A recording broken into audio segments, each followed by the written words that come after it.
Welcome to the place where dreams come true, where everything you want can be yours, if and only if you're willing to work for them, you're willing to hurt for them, but most of all, you're willing to be first for them. Look, I'm going straight to the top. I don't know how I would stop, like it or not. I got some goals that I'm hitting. You hear what I'm spitting, it's hot. Look what I got, whole lot of passion and pain. The road to success is insane. Stay out my lane, cause I'm on a mission. I'm getting what stands in my way. Yeah, I'm a beast, I wouldn't play with me, baby. The way that I'm training is crazy, and I do it daily. You wanna talk about drive? I got more drive than Mercedes. I've never been lazy. I'm in the room, it's a red alert. You wanna compete? Well, get better first. I got 10 toes in the dirt, push through the hurt just to show them my worth. I'm the best. Yeah, I'm the best. I never stress. I know what's next. I'm who they test, like we playing chess. But I'm unimpressed, so now let me flex. Yeah, I'ma work through the struggle and hurt, cause I know my worth, and I gotta be first. Yeah, I gotta be first. Look, I don't want anyone's sympathy. I understand what is meant for me. I give my focus and energy. If it's meant to be, then it's meant to be.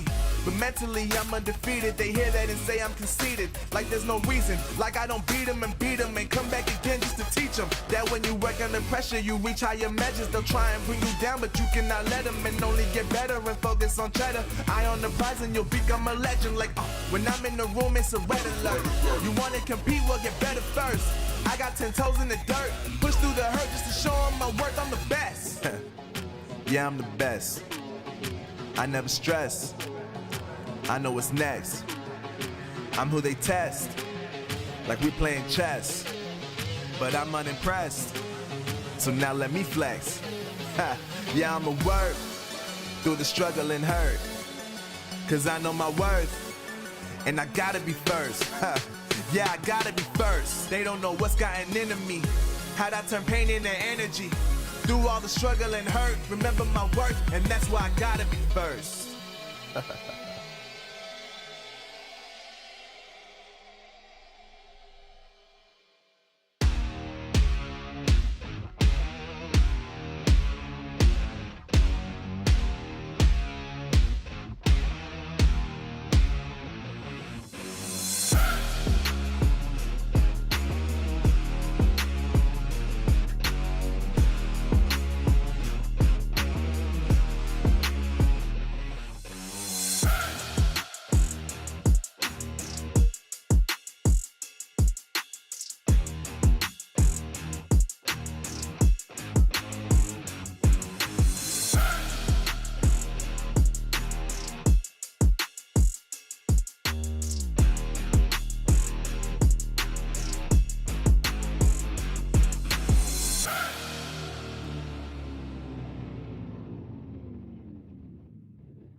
It's the last day of our EU COD Mobile Challenge Finals, and with the matchups that we have in store today, it's going to be another insane day of gameplay. Kings are waiting to see who's going to face off against them in the grand finals, and we are waiting to crown ourselves a challenge season champion.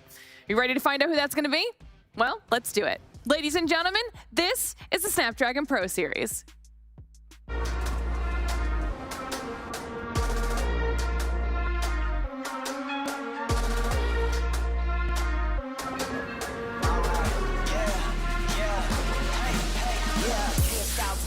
Going till a player on top, know it. Rooftop, penthouse suite. If you really want it, gotta own it. Fight through it, we was at the lowest. Blood, sweat, tears, the components. Riding all year, now's the moment. We are not friends, we are opponents. Yeah, I'm coming for mine. Yeah, I'm making a play, the game on the line. Yeah, I've been on the grind. Yeah, I jump in the spot, I made it my time. Yeah, look in the sky. Yeah, the stars align, no shade to shine. Can't stop it already. Emotional work and devotion. We put in this time. Look, you won't stop.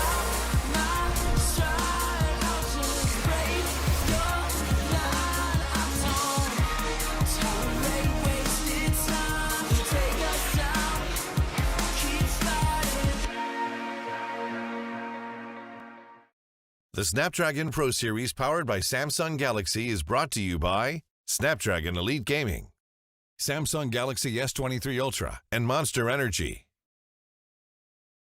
Hello everyone and welcome to the Snapdragon Pro Series. It is the last day of our challenge season for EU. That means we've got lots of action in store here today. I'm very excited to get into all of it. Obviously, your crew is here. Myself, Glitter Explosion, Bobby, Beef Mommy, and I hold shift to close this whole thing out. Oh, it's getting violent on the sofa already. Gladiator-esque. Just getting my Joaquin Phoenix action in for the day. Okay, all right. All right, Bobby, are you excited for today?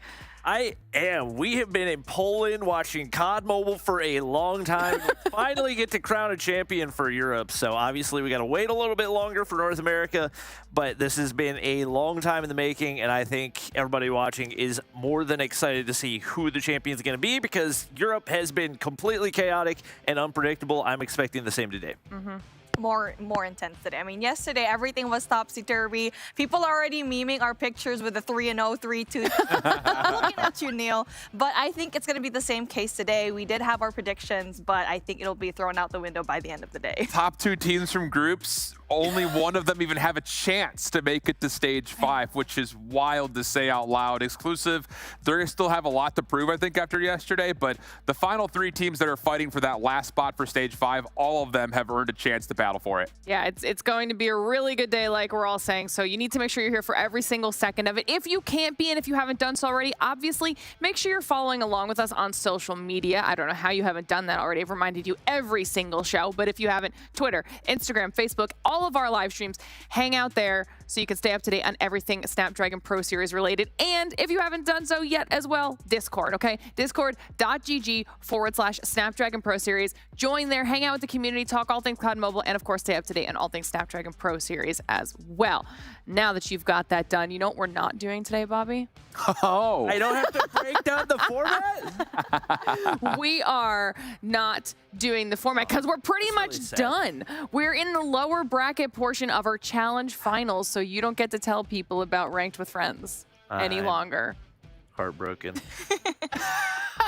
Do I get to talk about the prize? You do get to talk about the prize pool, though, Mommy, because we have to remind people what's on the line. It's not the money that they've already won. That's now in their pockets from group stage. There's more cash. More cash. I can have this one with Bobby so he feels like a little bit fulfilled. No? Okay. All right. Well, at the top, we have $7,000. If you weren't on the broadcast yesterday, this is a different prize pool from what we've seen in the group stages. So even more money in the pocket for both of these teams. But like we keep mentioning and reiterating, first place still needs to be locked down, but we already know at the very least Kings already has their stage 5 spot secured. Yeah, which is super important. Those top 2 squads move on to the World Championship against all of the other global teams. So obviously those are very coveted spots, which is why the lower bracket matches today are going to be as chaotic as you probably assume they're going to be, Bobby. And we keep referencing it, and if you guys missed yesterday and you don't know what we're talking about, before we get into today's action, we'll give you a little bit of a recap for what happened because it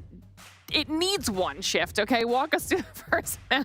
I mean, like we already kind of talked about, I think everybody pretty much expected Animus to beat Exclusive in this opening series. They were flawless through the group stage. They looked convincing in every single game mode. And it started off with a little bit of a fumble from Exclusive. They were up big on the Takeoff Hardpoint. Through it, we heard it from them at the end of the series that they thought that they should have won that game. I think all of us thought they should have won that game. But in the end, it didn't make much of a difference because after a bit of a fumble from Animus in the control, Exclusive won 3, 4, and 5 for a reverse sweep to surprise and upset Animus, giving them their first loss so far through stage 4. And that was not a good time to get it, having to stew on that loss all night long leading up into their match today.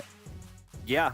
I think for Exclusive to be in the position that they're in is definitely something we didn't expect, but we had that Kings and 117 matchup, and to be honest, that may have been even more surprising. Obviously, we knew that Kings were going to be solid, but for them to come out and dominate the way that they did, there was not really any point in that matchup where it looked like 117 was going to put up much of a fight, and for the outcome to be so polar opposite of what we saw the first time around, I think definitely speaks to the experience on Kings, and definitely is going to require a big regain for that 117 squad.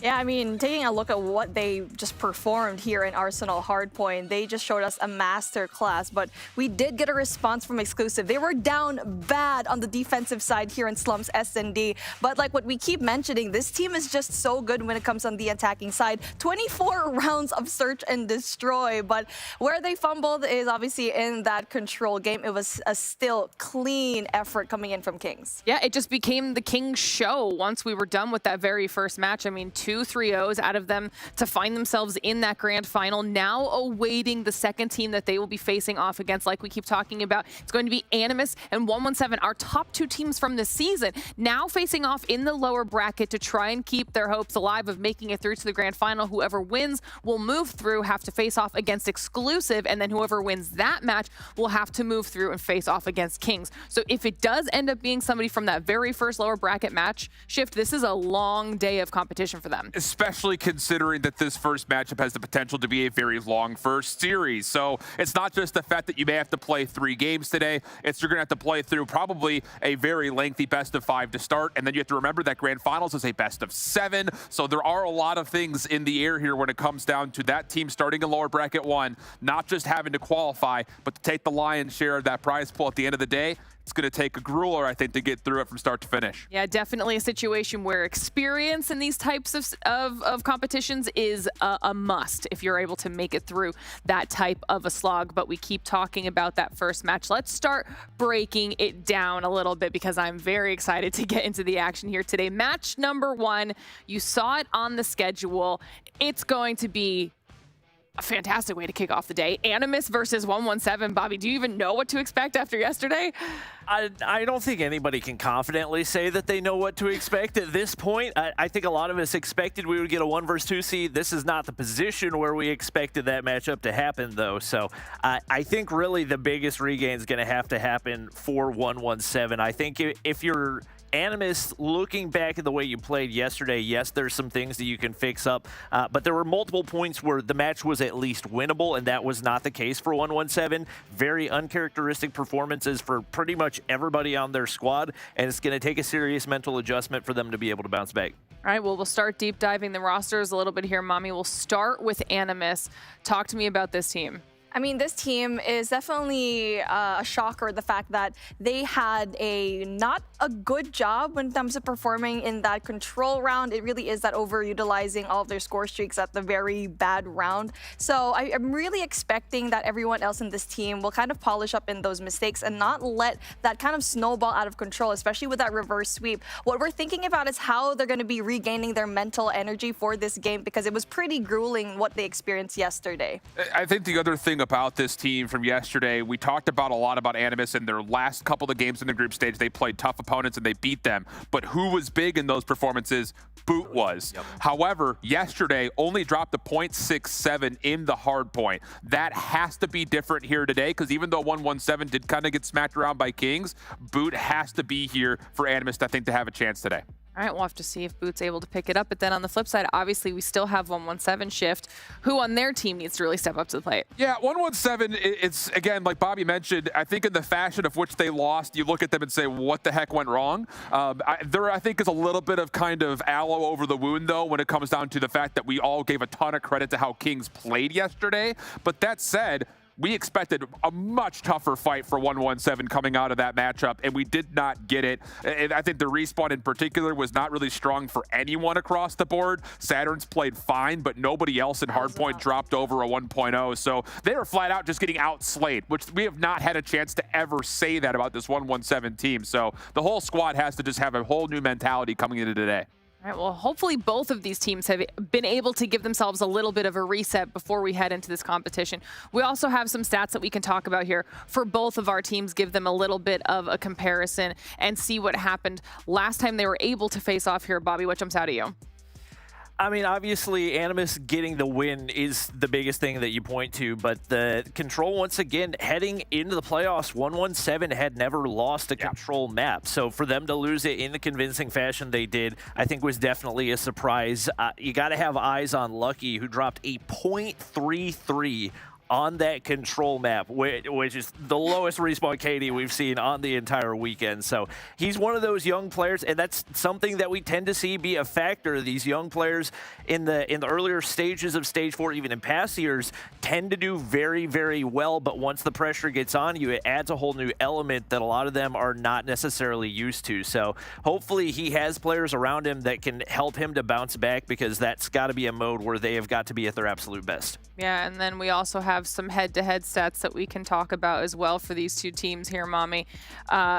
Specifically, obviously, we keep talking about that Control for them. Is that something you think that they will be able to at least recover from after yesterday for 117? It's just kind of hard to tell, because every time that they play Control, it would always be really close up against these top teams. And what I already said yesterday is that they were always starting on the defense. Yesterday, they started on the defensive side, their more favorite side, but Kings was still able to shut them down. And it's because of those individual players that what Bobby already mentioned, just not stepping it up. Lucky yesterday just did not have a really good game. Ended things with 9 kills, and also in that second round only had 1. So he's a vital player for that Control matchup and also for that S&D.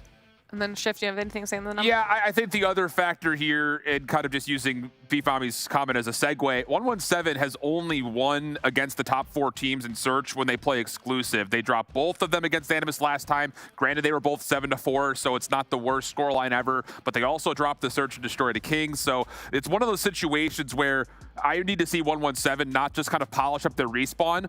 In head-to-head modes, 117 faces a deficit in the Search and Destroy. So they don't just have to be better in slaying today, they also need to have something up their sleeve in the playbook when it comes to coming into maps 2 and possibly 5. All right, well, now that we've gotten to chat a little bit about the teams and the individuals on these rosters, kind of speculate on what could potentially happen, we will get the picks and bans up here as well and see if that influences what the potential outcome could be for these teams as we kick it off with the Hardpoint here, Bobby.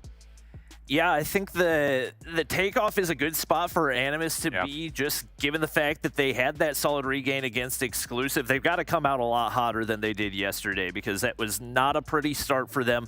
But we know that they're capable of doing that. The firing range Search and Destroy, once again, is just going to be a big fat question mark, because we've not seen that throughout the entire duration of Stage 4. Now that it's fixed up, definitely going to be interesting, but I don't think that's a great option for 117, given their struggles in Search and Destroy, and given the fact that they probably don't have a ton of reps there. And I think on top of that, we also saw Shark provide problem after problem for exclusive when they played this map yesterday. So I think Bobby's absolutely right. Animus is going to be thrilled to have firing range in the mix, especially early on in the series where these Hardpoints, I think, may be 50-50 overall.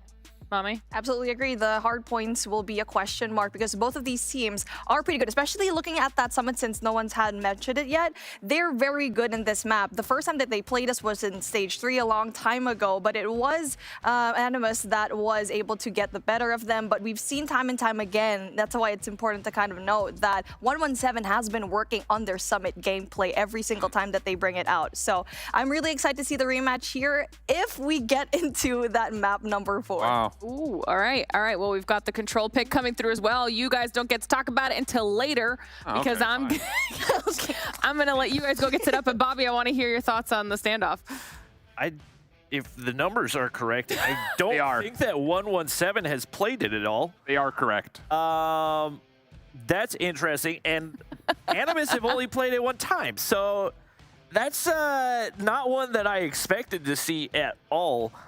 I think heading into this, obviously, you got to keep eyes on the fact that it has, for the most part, been a very defensive-sided map. So really, whichever team ends up being on that defensive side has got to feel good. But once again, even with having the defense in the raid control, 117 didn't look convincing yesterday either. So they've definitely got to come out on the right foot, and hopefully for them be on the defensive side to start. All right, well, we'll have to see if these map picks work in favor of 117 or if it is Animus who will come out on top. I expect it to be a very long match regardless because neither of these teams is going to go down easy, but it's time for us to send it on over to the other side of the studio. So Mommy and Shift, take it away. Yeah, the standoff is definitely a big question mark. And I think the biggest thing, like Bobby mentioned, is once you start to put in the perspective that the defense is so heavily sided on that map, you essentially say if you're going to pick standoff as the map 3, you have to play 3 offenses, probably, which is, again, one of those things that depending on who selected it, you better have a very good first-round offense. Otherwise, the map feels pretty unwinnable. Whoever won that coin toss and also chooses Team 2 will definitely have more of an upper hand in that control game, choosing where you are going to be starting off on the defensive side. So, again, a little bit of a back and forth. We're already starting off with mind games here when it comes to the map picks and bans, and this is what we love to see here in playoffs. But we're starting things now with Takeoff, where Animus looked absolutely great yesterday up against Exclusive. Just did a phenomenal job when it comes to picking up the points after being down so much yesterday. See how things go. 117 and Animus, it's a repeat matchup from the final week of regular group play, but here it's play and survive, lose, and you're done on the season. And I'll tell you that $1,000 for 4th place is not going to feel like anything worth talking about if you miss out on stage 5. Animus a very good opening start. 117 will a bit surprise Animus with a bit of a spawn flip coming through early. So a chance for them to recontest, and as they do, Animus pick it up, still hold into the hardpoint. And you do get to see that Gothilla just taking advantage of that Holger in hand, just dealing with the long-range shots. And so far, that's one thing that 117 not found. We haven't really seen that kind of long-range gameplay from Lucky yet yesterday, but hopefully he is going to be awake right now. It will be 117 not found trying to go in there for the contest, and they will have the more favorable spawns for P2, but they do have 21 seconds left, and Animus still in the lead, not letting go of the hard point. Yeah, really nice start here for 117's SMG line in particular. Saves and Caesar did not have exactly what I would call a light-up performance yesterday versus Kings. They're actually kind of getting worked by the SMG line of Kings, but here a little bit more of a resounding initiation from 117. Even though they find themselves down 30 points, they will have an opportunity to start to put up their setup towards P2. Narc's looking to play through window side. The rest of his team nearby. Good first blood comes through. That'll get him in towards the stadium area. And all of a sudden, Narc's can hit a route all of a sudden. 117 in a little bit of trouble, kind of spawning from behind. Here comes the pinch from the front. Good prediction from Boot, and Animus will already have a chance to contest. And also player number 3, that's going to be Porta from Gothilla to try to go in there for the pinch. So far, point is going to be contested, and when it comes to the spawns, it's just really huge kills coming from Animus, just getting rid of everyone from 117 here from this hill. But they are still going for that pinch, and they win the gunfights, and 117 recaptures the point. This is an important last 30 seconds here for 117, not necessarily for the objective, but can they soak up time and start to put a little bit of pressure on Animus on rotation? A couple of kills will allow an opportunity for 117 to exit. Follow-up from Caesar pretty much puts any further threats from Animus trying to recontest out of the question. And now here comes the rotation. Caesar's going to go around the, maybe not around the backside. Thought about it for a moment. I like the idea. Rasmo will scout out one, try to make a route over towards Jenny's side. Caesar trying to get up top, but no. Rasmo shuts it down and finds the second through mid-map, and Animus will win rotation anew. Good points from 117 back in P2. When it comes to that rotation for next, it's actually not that bad of a deal for 117. They're still going in for a heavy push, but it is those rotational gunfights that Animus is just winning, even though that 117 not found, finding really important kills. Say's still going to be alive, though, trying to get that spot into Jenny's, but they're still not winning their gunfights there. Yeah, spawns all over the place in the middle of this opening break off for both of these two teams. Animus with the benefit of having Narcs on the Purifier. will be able to at least control some of the chaos early. Claw out on the other side now for Razmo, who really is just trying to block off some of these doorways. Say's doing the same thing with the War Machine. Really can't lock anything in at the moment, though. Some damage is dealt, but ultimately speaking, Animus are fine to survive through it. Shark gets a double, and with that, Animus reestablished control of the hill. That pinch from 117 could have worked out, but Razmo's so pesky when it comes to the Claw. Just shut down the War Machine right now of 117 not found. Rotation, though, on the other hand, won by 117 not found, and they've been pretty good when it comes to that generator control, but at the same time, they do have to worry about 2 players from Animus trying to go in for the push. Yeah, the P4 spawns aren't open yet. They will open as soon as we get to the intermission.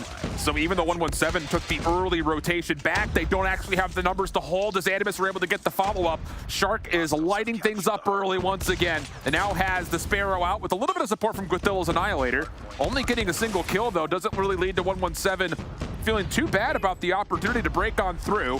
But the follow-up kills looking much cleaner, and Animus will hold numbers. One more to find his Karma, and as he drops, Animus get back into the Hardpoint. I mean, it is just looking super clean from Animus, and too early of a rotation coming in from 117 not found, as we do get to see a little bit of that split spawn from Animus, and that one player Narcs can deal so much damage from up there. He's going to be able to win that gunfight, and now the pinch coming in from Animus to try for that one last push for 20 seconds. And Lucky does create an opening, so recontest for 117 is through, but once again, the SMGs for Animus are really doing a lot of the legwork here.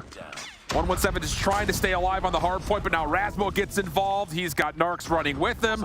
And even though Karma will secure one trade, Animus will still hold the power positions and the numbers to clean up the scrap time, and we'll exit the first set of hills looking at about a 110-62 game in favor of Animus. And it's just really working out for Animus when it comes to those gunfights. They're doing everything. The SMGs and the ARs doing a really good job at just funneling out. All of the players are trying to rotate inside of the hill. But now as we're moving towards into P1, you do get to see Karma having an upper hand, is trying to get that scaffolding, but he's going to be jumping down, winning a lot of the gunfights, trying to clear out the point.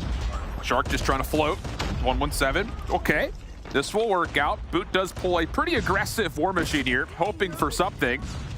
And honestly, is really not in a position to find too much with it, so that will kind of go empty-handed. 117 still back into the hard point, though, from the favored side. Animus trying to work back through the northern side of the map while also focusing back towards mid. A couple of the kills come through. Animus now a chance to contest. Lucky Says trying to hold on.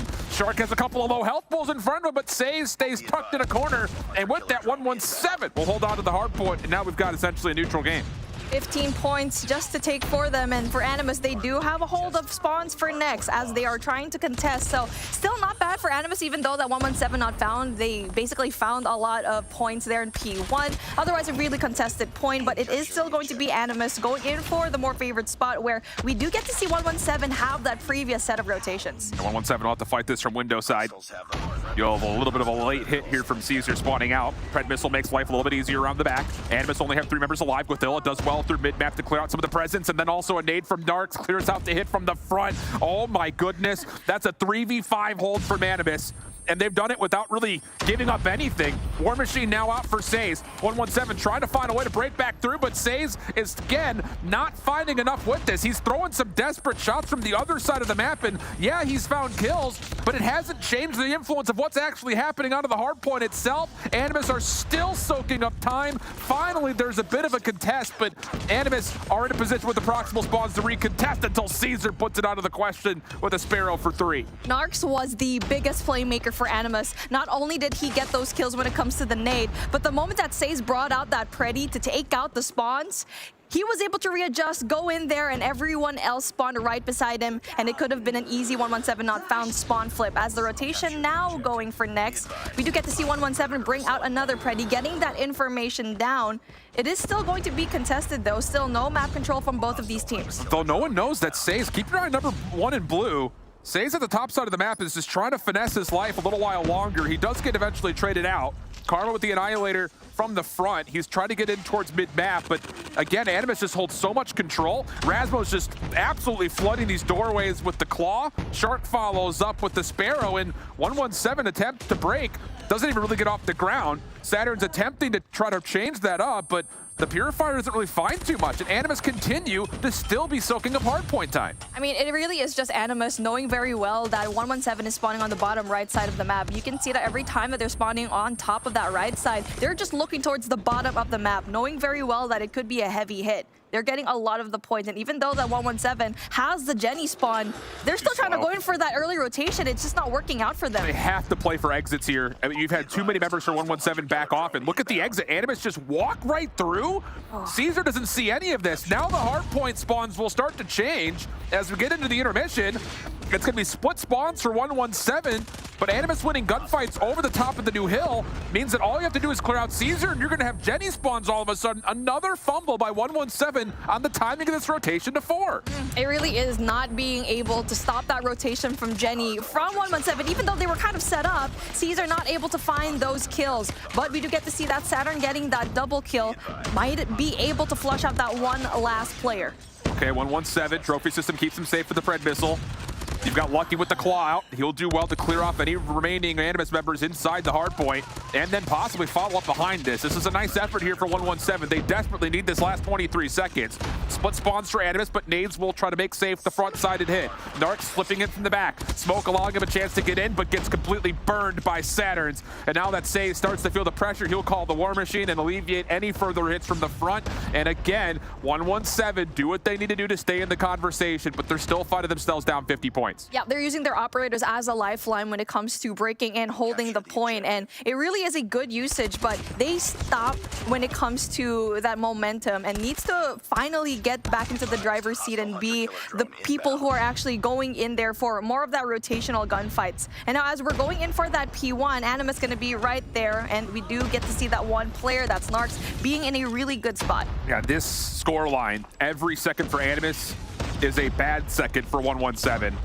151 to 213. Good clearance from Lucky. Allows 117 a chance to at least contest, if not possibly win some time of their own. Smoke making life difficult for Boot and the rest of Animus as they come off spawn from the right side of the map. Guadilla, first one in. Goodness, talk about being the tip of the spear with a Hulker, mind you. Again, he just keeps on doing this. They're able to find another behind this. Guadilla, wow. He's not done. A little maybe turn and burn. Caesar gets pushed back, and Animus find themselves into the hard point. Guadilla eventually gets taken down. Contest is on the way. Animus still holding inside, but the help from beyond is working out as Animus continue to find a couple extra seconds. I mean, it really is these individual gunfights that Animus is just winning. It's 223 and 162 with just getting a lot of those points down in P1. As the rotation for next finally pushes through, 117 kind of pushes forward a little bit, but it's a good thing that player number 5 on their end, Caesar, going to be spawning right there. But we do get to see that Guadilla is going to be really pesky with Annihilator. 117 needs to pop something here immediately. It may not be a bad opportunity for the War Machine to come out from Says. Couple of nice kills come through. Animus has to reset. It's all going to come from the front. Shark up the top of scaffolding. How does he get in for free? He pops out the Sparrow, and he takes down 2 with it. Oh, a big fumble again from 117. They don't pop any of their operators until it's almost too late. Saturns gets the Purifier out. It creates an opportunity for him to work from the backside staircase, but Animus are still in the hard point. Saturns gets traded, and Animus can put the game away right here. One more hit attempt for 117. Couple of shots do land. Trades are through. Lucky back into a very desperate claw. Boot with the War Machine shut down, and even though 117 will find the scrap time, they have to fight the war on multiple fronts as they need to rotate. Man, I really love the fact that Animus is still trying to contest the point, still soaking up whatever seconds that they have, and not just that, rotation for next is going to be key. 117 not found has 7 seconds to try and contest this hill with just 8 seconds for Animus to try and get the point. It's just a perfect setup for Animus. They've got players all over the top side of the map. 117 just trying to get in one by one. Now they have to hit from the back through a choke point, and they will not be able to get there in time. Man, a couple of very critical fumbles for 117, going from 2 to 3, not once but twice, kind of put the game out of question a couple of different times, but Animus looked like the Animus we expected to see. Finally, they showed up here. It really is that rotation from P3 to P4 that was the biggest fumble for 117 not found. Just going in there a little bit too early, and also not minding the rotational gunfights that you need to win in that Jenny spawn. And there you go. They tried to go in for that catch-up, but unfortunately, it was just Animus always 5 steps ahead. Yeah, I think the biggest thing, too, is the duality between how the ARs and SMGs are playing for Animus is really clean today. And again, we saw that yesterday versus Exclusive. I think in most people's minds, even though Animus dropped to exclusive. The power rankings don't change too much. I think a lot of people would say, okay, maybe a bit of an off day for Animus at the tail end of that series, but still, the way they played in Respawn was looking mighty fine. And you definitely got it here out of the SMGs. Boot played better. Narcs dropped, I think, 46 in total, so he had a hell of a game. And at the end of it, it just, again, came down to this kind of snowball effect of Animus just continuing to build momentum, continuing to find the critical kills when they need it. And I think at the end, you kind of saw a prime example of 117 playing too retroactively, not popping any of their operators until it was too late. Exactly. And when it comes to the players that have been shining, I mean, ARs from Animus definitely just performed super well with Godzilla. Even though that he has an LMG, he just sprays it down as an SMG player when it comes to funneling out everyone from the objective. Rasmo, on the other hand, really good when it comes to the anchoring and also just getting a lot of those players when it comes to those long ranges. But a player that I really want to talk about is Narcs. And that win from P2, we already kind of highlighted a while ago. It's really just small presence of mind like that that can definitely turn a game on its toes. Yeah, I think plus 24 or so kills in total in terms of how the slaying went back and forth between these two teams in favor of Animus. So that's a pretty hefty margin as well. 117 is not really able to stay involved with the gunfights. But kind of as we framed up when we were talking on the couches, we kind of expected that Takeoff was going to be a map that slightly favored the side of Animus because of the reps that they've had on it, the convincing wins that they've also been able to find throughout the group stage. But now we go to something that we don't have a lot of information on outside of the one time that Animus played it yesterday. We're going into a firing range search and destroy. Shark was a major issue for exclusive. You would have to assume that 117 will absolutely keep an eye on where he is and to make sure that we're not just getting completely bamboozled by one player of the 5 we have to deal with. And firing range is a map that they've already played before both of these teams back in stage 3. That was a long time ago. So it'll be interesting how both of these teams, now with the map finally back, be able to kind of play from that past and just adjust their play styles now that we're playing it finally here in our Championship Sunday. Yeah, I think the biggest thing to keep an eye out here is A, which sides do we start on? But if Animus do start defensively, keep your eye to see if Shark can get away with murder in the middle of the map. That was the biggest issue for exclusive, not just to pinpoint one player, but to put him in a particular area. That was a huge issue for exclusive, and Animus will be on the defense. So keep your eye on number 5 in blue. He likes to throw a deep smoke over towards wood window, and then either make a decision of play through it, get the trailer, or hold back, play sandbags, maybe take a delayed hit. Here he comes right up the middle. Caesar tries to meet him, but no one takes Shark in a 1v1. Trades do come through. Shark just under the window. Says more focused on what's a little bit deeper, and he does wisely back away, but we do have a 4v3 for Animus, defensively speaking, and they will rotate over to B where this bomb is starting to lean. This is the second time that we've seen Shark do this. To just be so up close and personal in your face. And Rasmo able to get rid of Lucky, so that is going to be an essential win coming in from Animus. But Godzilla does win that gunfight, bomb down, and it's all up to Says to try and pick up the bomb. But here's what's difficult. It's just that 117 is just allowing themselves to be picked up one by one. Well, I mean, it's just one of those things, and hopefully our ops team will just kind of let us jump on board with Shark to start the next round. The best way to counter this hit where Shark is getting assistance from his teammates where they're smoking mid, he's pushing through it, throw 2 flashes through the smoke and either get the information and say, okay, we know he's pushing up, slow him down, or hit the stuns and then push into and find those kills. That time it looked like Caesar just blindly slid through smoke and lost the 1v1. So let's see how this one goes, because again, defensively speaking, there's no reason for Shark to change anything up. Here he goes again. Number 5 in blue, straight over through tin. Smoke comes through right onto the front of money window, but no, this time it will be a bit delayed. Shark trying to get into trailer this time. Does Caesar expect it? Doesn't need to. Karma watches his back, and that's a great start for 117. Good adjustment coming in from 117, just throwing your util, pop that smoke, but also Shark tried to create that doubt. He kind of delayed that push, even though that he kind of disrespected that smoke coming in from 117, not found. Doesn't matter. It's a good thing that Caesar was right there for the taking. Saturns is able to get on towards the site. How does this defense adjust? Boot playing close on the wood pallet. Caesar just over to his right. Saturn still holding on top of the bomb site. Rasmo's hoping there's going to be a chance for someone to peek. And Saturn's actually gives him a chance, but it's Narcs who connects. But now, all of a sudden, this post-plant setup becomes a little bit more open and vulnerable. A slide-through comes out. No shots being thrown out through trailer side. Saze gets hit by Rasmo. Caesar comes through, but gets traded out. And now it's just down to Karma. 1v2 situation. He's going to have to check this first shot's not going to land, but Dilla takes the win, and Animus's retake is successful. The fact that they waited patiently, tried to check their corners, and 117 is just, they did not have eyes. SaYe was there trying to go in for that audio information, but it just did not work out. They were overwhelmed, especially knowing that that last player, that's Karma, trying to go in there for the, I think it was flank watch. So apparently for them, just didn't work out. So far, it's going to be the same case. They're going to be chucking a lot of util right there in mid. And look at Shark's adjustment to his route. This time he goes topside 10 to maybe eventually get down towards trucks or just play at sandbags, which he currently is. And that's the thing about this setup for Animus is even when Shark drops early, it doesn't actually change how the defensive setup looks like. He is just an extra bonus player. So now patience will echo across firing range. All the early utility has been either mitigated or found moot. And I imagine the next set of kills will likely come by way of a sniper rifle somewhere somehow. That will be lucky for the side of 117 not found to try and get that space for his team, but he will be greeted by no one here through A long, and Boot will be right there holding his angle right.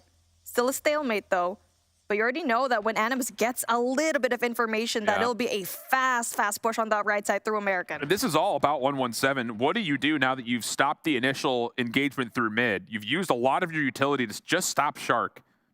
What do you have to follow up with? And the answer is they just don't have anything utility-wise. It's just going to have to be speed players hitting shots, which Lucky does. Takes down 2 after the first blood was tallied onto Karma. Guathilla over the top of barrel has a lot to do from this position. He's looking for the scope. He's able to find it. The bomb has been planted. Saturn's with the plant once again. Just holds on top of the bomb. Long route on the way by number 5 in Shark, and that actually is going to change the focus as Guathilla gets a shot from the front. Keep your eye on number 5 in blue. Shark is making a play, backside bathroom, and no one has seen him yet. Saturns takes down 1. Narc's not able to provide the trade. I think Shark has been seen, but no one's turning for him. Shark's gonna get 1 for free, traded from behind by Caesar. 1v2 situation for Narcs. Last one left, has to hit it with the scope. Caesar up close and personal, shot goes wide. SaYe's not gonna bother challing. And eventually he does pop up right as soon as the contact is made, and 117 get on the board. Good adjustment coming in from 117, not found. Just putting SaYe on that mid-range and trying to go in for that 2F control in Wood House. And essentially just caught Shark with his bats down, go in there for the counter flank. And that's how they won the round. But there you go, still scrappy from 117, but still pretty good adjustment so far. This time, there's not a lot of utility from 117 thrown through mid, and Shark has looked through bottom wood window already, so the defense knows that no one's coming A. They're going to make the quick rotation over. The alarm bells are ringing for Guathilla. Narc's able to assist for 1. Guathilla does get traded. Narcs has to be backed off, back towards container. Trying to exit. Shark, he's able to take down 1 off screen. The hit for 117 does not necessarily have to commit to B, but they are opting to stay here. The longer this hit takes, though, the more there's going to be a sense of creeping doubt as Animus will eventually have to rotate somebody off this site. 117 needs to cut noise, and Saturns can be the difference maker. And now that they got that 1 kill, a possibility to go either 1 exit or try to go in there for the plant. And if they do cut noise, unfortunately though, Rasmo able to get the trade, and there is going to be that rotation. But Animus is going to sniff it out as SaYe able to equalize a 1v2 now in the favor of 117. 117 is going to commit to this rotation over towards A. Boot hasn't seen any of this, but he has predicted it correctly. CBR at range against the AR of Saturns. Not going to find the first connection, gets the opener. Boot now for the 1v1. Saturns has a Fennec in hand, so pardon me on that. Has not played for the plant, he's trying to play for the kill, and yeah, he catches Boot off guard from behind through barrel. And that'll be now a 2-2 count as we continue forward. Good call for 117 to kind of just take a breather, not really go and commit into Bravo, not knowing very well how many players are there going to be, and they're not clearing their angles quite yet. So that rotation in through that alpha side, definitely going to be a little bit more favorable. But now we do get to see a different kind of approach from 117. Shark yet again goes and pushes forward, and it is going to be Caesar right there in the pinch. It's the same smoke, it's the same setup in the midst of what looked to be about 20 nades from 117. It just does not matter. And I'm telling you, at a certain point, if you see that smoke getting tossed, if you're 117 and you have your front wood smoked off, you have to stun into it. Not just flash, but do something to try to follow up on the utility. And as Caesar gets pulled off, again, Animus kind of rule the world here with a 5v4.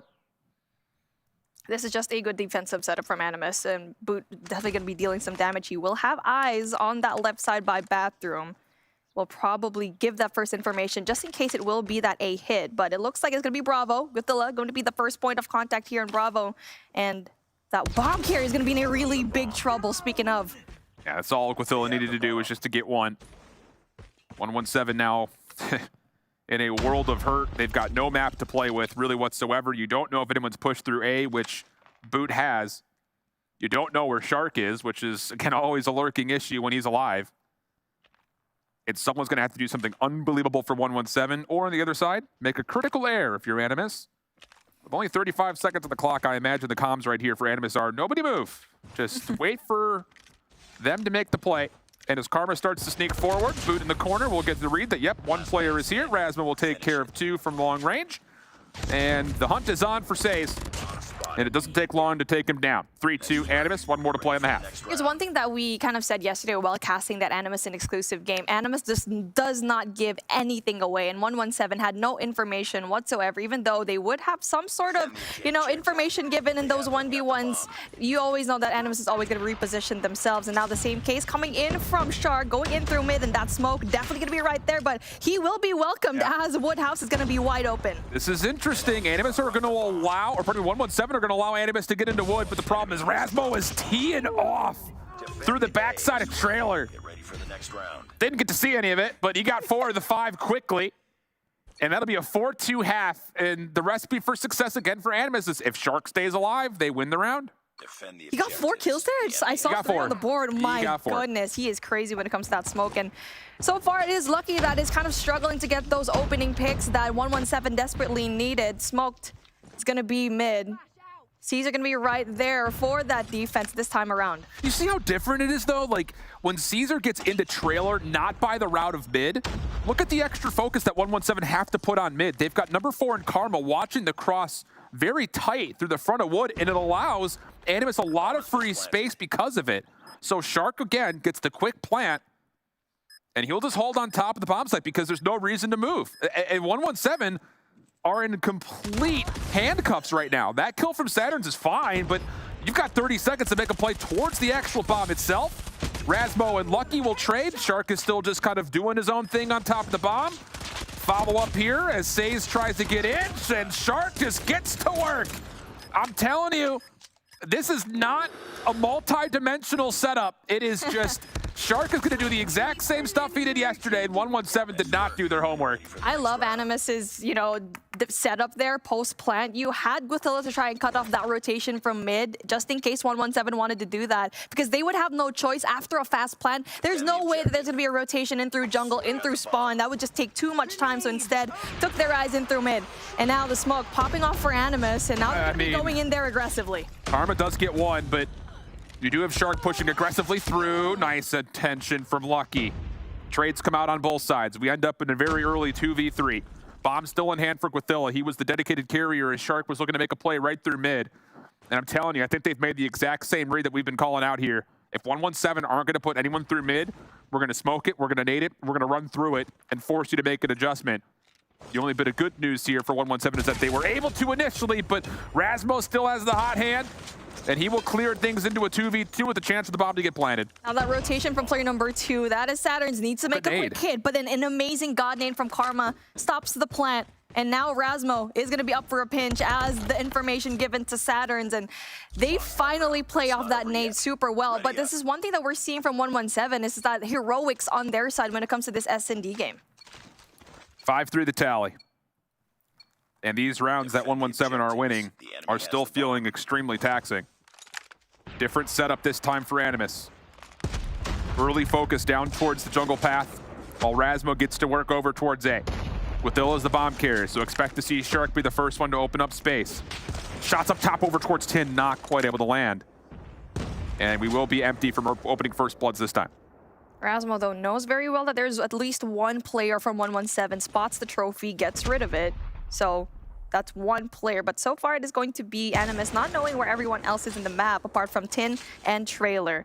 Still pretty good for 117 though, as their defense is still going to be pretty solid. Yeah, Crossfire setup here over towards B with both ARs. Got Saturns and Karma watching opposite angles here over towards B. Shark looks like he wants to make a hit. And I would not be surprised if someone still has a flash or something of the nature to try to get this opening. Saturn's is getting tagged through the fences. Here comes Animus trying to follow up on it, and they eventually do, but it comes at a cost. Shark and the rest of the squad now into a 3v4. Razmo is still on his little solo mission over towards A. Catches one, and there's no attempt for Says to pull a trade, so we get a free 3v3 at 45 seconds on the clock. Essentially, though, him being kind of patient kind of pays off because they would not know. They think that A is going to be clear, but Says is going to be welcoming them with open arms. There you go. Gets the trick down, but also getting information and also getting traded out by Narcs. That's a smoke for Narcs to start to step forward. They don't know if trailer is clear. Karma trying to make a route. That should give them at least some sort of information that no one's actually inside trailer. So even though Razmo gets pushed off the play, Narcs will plant. Can he hit? Oh, the predictive shots are beautiful. Now on to Lucky. No, misses the first. Holger out. Not going to work. This would be a 1v2 for Lucky. Trying to keep this within grips. He's going to hop it. Razmo, good to see the head. Misses the crossbow shot. Lucky hits the gun. Oh, my. And Lucky will 1v2 and bring us back to within one. That is a momentum shifter coming in from 117 not found. In the beginning, it was Says being patient, giving that information to his team. Instead of getting the kill to Razmo, instead waited for the rest of Animus to possibly go in there, and they did. And Lucky's 1v2 definitely going to be big for them. Smoke over the middle, and Lucky keeps it going. Takes down Razmo just before the smoke could fully embellish the cross. Now, 5v4 early with Dilla. Gets us a catchback. That's on to Caesar inside of trailer. No idea how he hits that, but it's a wall-bang headshot. And Animus will be blessed into a 4v4, but they are lacking on a lot of information on the map. Lucky's going to be changing that position. He goes into America instead. And the last info from Animus that he was by that steel, top 10 rather. And now for Animus, they're just going to be pushing it back, but they won't have any kind of map control whatsoever, no information. It's probably just them trying to figure out, okay, where are we going to push? Let's go work from Narcs' perspective and see if he can get something with this nade. Oh, Lucky. Oh, boy. That would have been a tense 1v1 right there if both players committed to the gunfight. Narcs is trying to get some information over towards A. Nade will not land, nor will he see anything with the scope.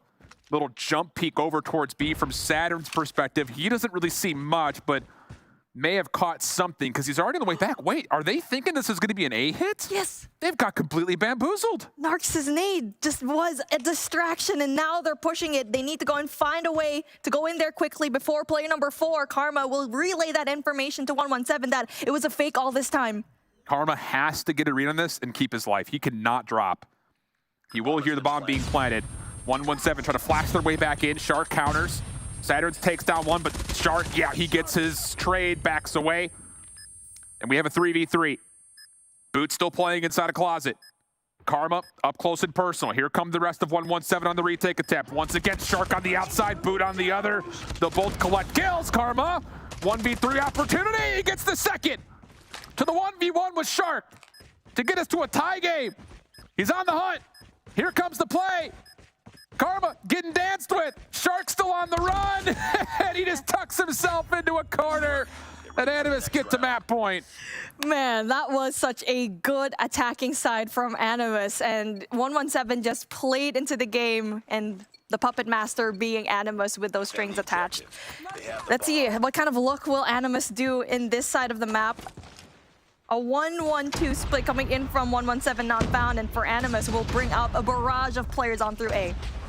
Razmo does get tagged. Says still trying to play the front side of the staircase. He does not have Caesar with him. Says has been tagged. He will not find the exit into trailer. Shark looking for more. Damage onto Caesar gets him out of the play, and Razmo will connect by way of the sniper rifle again through the wall. Bomb not fully planted though. Guathilla gets taken out by a name, and his Shark tries to step in to collect the bomb. He's taken out by Saturns. So 117 are putting together a bit of a response, but Razmo takes out Lucky. Long lurk from Narcs as Razmo will try to plant. Opportunity maybe for 117 to catch some timing here. Karma gets one from the back, Saturn's the other, but they have no idea where Narcs is for a 1v2. Saturn's goes to check, lots of damage, no kill. Narcs changes his focus over to Karma's direction, not gonna happen. And 117 a round away from getting us to OT. It's Karma yet again trying to stop the push with his nades. The second time that he was able to stop a plant from Animus, and that was a huge game changer in that round. Even though Animus went in there, won those gunfights, it definitely shifted the tides for them. And now Animus, let's see what kind of push that they will be doing, as there will be a little bit more passive this time around, as they will probably play off the information of Narcs, how many players there are going to be in that alpha side. I'm surprised Caesar's still playing inside a trailer in this angle. He has been wallbanged in 2 straight rounds, essentially playing this exact same spot. So far still alive, as Narcs gets to work looking towards the A site. Nothing to be found as of yet. And Animus seem to be pretty happy playing for picks, and why not?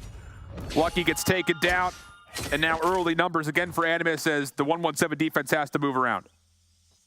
They're going to be in a little bit of a shuffle, but Animus needs to make a decision on where they're going to be pushing towards to, because yes, you're able to get rid of those players. And speaking of, Narcs able to get his second kill of the game, will preempt them to go in there for that A side push. And it is only just that one player in Caesar that will try to make that difference, but Says with the sniper in hand can definitely try to stop them.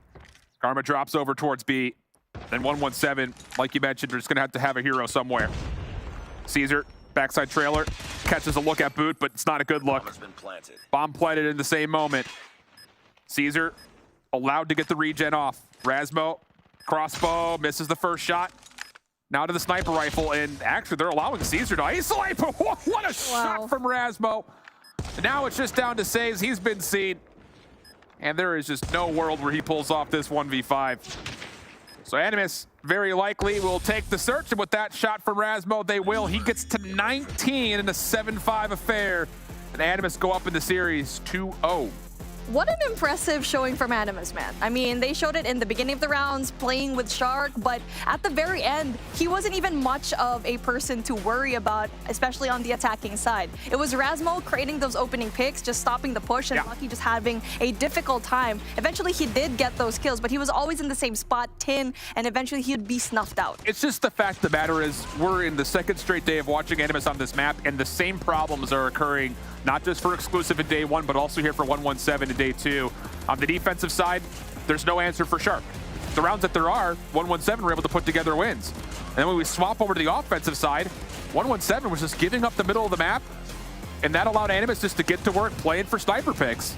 I mean, they're happy kind of playing on opposite sides of the spectrum, whether it's with aggression from their subs on one side of the map or with the passive, conservative play out of their really trusted snipers on the offensive side. So, I mean, it's to a point where it's very telegraphed. Like, it's getting really easy to read. Yeah. And if Animus continue to play this map, if they win this series and go forward onto today, I would have to assume that Exclusive will learn that lesson. Or if it ends up in the grand finals, I imagine Kings have probably heard me say it more times than I care to count, and they will have an answer for this Shark push through mid. Animus, on the other hand, will have Rasmo as their MVP. We've seen that this guy performs when it comes to that sniper and just treats it as if it was a shotgun. But like what we keep mentioning, Animus always does so many tricks here that 117 just could not figure out. It was always Animus's game that 117 was playing. We've seen different tricks in the hat, and it really is impressive that they're falling for the trick, and in a very simple playbook, too. It really is. I hate to kind of beat a dead horse, but as soon as that smoke gets popped from the defensive side for Animus through mid, you have to know that you have to try to stun Chow out. Sure, you can't let him live there for free. So it's one of those things that I'm sure there will be an answer for eventually if, again, Animus do make it through this series. Don't want to rule them out yet, because when these two teams last played, it started in a very similar fashion where we had a 2-0 advantage to Animus, and 117 started to kind of wake up, figure things out on the control, which has become a wild card now in this series because it happens to be Standoff. Neither team has a lot of extensive play time on it. Actually, really none of the teams that are alive for North America or Europe have put a lot of time on Standoff, so who knows what to expect here for map number 3. And you're going to be expecting that Animus chose that firing range map, so this Standoff is definitely going to be spicy, as Animus is going to be starting things off on the defensive side. Definitely very much favoring this type of map, and that's why a lot of these teams just ban this map. Well, 117 better have something up their sleeves here, and it's going to be an opening hit over towards A. A little 2-2-1 split. Lots of focus in the back alley. Opening contact by Boot is good to make gas station safe. Lucky responds with 1, but not a second. So yes, 117 will get through the A site, but Animus, they hold the numbers. They'll quickly retake, and I imagine they'll also deplete the progress that's already been made. Shark already creating doubt in 117's mind. He was able to push up and get those 2 kills, but it is going to be that back alley that will be wide open and will just be greeted by another player. Yet again, it is going to be Shark being that first line of defense here on the backside, but it's 2 players from 117 is still going to be alive and kicking right here by Blue. And I like the idea of what 117's trying to do through back alley. The problem is when you're stuck here in warehouse, you just have no chance of helping your teammates get out of spawn, which is the next problem up. Rasmo's on 4 in a row, just kind of hanging out inside of top grannies. Say's lucky, trying to challenge him. He's got the boxing gloves out. Not going to quite work out there. It's a decent offer. Narc's off the reload. Gets a little bit of assistance from Quithilla's nade, and that turns into another clean spree for Animus as 117 are down to 9 lives and 35 seconds. So for Animus, it becomes what's more convenient, kill off the lives or kill off the clock? Goodness, this is just a dominant mode for Animus at the moment, and they're going to be getting a lot of these kills down. They're just going to be winding down. 3 and 17 is going to be your life count, plus no ticks of progress coming in from 117 not found. I mean, we saw brightness when they're trying to get that back alley control, but it just did not pay off because they didn't clear out grannies first. Yeah, it's tough. It's a decent idea, but when your break-off doesn't work perfectly, things like this happen very quickly. So Animus will take round number 1 very conveniently, or very cleanly rather. Narcs gets to fully streaked out. I think he was on 6 in a row there. I mean, it is pretty convenient because 117 is going to lose this. If they lose this, they're out of the competition, and that just allows Animus another lifeline to find exclusive later on. We're already up 2-0 in the series, and Animus looking super solid on the defensive side. And they will have operators up first and foremost. Keep your eye to see when Rasmo and Shark earn it, since they're already on 7 and make it now 8 kills for Rasmo. Should be pretty near to earning them here in a moment. Caesar tries to get aggressive through the back on Refrigerator, but Boots there to beat him 2 in a row for him. And with some space gained over towards Tractor, Animus will continue to put a little bit of pressure in. Hunter Killer drone for Quithilla. Trades back and forth. Pinstripe goes the kill feed. Shark gets stunned in flash. Can't really do much through gas. Narcs trying to work around the back. At least holds the line for now, as 117 will just kind of be trying to set up the line of scrimmage, and they've done well to continue to build on this life lead. And 117 just trying to apply pressure here in through back alley. Will be able to get those kills. Was able to stop just a tiny bit as Animus was very much aware, but they are going to try to flush through and not try to drop any kind of kills, because so far it will be 117 to be on the driver's seat when it comes to that spawn trap. Big pinch from Caesar. Doesn't quite catch the second. Clock will stop at 17 seconds. Says has popped the War Machine. Kill's still decent for Animus. They'll stay on the B zone. 19 plays 15. This is still very doable. Quithilla's going to pop the Annihilator out in a very tricky spot. He's got Boot watching his back with the War Machine out. Second tick of progress is going to get locked here. Third would be quickly on the way. Narcs is creating issues on the other side of the map, and 117 look a bit split. Quithilla, tough position to be using the Annihilator. Does take down 1 in the spawn. Turns for Caesar. Doesn't quite catch the kill, but the Holger gets the job done. And as the clock continues to be stalled out with presence on towards A, eventually Quithilla could just hop over towards B if he feels like his teammates need assistance. And beautiful hold from those 2 players from Animus. And Quithilla and Shark, definitely a power duo you'd want to have in this B side. The third tick of progress finally going to be locked down as that 1 player from 117 will try to stop the push. And even though Quithilla brings out the Predator missile, that is going to give that information down. And that third tick of progress, though. We've got lives becoming an issue here. 4v6 situation. Extra 60 seconds of the clock. This could just be a TDM from here on out. Shark is only able to get 1 with the Sparrow, though. Annihilator for Karma in the 5v3. Narcs on the hunt, but backs up very wisely. This will solely be a TDM, you'd have to think.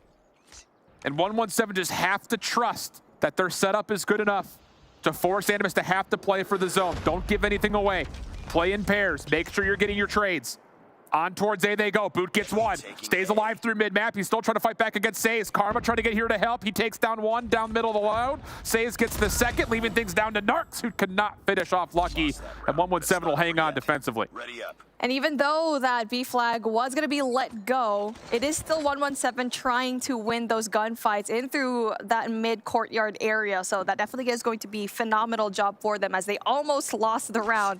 Animus had pretty good looks too, like trying to save Boot's life with that smoke, knowing very well that someone from that top 2F will definitely be right there. Different approach here for 117 on this next offensive look. Not as aggressive through the back alley, but Lucky still actually wins it. So as long as they can hold grannies here and avoid the spawn trap, there will be an opportunity for 117 to play through Cafe and gas station, maybe get over towards A. Good follow-up kills from Caesar.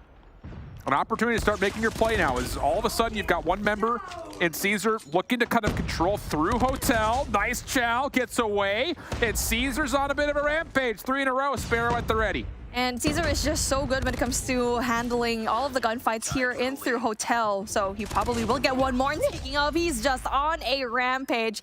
And that also allows him to get and have that hunter-killer drone in hand to get even more information and deal so much damage here through spawn. Shark just on the outside. Caesar now on 6 in a row. Teammates are capturing B. And Caesar has a chance to try to get the Sparrow out to do a little bit of spawn trapping, and unfortunately doesn't quite thread the needle on that last shot, so he takes himself out of the picture. But 2 ticks of progress are locked. Saturns has the chance just to hold the front door by way of the Purifier, and that will be good enough for an extra 60. 7 life lead now for 117. Minute 38 on the clock. And Animus still have an opportunity to play through Hotel, to maybe still hold on to this A zone and try to dwindle this life lead, but 117 are happy to play for kills. And now for Animus, they're trying to go in more for that back alley presence and still has to worry about Caesar. And at the moment, he's not going to be winning that gunfight. It is still going to be Yellow trying to get that first tick of progress into Alpha, but with 14 plays 4, it's definitely going to be so difficult for Animus, especially knowing that they're going to be broke on that next round. Yeah, Says gets fully streaked in the process, so between Says and Caesar in this round, incredibly well done to keep controlling tempo on either side of the map. Says on one, Caesar on the other. And that will lead to an offensive win. Unless Boot can do something amazing, he will not be able to. 1v9, first tick locked. So Narcs will have to not just get through this spawn, but he'll also have to get back over to A. And if you can't take it by the tone of my voice, it was never very likely. And 117 go up 2-1. 117, putting Caesar right there, and he winning the gunfights from that Hotel mid-courtyard definitely was a big presence, because for Animus, they did not have anyone. They basically opened the floodgates, and he was right there getting those kills. This time around, though, Animus will try to bring those 2 players again. They will try to fight in for that back alley control. War Machine out for Says, trying to control over top of A. Animus, couple of decent kills. They'll get through gas. Saturn's caught, trying to play them with a 100-killer drone. That will lead to an opportunity for number 3, Quithilla, to get on towards B. And Boot, with the War Machine of his own, he's kind of kept a lot of 117 at bay. It's isolating gunfights across the board as Quithilla wins another key 1v1. Presence will still be alive for Animus over on towards this B zone. Eventually, Says is able to connect with the 100-killer drone. That'll be good for 3 in a row for him. Animus will hold a 1-life lead and be able to get out of spawn, but 117 have regained at least some control defensively. I mean, it's just 117 just having that control through mid definitely is different, and a different look this time around, because you're just cutting off that rotation from Animus from mid, and now you get to isolate them, and you do get to see that Says absolutely popping off in this game. They only have to worry about that one last player, that's Shark, right there in through Warehouse, but he will be spotted out. Someone's got to go on a bit of a spree here for Animus. Narcs, whoa, quick swap back over to the Fennec. That works out, and then again on the Saturns almost.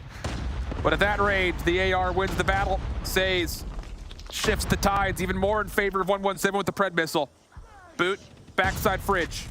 Has Lucky and Caesar in front of him. He's able to hold off the play, but this entire hit has to be successful on towards the A zone.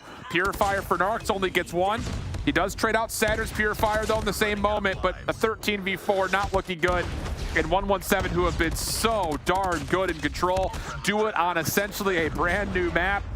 3-1 here on Standoff, 117 on the board.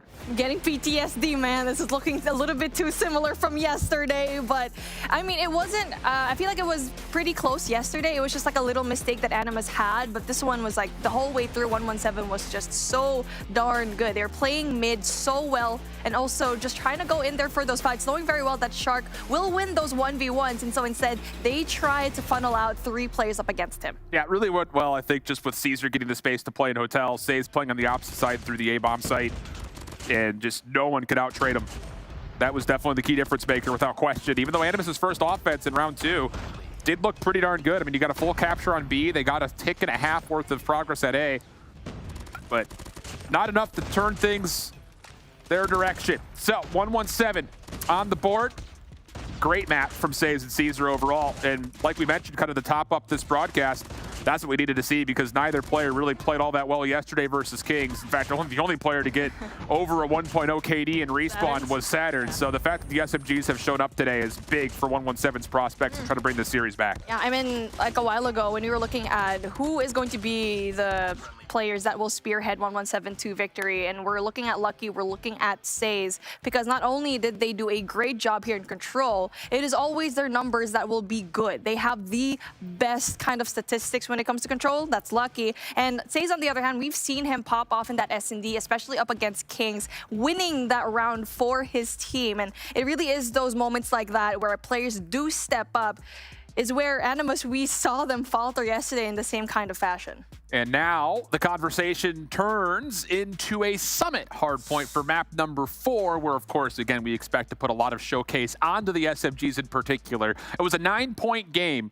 last time these two teams played here in the regular group stage. So, again, not really enough there to say that one team has favor over the other. It's mostly just down to who's able to control the tempo of the map, be able to put themselves into a position to respawn up, get a good rotation, control that hit from 3 to 4, mitigate damage where you can, not just handshake 60s, but I think just kind of with that little resurgence for 117, they'll feel a little bit more confident coming into this map after they got completely blown out of the first one when it came down to how the kill feed was going. You're absolutely right. This is going to be a pendulum, as both of these teams have played this twice already, 1 win each. And now this is the most important win for you if you are Animus and 117 to be in this game still, as we're starting things off with Animus on the more favored side of the map. Good opening kills from the SFGs. Just a single kill for Lucky. Caesar up top does provide an opportunity for 117 to come off of spawn and maybe try to envelop this hard point. But Shark makes safe the entirety of this top computer side. And Animus off to the races early as they're all over the hard point. Opening 15 seconds goes their way. And the fact that you get to see 117 actually going to be spawning off right side, so you do get to see that Lucky might be able to deal some damage, but he does get snuffed out by Narcs. It is still going to be Animus so dominant here in P1, and you already know that this is supposed to be a contest point, a back and forth, but it is still going to be yellow all across the board. And this is a straight slaughter right now for Animus. Decent moment here for 117 to kind of stop the bleeding.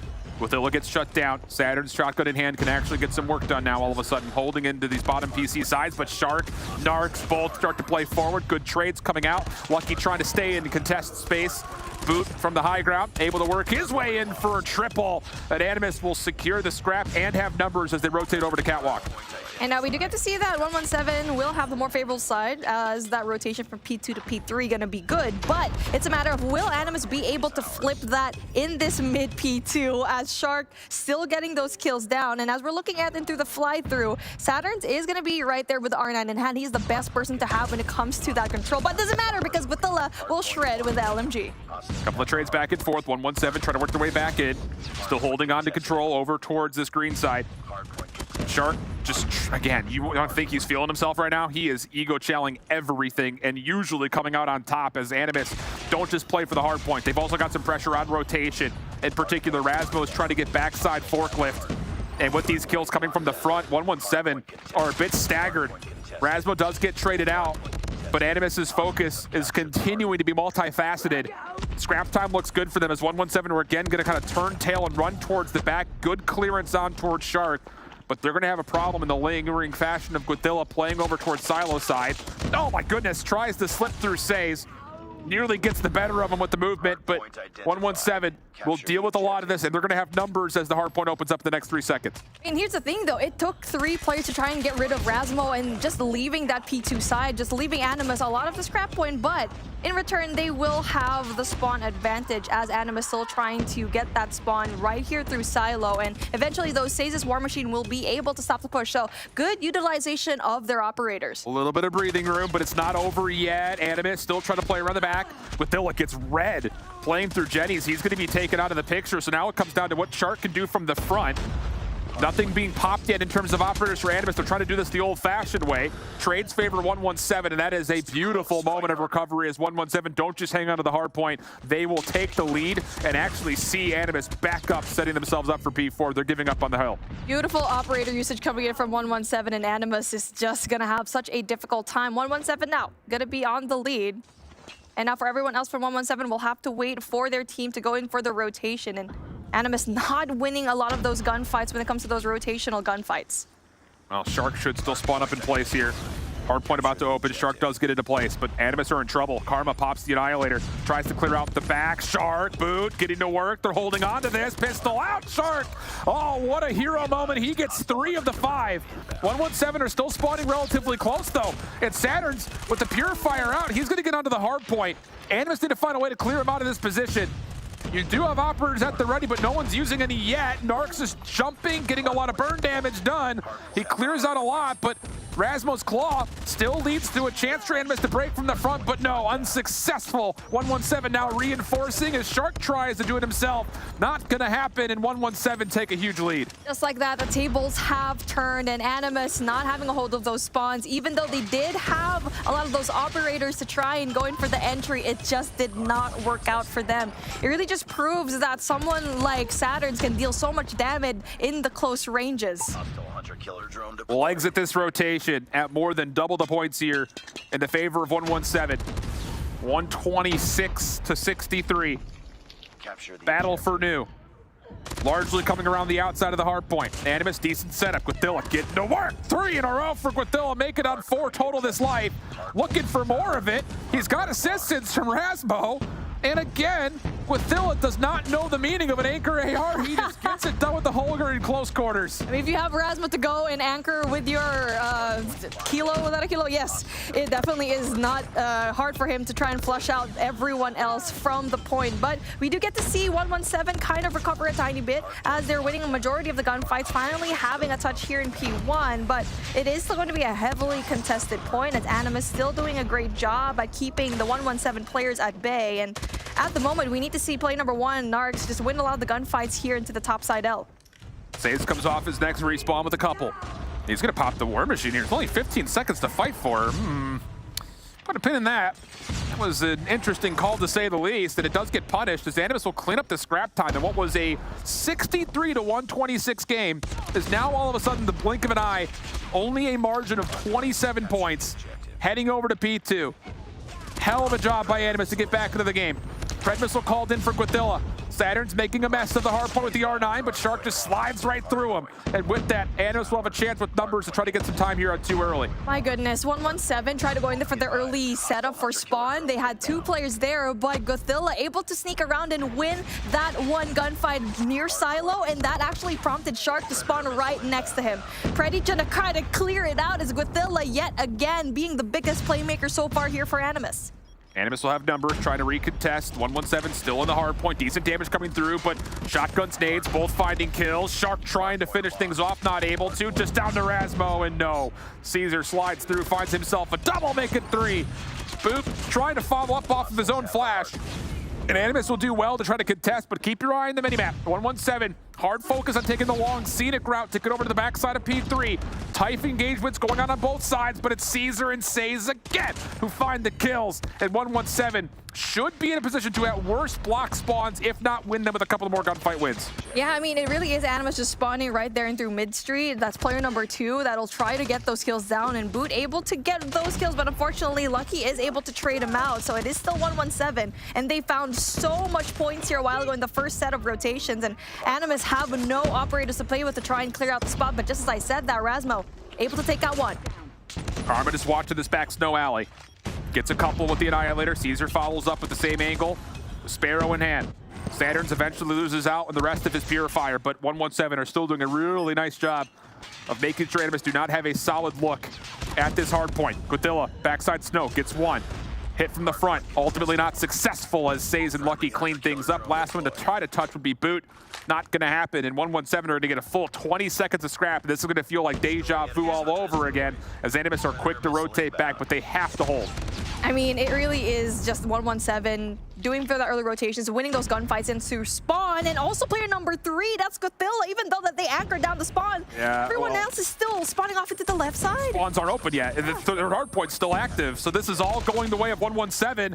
That's beautifully done. Absolutely perfect. And again, for Animus, it just feels like it was just too soon to not put a line of scrimmage at the middle of the map. There are no spawns on the far right side until we're in intermission, so 117 will get a free rotation off of a missed play from Animus. Not at all what you'd expect. Saturn's just playing with his food, checking for the R9. Lucky holding down Snow with the claw, and Animus look completely bewildered on this rotation between 3 and 4, and 117 can win the game here.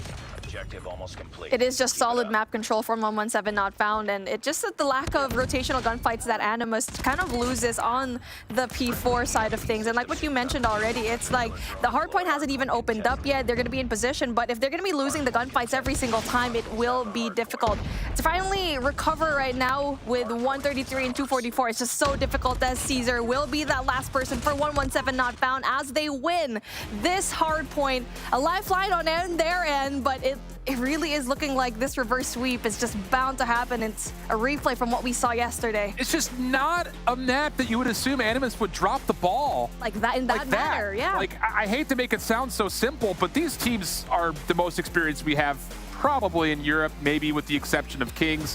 117 do have a couple of newer members, but this Animus squad in particular boasts some of the most experienced players in Europe. So the fact of the matter is, they should know. That is day one summit. If you're rotating from 3 to 4, you can't give up on 25 seconds of time, which is actually 33 seconds of time with the 8-second intermission, to say we're going to give up that time and just play for rotation, because every single kill that happens in that last 25 seconds ends up being a spawn behind the third hard point. And also, I mean, if you're going to be spawning, if you're going to be rotating that early, make sure to get those exit frags. Because Absolutely. so far, they're just letting 117 not found, especially with their operators in hand. Just wide open clearance on their end. But even though that Animus tried so hard to get those spawns on that P2, they were just losing it every single time because 117 is just always there first. And the thing about it is, like, again, just to re-hit this one last time, and really lock in when I tell you guys this, there are no spawns while P3 is active behind the fourth hardpoint. The closest you can spawn to that hardpoint is in the middle of the map. So why not set up your line of scrimmage over the top of P1 and P2? Yeah, absolutely. It just doesn't make any sense, and Animus should absolutely know that. It's clinical. I feel like what you mentioned already, you kind of hit it on the nail. It is going to be lesson 1 in Hardpoint Summit that you, from that rotation from P2 to P3, you put someone there in top L, in top control room, in that angle to cut that rotation, because you know there's always going to be that rotation from those players remaining from 117 to try and go there for the next hill. So now we're going to be going in for that game number 5. I mean, with our predictions being right here, we already have it on the board, but it's looking like the momentum is shifting into 117. And now for Animus, they need to get their mental in check. Yeah. Because yesterday we saw it kind of dwindle down, and now it's looking like the same case here. Let's see how well they can actually do in this last map of Express S&D. Neither team has played a lot on Express, and the times that they've had played it, it's been like 7-5s or overtime. So there hasn't really been anything convincing on either side when it comes down to, oh, we could look back to this matchup and say that this team holds any favor. This is all about who's better prepared and who can mentally hang. Again, it feels very familiar to the last time these two teams had played up against one another. Animus took the first 2 maps. 117 took map 3 and 4, working on the reverse sweep. Can they get it done this time when it matters most? Caesar, great first blood, backside monitors. Narcs able to chow, find the trade, and that, with a follow-up from Shark, leads to Animus controlling the B side on the offense. And now for 117, need to go and recuperate just a touch as the bomb is going to go down, dwindling it down to 45 seconds on the clock. And now if you're 117, you have Lucky still alive, and best believe that he will try to open things up, especially in through that arrival side. Narcs gives him a check. Bold to say the least. A couple of shots come out, and Narcs will push through that. Tough gunfight. Lucky. Oh my goodness. Huge gunfight win. Now to Says' perspective, he's playing through over towards top monitors. Guathilla provides one trade. Says over the back, gets a little bit of assistance from Lucky. 2v2. Says with the pistol, gets it done. Now it's just down to Shark. 1v2 situation, trying to play the time and the region, gets one, steps away, oh, doesn't quite get the kill, and Says has enough time to defuse. Now that's scary, because this is the same map that Says just gave Kings a difficult time, brought it to OT, and this is where we saw 3-dimensional plays from 117 not found. And that is an essential first opener from this team, and Lucky winning those gunfights is just so nasty, man. He treats that scope well, and he's looking like he's very alive this time around. And now a different look from Animus as they try to push in through that Alpha side, and we'll bring Rasmo in his favorite spot here through mid. We'll try to get that first blood. Rasmo, I think, did see that he was being pressured, so he backs off, throws a nade essentially at his feet, rechanges his focus up towards top overpass. Shark has train control. Bomb in the hands of Guathilla, number 3, just over towards lockers, looking for a chance to sneak on. But the thing about this is Lucky is watching this cross. There is no smoke here, at least as of yet. Karma's also paying close. Caesar's able to connect onto one. That's through the middle of the map and onto Shark, who's trying to play forward. So now with numbers, 117 have a chance to control this pacing, and Animus just have nothing to work with. They have to back off. They have no information whatsoever. We'll have to rely on player number 4. That is Rasmus, try to get those shots. He does, but will be traded by Saturn. So it is still a 117 that will have majority of that map control, as 2 players will be defending that A side and 2 players right there in B. And the plant finally going to go down, but it is going to be information given to the 4 players of 117. And Lucky could just watch to see if he can get a pick off the exit. No, does not connect. So Gothilla gets through for free. Flash will clear out lockers. Who's going to make the call to try to defuse? And Lucky's just going to hop it. At least baits the sound cue. Damage from Karma. Boot trying to follow up. He gets one. Lucky stuck in the corner. Tagged from both sides. It's Narcs to follow up. Saturn says, not here for the trades yet, but are quickly arriving. Bit of a pinch setup. Saves trying to play through train side. Saturn's will once again cue a check. That allows Boot to go down, and Saturn's finishes off Narcs up close and personal with, again, enough time to defuse. Beautiful response from 117 as Animus finally was winning their gunfights post-plant. 117 brought their last 2 chess players right there, the chess pieces that they need to win that round. And so for 117, that respawn, that fake defuse definitely kind of boggled Animus a tiny bit, thinking that it could be an actual defuse as they did not have eyes on the bomb. And now a different look from Animus again, a back and forth, that Bravo push, that will be heavy-handed. 117 though, they're not going to be checked through tickets. Saturn says, once again, combined for the opening first blood. Boot trying to find a way to work his way on towards site. Narcs in the opposite staircase. And I don't think they know how close Says actually is. Lucky gets a tag with the GS, but doesn't secure the kill. And everyone will back off just a touch. It's tense over the top of the B site. And a lot of this just results to if there will actually be a push into Says' direction. It happens as soon as we swap off. Boot finds the kill, and Animus will have a chance to plant. And now for 117, they're just going to stay put, wait for that plant to happen, knowing very well that the first line of defense Says is going to be down and ticketing. The bomb has been planted. And now information given. Now might be a heavy-handed push as Lucky tried to get that information down, does not get that kill off of Narcs. And what a misplay. That could have been big for 117. Nade Cook though, that is well tossed, but no. Does not secure the kill. Narcs eventually does drop 117, now working through the middle. Shark, Boot, playing opposite staircases. Shark on the cross, only gets one, not the second. Goodness. And Boot does get pinned up. Backside monitors. 117 will retake 3 times in a row to go up 3-0. Wow, I mean, Animus has been just kind of in shambles in their post-plant setup. Kind of unlikely to see that from this team, especially with how dominant they've been playing a while ago in that firing range. But now 117 looking like their double sniper setup this time around in the form of Lucky and Caesar is just working out very well for them. And now a 3-2 split from Animus, they will bring those 3 players in through Bravo and possibly a diversion in through mid by those 2. And look at how apprehensive Animus are to even commit for a plant after so much conditioning has come to the fact that they're going to get contact over the middle of the map. Raswell may have seen a shoulder right there. Boot trying to push up, see if he can maybe catch a piece of timing. He can't go too much further forward though because Lucky is watching over the top. So Gothilla will plant. Saturns gets caught, try to cherry pick a kill off the exit. Caesar down low.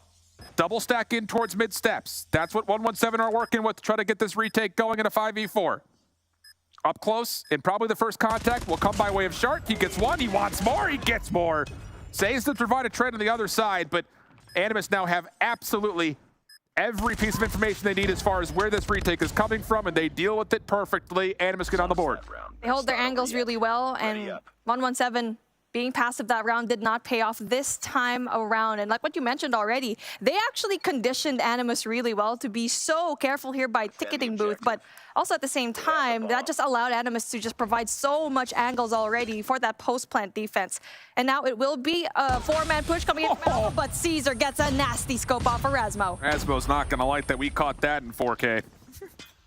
Shotgun and Saturns does get up top here. He could hold top tower with this for what's going to feel like an eternity. Pending, of course, he doesn't give up anything over to the players down low. And Animus will be stuck a little bit in lockers because of it. Lucky tried to assist over the top. And yeah, Animus, they have to back off. There's no way you can commit through this shotgun. Not with any more, unless like a nade lands. That's the only way. They're going to try for it. Nade isolation try to come through, but Saturn stays safe.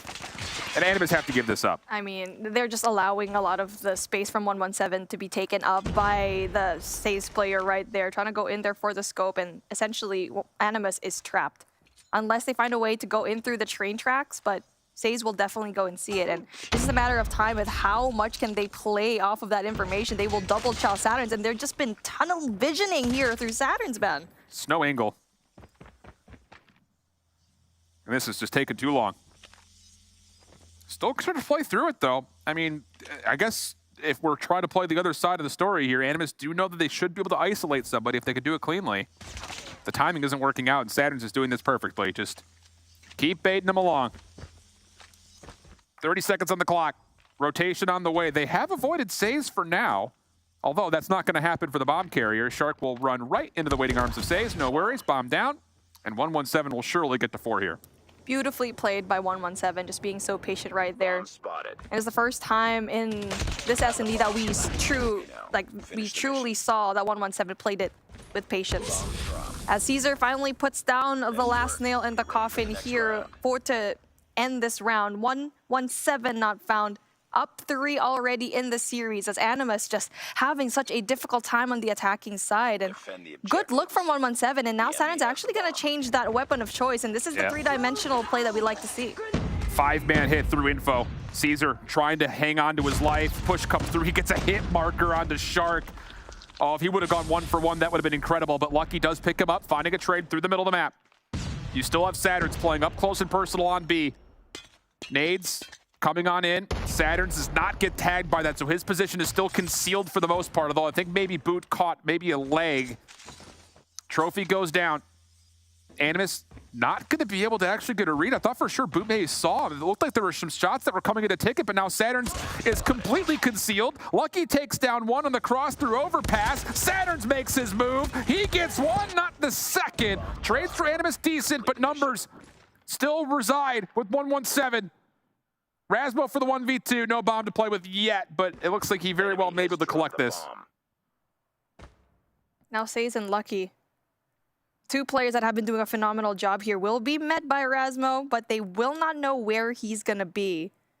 All they need to do is just wait for that information, wait for that plant, because there's no use for you to try and chow at this point and be singled out, especially with a player like Rasmo.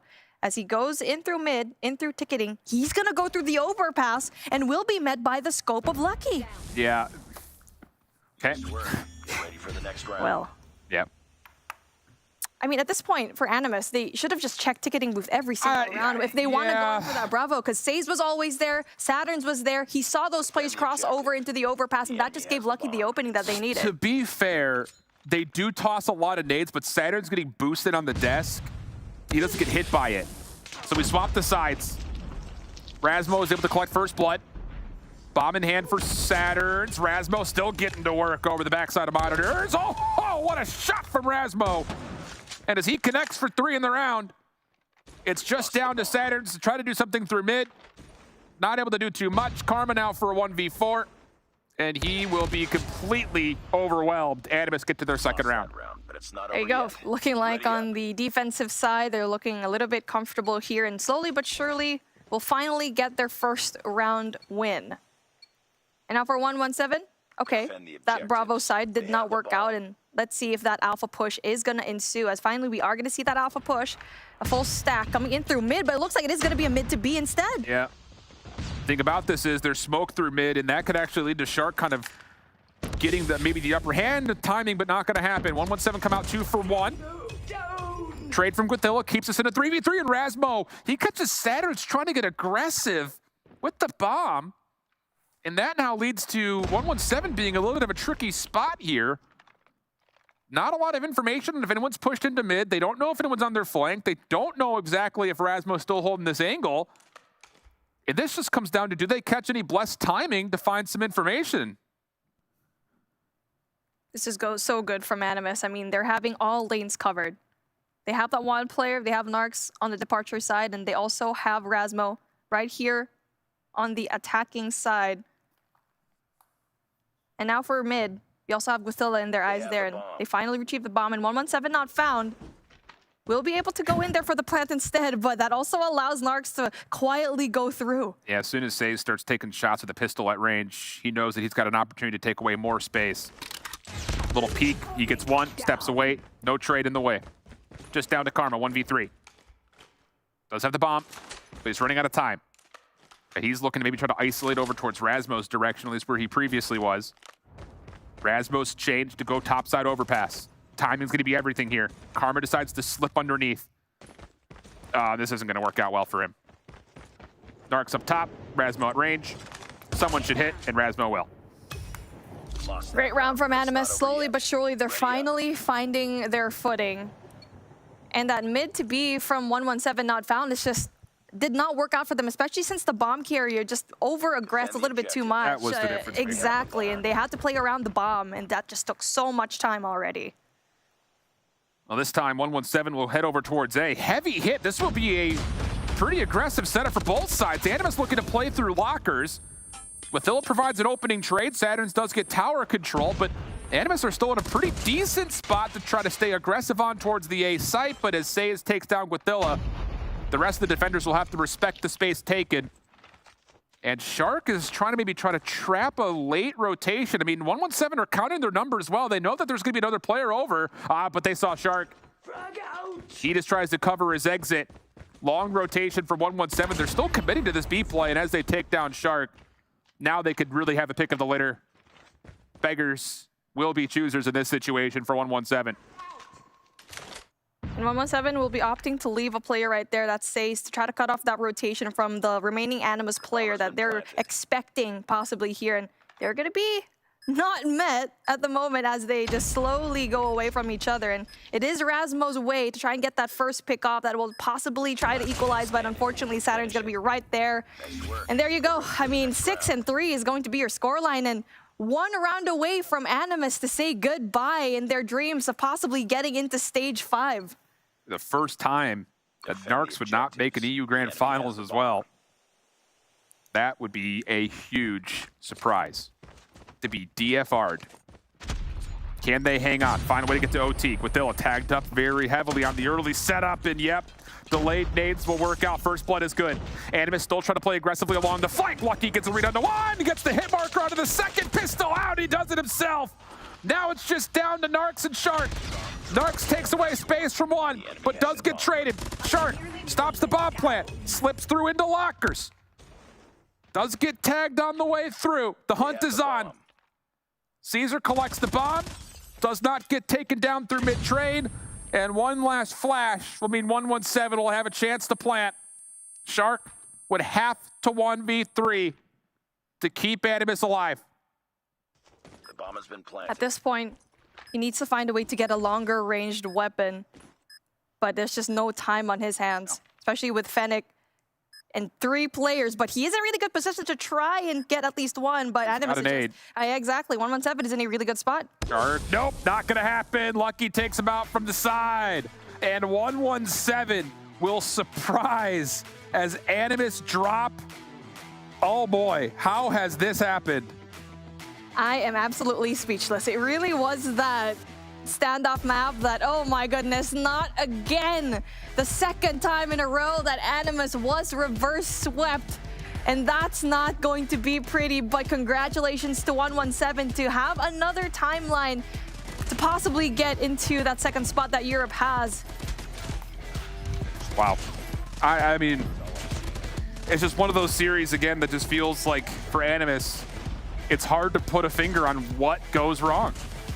And I think yesterday we had a little bit of an easier time pointing to particular moments of the control, snowball things that happened in the map for Hardpoint.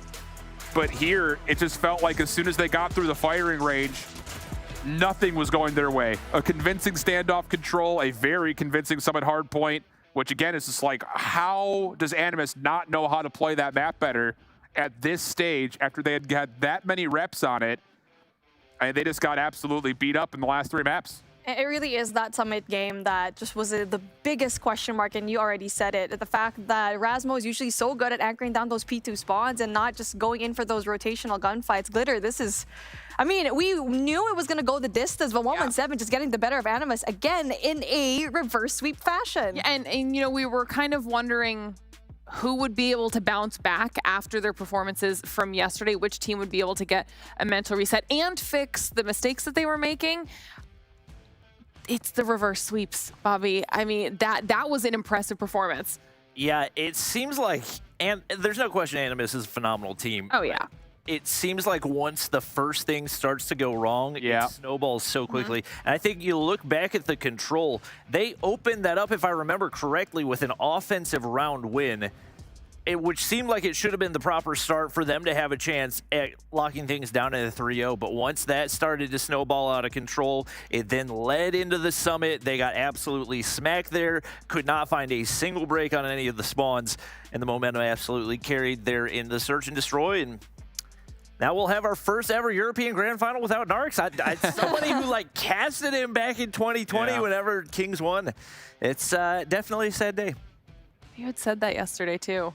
Something to keep our eyes on. I mean, we knew that was going to be a tough match. The number 1 and number 2 seed had ended up in that lower bracket, and that was going to be sad for either side, whoever did not come out on top, because they both played so phenomenally throughout the season that both of them deserved to be in this end portion, the finals of our challenge season. But it is 117 after another reverse sweep. They keep themselves alive right now in this bracket. You'll see this reflected here down there at the bottom. 117 move through. Now they have to take on Exclusive if they want to eventually face off against Kings in the grand final. After the performance we saw yesterday out of Exclusive, give me a little bit of a preview of what you think might happen here, Shift. It's so hard to read because Exclusive played Animus really, really well. We talked about the fact that they kind of threw away map number 1. Map 2 was out of hand, but then everything else after that, it looked like Exclusive were really the trendsetters.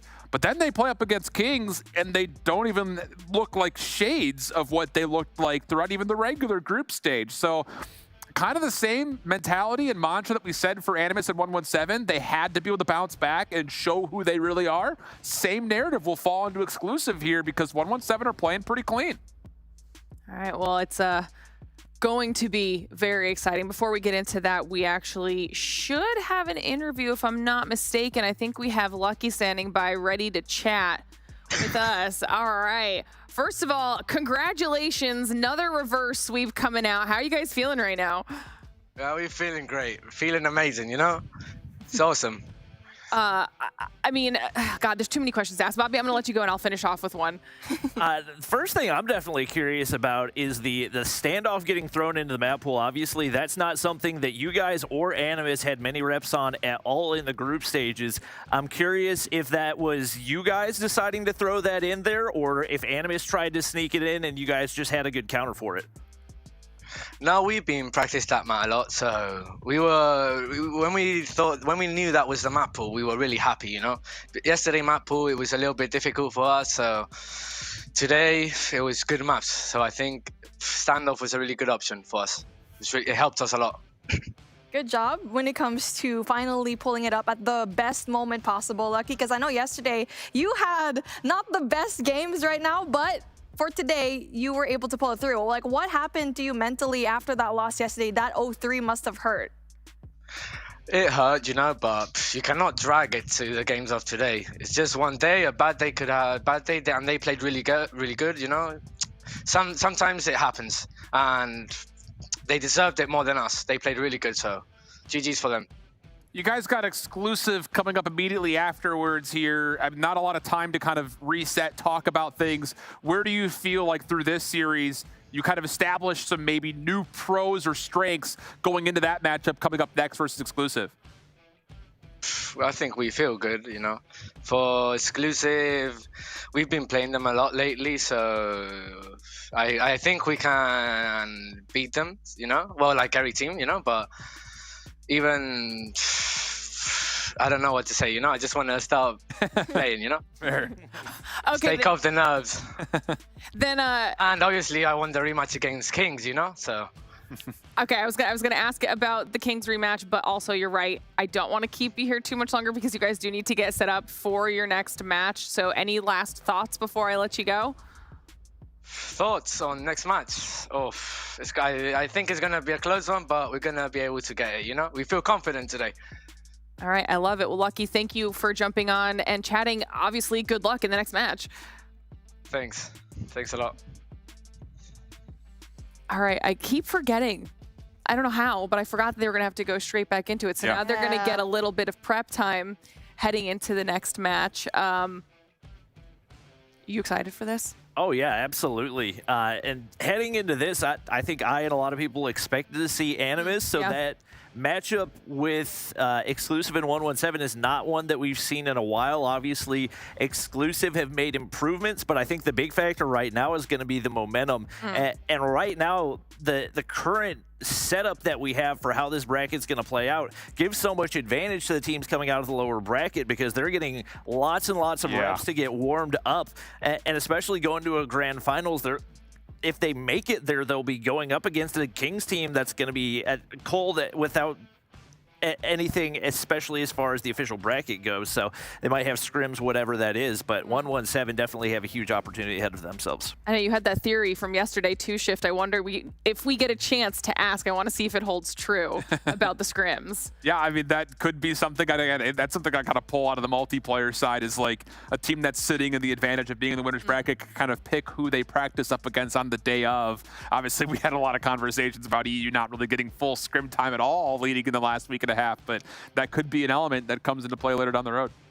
All right, Mommy, you ready? You ready for this? Oh, man. It's really the question is, like, I feel like for Kings, they set the bar. If they 3-0'd Exclusive and 117 not found, and 117 did a 3-2 reverse sweep to Animus, it really just goes to show with how good Kings actually are. And they're feeling confident at the moment, and that confidence could be scary in this competition. All right, so suffice to say, not just the grand finals, but this next upcoming match are both going to be insanely good, very close, and I think everyone's excited to see how they play out. Before we get into that, though, we're going to be sending it to a short break, give our players some time to get themselves ready for that next match, so don't go anywhere. You're watching the Snapdragon Pro Series.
Welcome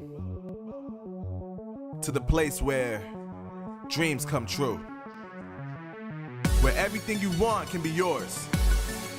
If and only if you're willing to work for them. You're willing to hurt for them. But most of all, you're willing to be first for them. Ha!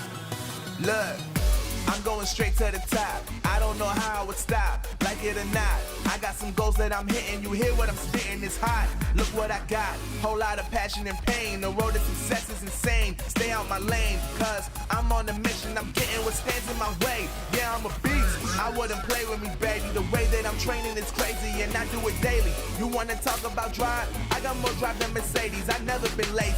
I'm in the room, it's a red alert. You wanna compete? Well, get better first. I got 10 toes in the dirt, push through the hurt just to show them my worth. I'm the best. Yeah, I'm the best. I never stress.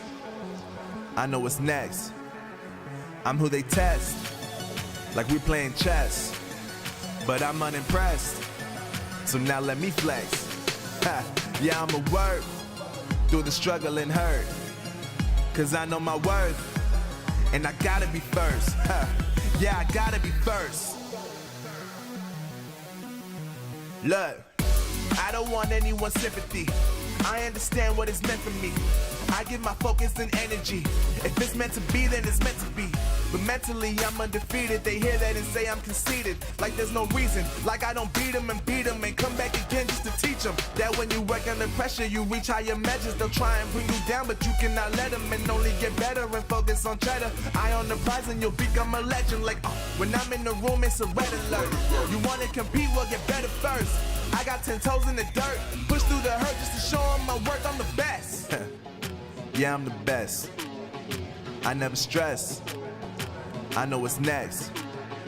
I'm who they test, like we playing chess. But I'm unimpressed, so now let me flex. Ha, yeah, I'ma work through the struggle and hurt, cause I know my worth, and I gotta be first. Ha, yeah, I gotta be first. They don't know what's gotten into me, how'd I turn pain into energy. Through all the struggle and hurt, remember my worth, and that's why I gotta be first.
The Snapdragon Pro Series powered by Samsung Galaxy is brought to you by Snapdragon Elite Gaming, Samsung Galaxy S23 Ultra, and Monster Energy.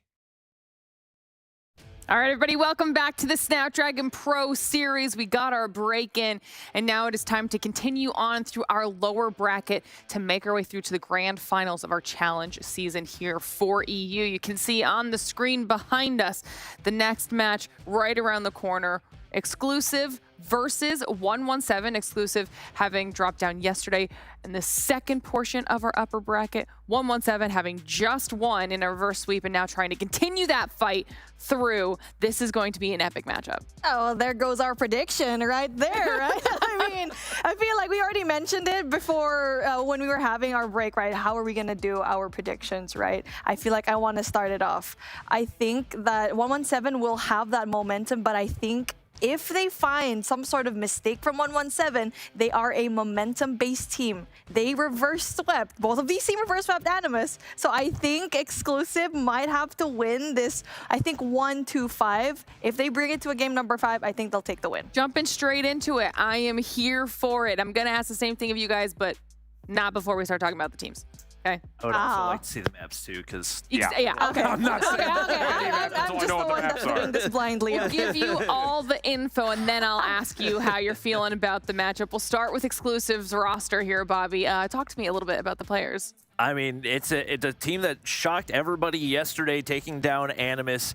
We knew that they were going to be competitive, but for them to have the mental toughness to pull off the reverse sweep definitely impressed a lot of people. You got to give a ton of credit to Neil for the absolutely glorious sniper battle that we saw between him and Marvel in the Search and Destroy. But across the board, a lot of experience with the exception of Champy, who is a rookie, has performed absolutely phenomenally. So my eyes are on Creed. He has had a fairly lackluster performance so far in the playoffs, and he's going to need to step up for them to have a chance. And then on the other side, Shift, we just got a chance to talk with Lucky, see how they're feeling. We'll talk about the 117 players again. Yeah, I think the biggest thing for me was the SMG line really stepped up throughout the entirety of that series, let alone the 3 maps that they were able to win consecutively. So that's great news for 117, because that was where they were getting bullied yesterday by Kings. That's going to be another key matchup, I think, in this particular series, because like Bobby mentioned, the SMGs were looking really solid. Even when Neil wasn't sniping, when he had a Fennec in hand, he was really starting to really take over moments for Exclusive. So for me, I think that's going to be another key element of this battle. I think it's going to be a very close back and forth between these two squads. Now, obviously, you gave us your prediction here, Mommy, on how you think it could potentially play out, but we got to talk about what we could see between these two teams. We'll get the picks and bans up here in a little bit. We're not even on that part yet, but matchup-wise, how close do you think it's going to be, aside from predictions? Like, I mean, our prediction initially was going to be Animus winning and going up against Exclusive, but now that we see that 117 is kind of in the same category, that they can definitely mentally handle being down a certain point, and now both of these teams are definitely going to be on the same level. But 117, when it comes to statistics, it's just the numbers go into their advantage, right? I do still think that Hardpoint will still be a 50-50 depending on what map we're going to go through. I'm expecting that 117 would want to go back into that Summit, and Exclusive will want to get that Hacienda. But I think S&D is still going to the favor Exclusive, knowing very well that they gave Animus and Kings, even though they lost that, a pretty hard time. The other interesting thing about this matchup is 117 have thrown a curveball into the whole spanner now, with Standoff being a map that is now a threat in the regard of them looking really solid on it. Exclusive have not played that map yet. So when we eventually do talk about things like picks and bans, Exclusive, their best mode has been control. They actually find themselves on the back foot there, because now they're going to probably feel like they have to veto Standoff, which means that 117 could get Crossroads, which Exclusive do not want to see. So it's not great news here, I think, for 117, considering what we just saw, or pardon me, not great news for Exclusive, considering what we just saw from 117 with that Standoff being in the mix. Yeah, it's going to have to force Exclusive to try and step it up here in some of the other modes. And where do you think an opportunity for them in that regard would exist, Bobby? I think definitely looking at the Search and Destroy with how closely they played up against Kings. Meanwhile, 117 pretty much got absolutely wiped, especially in that firing range Search and Destroy. It wasn't a pretty one. So we'll see what they can do, but I think eyes got to be on Neil for him to step up. Snipers have been hot, no question about it. And even though the S&D wasn't really a super strong mode for them previously, they've shown improvement. Realistically, they don't have a super strong search and destroy or a hardpoint. It's a 500 team in both of those modes. So seeing them in the upper bracket was certainly unexpected, but showing that they are up to the task and the experience definitely giving them a little bit of a boost. Okay, well, we're getting the picks and bans, the information that you guys wanted to give me. Your predictions is starting to come in here. Is this swaying you in one direction or the other here, Bobby? I feel pretty good for exclusive, to be honest. Me too. The Takeoff was just phenomenal for them yesterday, even though they didn't close it out. Super strong start and was incredibly winnable against Animus. They had the absolute slugfest on Slums that was a beauty to watch, and then it is going to be Raid making its way through. So I'm assuming that we have 117 banning Standoff? I have no idea. They have to have seen something. Exclusive ban Standoff. That makes sense because of 117 coming off. I'm just surprised that 117 allow exclusive a chance on Raid, which has been their best control map and where they found the vast majority of their wins on their 6-3 mode. So yeah, Bobby's absolutely right. This series, based on the maps, is actually great news for exclusive. I think the Takeoff is great news. The Arsenal isn't terrible news. We saw what they could provide on Slums. Raid's their best control. There's an opportunity for exclusive to be our second qualified team from Europe. Are those your predictions? No. Sorry. Okay, so you both still think it's going to go the way 117, just going to be even closer? Think about it. I'm just going to go ahead and say this ahead of time. We're getting clowned on Twitter. I know. You guys are allowed to clown us, but only if you reply to the ESL tweet with your own predictions, so that we know that you were right and we were wrong. Because if you were right, then you don't have any grounds to talk. With that being said, I'm going to let Shiv make his predictions. I'm still going to take 117. I think 3-1. I think they dropped the Raid. No, they dropped this. I got 3-1. I'm not putting any maps on the radar. That's fine. You go. Bobby can continue to think about it if he doesn't want Twitter to see us being wrong for like the 4th time this weekend alone. You guys go to the other side of the studio. I finally want to get your thoughts on this. Does it change your prediction here at all after seeing the map pool? A little bit. Knowing that control is going to be Raid, I feel like that does swing a little bit more to the favor of exclusive. I did mention that it could be a 1-2-5, just because it's going to be even more fortified because Takeoff is going to be a map that exclusive was pretty much comfortable yesterday. They just kind of dropped the ball right up against Animus, but Slums was a slugfest up against Kings. They were so good. It was 24 rounds of SMB. I know. It was so long. I'm still going for exclusive, man. I'm going to be the lab rat for Twitter to roast later on if I'm wrong. That was, honestly, at this point, that's all of us. It's literally all of us, but I'll take it. We've got an exclusive pick here. We'll see what the boys commit to. And maybe after the first map, maybe they need one map under their belt. Either way, it's time to get into match number 2, determine the second team that will be making their way through to grand finals to face off against Kings. So Bobby and Shiv, let's get into it. It's just really funny because this could be a 3-0 either way based on the maps, but also because 117 looked decent. I don't know where to go. I'm just going to go 3-1, 117. I don't know what map they're going to lose, but I think they're going to lose one. I don't know. I'm like so torn right now because I trust you, but my heart says that the maps are so strong for exclusive. But also, you said 117 was going to be Kings yesterday, so I'm going exclusive. All right, bet. I'm here for that. Because honestly, there's a world where if 117 come out and lose this first map, they could get 3-0'd. Yep, 100%. Just based on how exclusive have played Slums, and more importantly, how they've played Raid. I think 117 have completely boggled this map veto and pick process. I'll be completely honest. So we'll see how things unfold. It will be 117 starting off on the left side of the map. First couple of kills are decent. Neil's trying to stay alive on the hard point, but 117 kills will allow them to neutralize quickly. Eyes on Creed for sure, like we said, has struggled so far, especially in the respawns, but they locked down the high ground position, couple solid kills. Champy's able to lock down the doorway, and exclusive hopping on the hard point early. Nobody there in position, so it is going to be 117 trying to force through mid, but a big kill on the top side by Lucky. He's definitely been stepping up for them following a slow start yesterday as well. Nobody occupying the hard point, but Creed continues to lock down the backside and working on some streaks early. Yeah, not bad at all here for Exclusive, kind of just getting control, finding kills, not necessarily playing for one side or the other. They're just kind of happy being where they are, just existing in the space that they find themselves in. How about this? Now with the last 15 seconds of the hard point, Exclusive make their move. 30 seconds on the clock already for them. Trying to get over towards the left side of the map. They ultimately get shut down, but Neil gets over towards the front side staircase, and how about the hot start for Neil? Getting some early neutralization over the top of P2. Big kills and spawns still locked in for 117, so they're happy with what they've been able to muster here on P2, but going to be difficult to hold with some of the operators likely going to start getting charged up soon.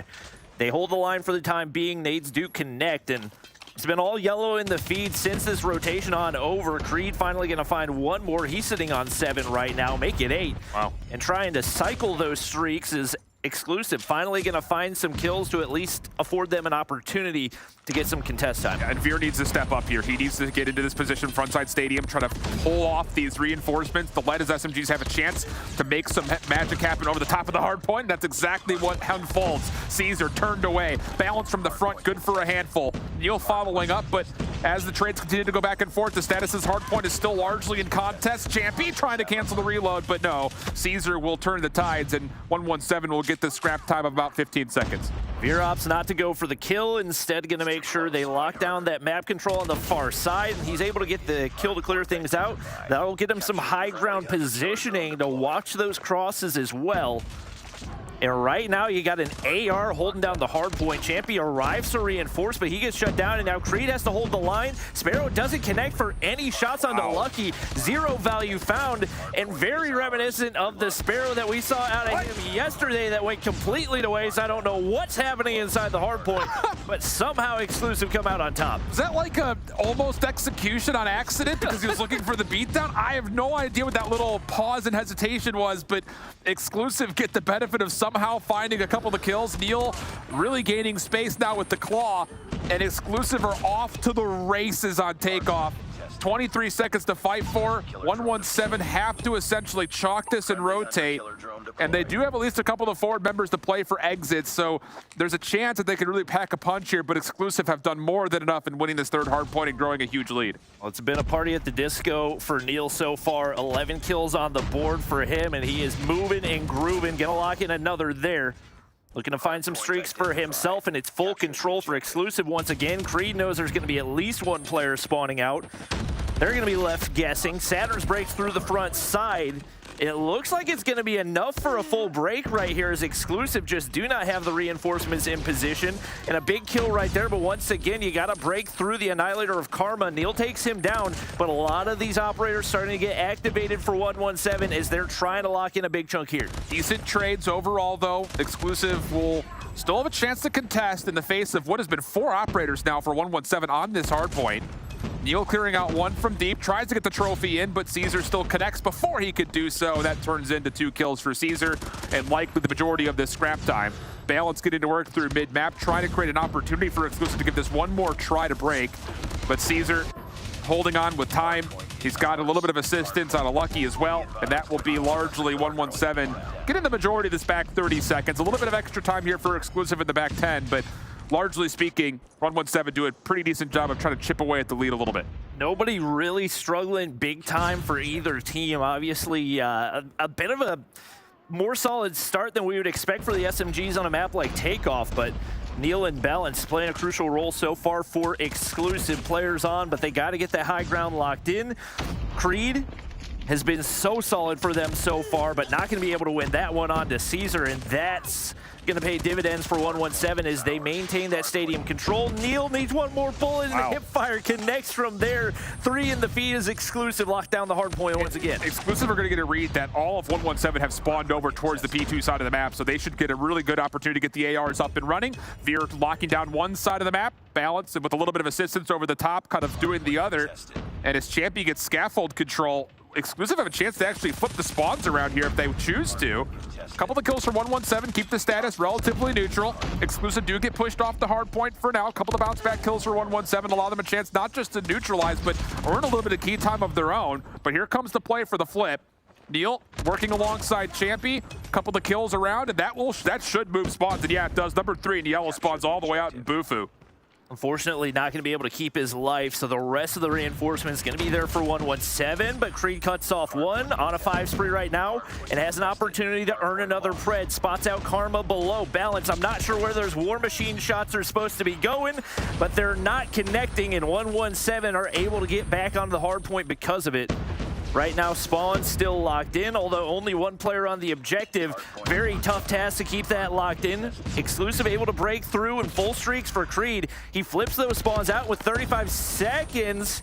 They do get the full flip. And right now, a solid opportunity for Exclusive to build back onto that lead. Big Pred missile call right there from Creed. Saves had the War Machine out. He was just trying to flood these windows to allow his teammates a chance to play through scaffolding. But the Pred missile pretty much shuts down the entirety of the play. So Exclusive get to gaining on their lead again. 142 to 112. More time to be earned.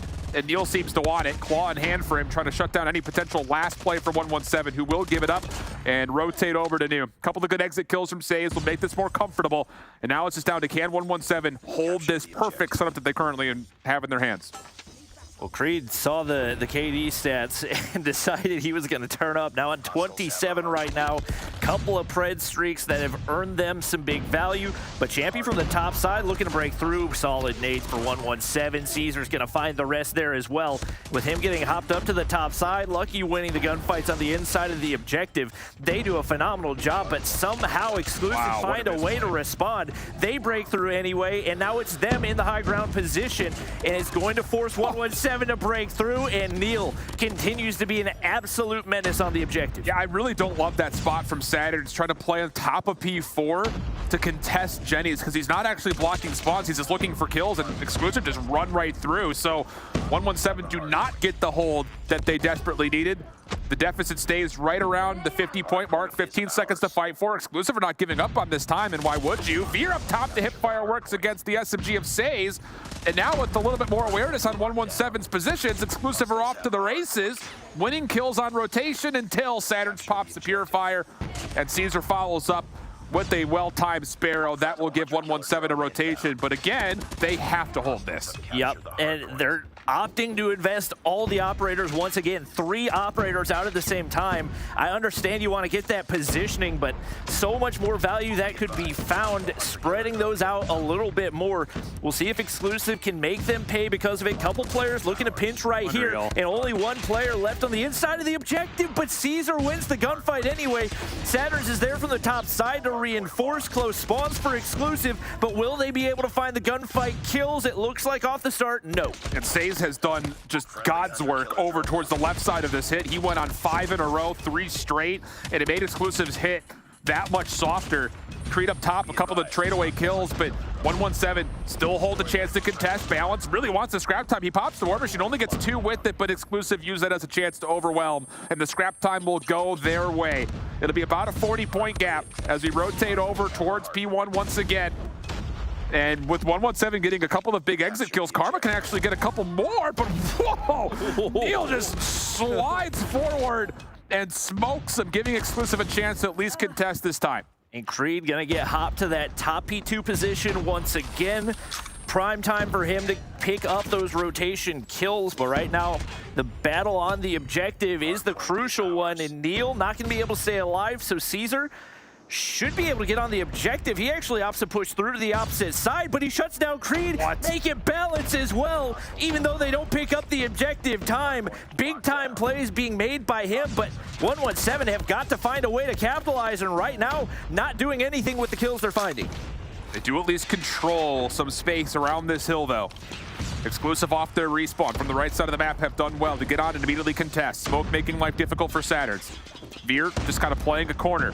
Has no idea where this contestant is, and he's not gonna like what he finds. It's just 117 from all around him.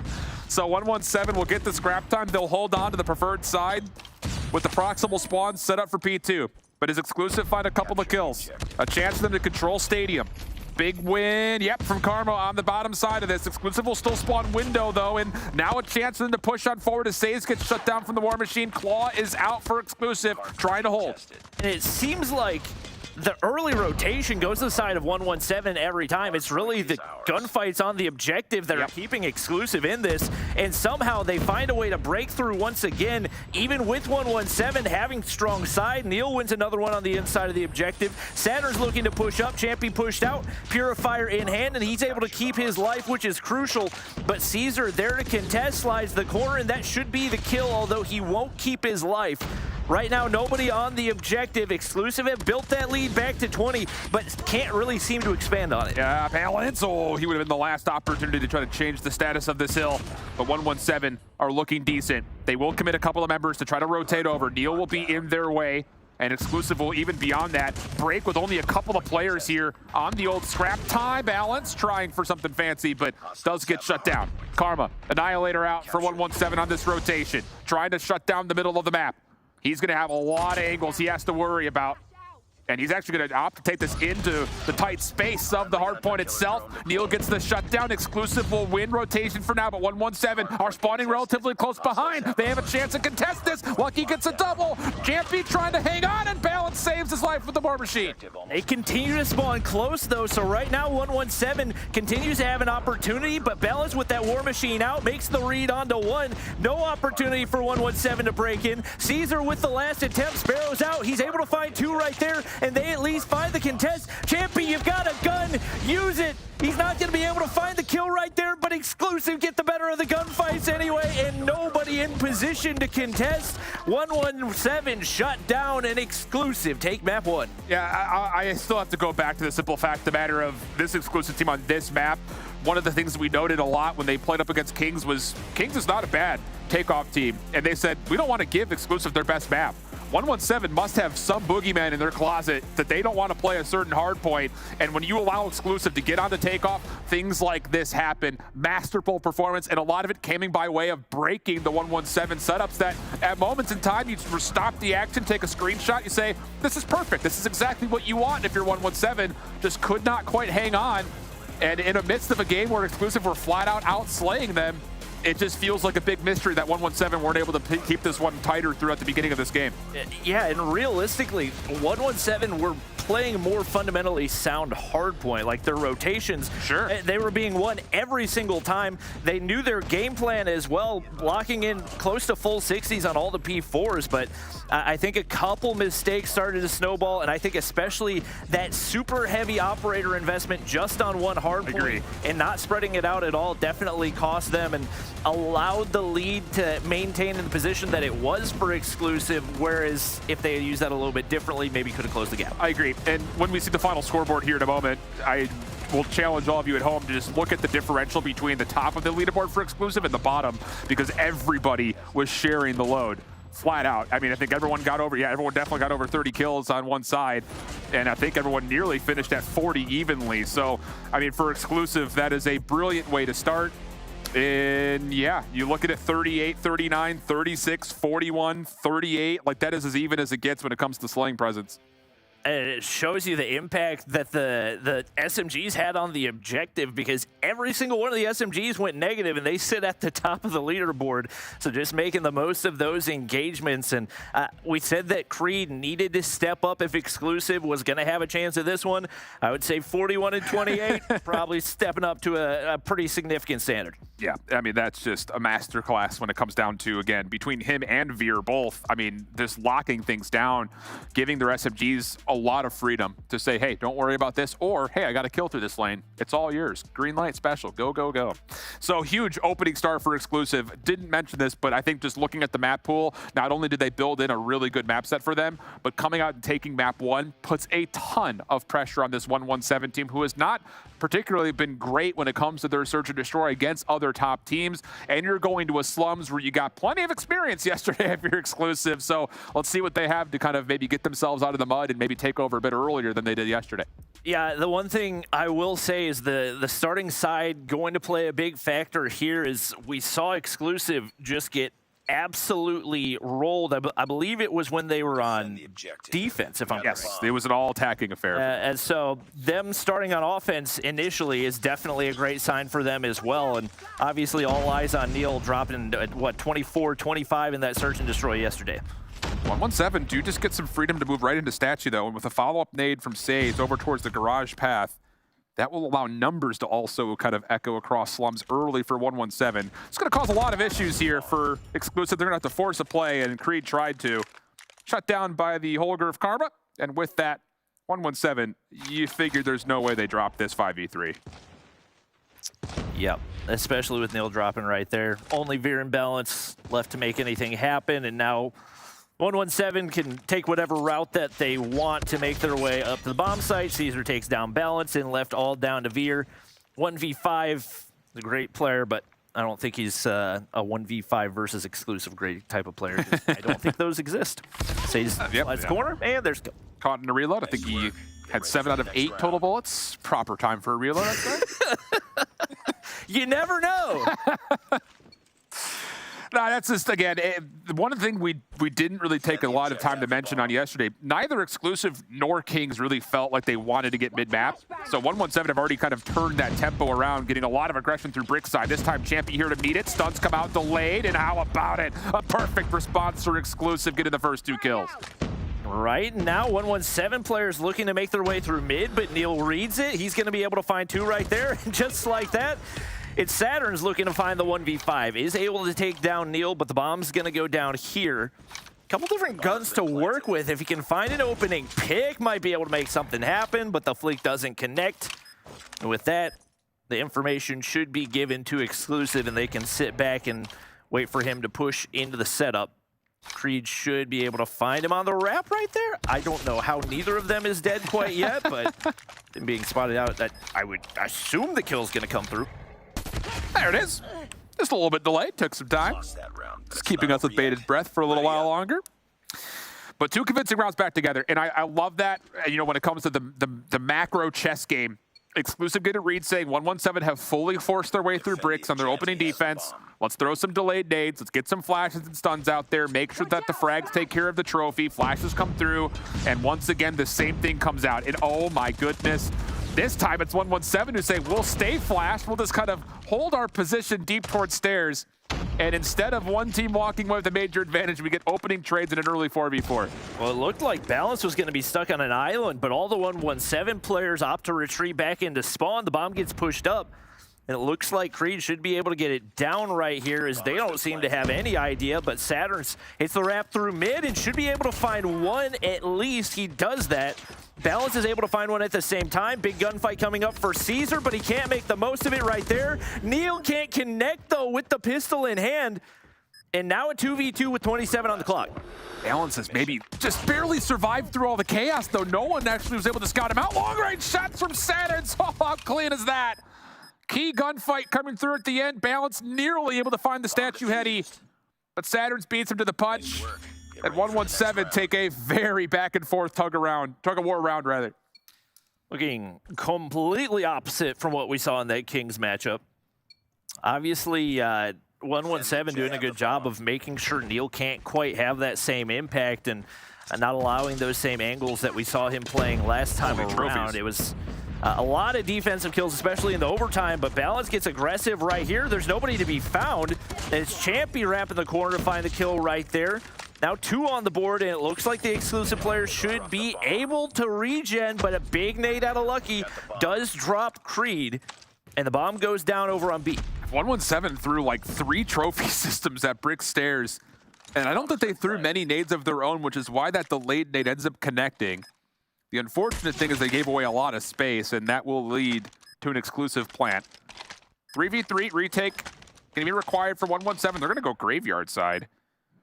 And this may not be fully predicted. Veer's watching for it, but how many does he find is the real question. Gets the first cleanly. Caesar tries to slide through. Surely that was seen. But Balance doesn't really have a beat in him. Champy picks up the pinch. And with that, Sage is just not going to have enough time to 1v3 this, you'd think. Couple of shots, 1 kill, a little bit of damage, but yeah, there's just no way Exclusive give him a chance to defuse this. Yep. All you have to do is not peek. They don't peek. Balance picks up the kill. And just like that, we're tied back up. 2-2 right here. And even though initially we had anticipated it was going to be an offensive-sided map based on the matchup yesterday, that theory kind of threw itself out the window. So looking like both teams have started to figure some things out, make those adjustments, and see what they can do. It's another aggressive push on toward B. Once again, 117 sit back, but Saturns gets overly aggressive right there. Says doesn't pick up the kill. Champy, why are we peeking? You had cover to work with. Trades left and right. Bomb is yet to go down, but Creed has it in hand and still man advantage for Exclusive. Initially, that is a critical error from 117. Saturn just tries to get forward, and with the first blood coming their way, you thought that was going to be a clean setup, and there it is. A couple of the trades come out, but Neil is the difference maker once again. Saves 1v4. He's got Veer up close, Creed over the heady. Help a little bit further on with balance. And none of that is required because Veer's the one to take him out of the picture. And yeah, that's an error from Saturn to start things off. I mean, you're late to the party at mid. You have an AR trying to clear out statue or bricks or van. Like, there's so many angles he has to worry about, and Exclusive just completely taken by surprise. So 3-2. I think he kind of second-guessed the game plan. I think so, too. The game plan has been working, so if you're 117, sit back, let the play come to you. Oh, and I think Balance may have gotten eyes on Lucky. Doesn't seem like he's got the angle to work with, and Creed's gonna drop to Says, but traded out immediately by Champy. They hit the wrap back toward B, and nobody looking to push out toward A. But you still have Neil sitting back with the scope in hand, watching that exit from the A side as well. So definitely a solid approach right here with a nade connecting for Veer. That should open the opportunity for them to push on to B. The wallbang connects for Balance. And now all left to Saturns here before we hit the switch. Balance was about to give up on that spam. Just got the last couple of hit markers and says, wait a second, got this. So now Saturns 1v4. Hard predicting B. That is the incorrect prediction. And Exclusive will surely cruise their way to a fourth round here with the post-plant setup looking the way it does. Saturns may get a chance to isolate one. It's a very aggressive route by Neil.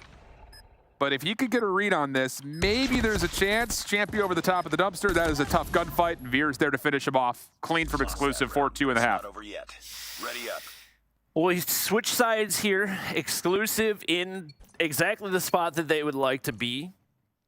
And realistically, maybe even a better spot with how they closed out some of those defensive rounds yesterday. So we'll see what the breakoff looks like for 117 here to get things started. Saturns gets aggressive with the R9 in hand, and he's looking to get all the way onto A, but there's nobody waiting for him there. Audio cue off of that push up as he looks to get the bomb down. Creed takes down Says in the same breath, and just like that, Exclusive have found themselves a mad advantage, and 117 forced to wrap all the way back toward B, where there's still two Exclusive players waiting. Balance on the corner, does get pushed off, has to play the van, but again, Bricks control is perfectly fine for Exclusive.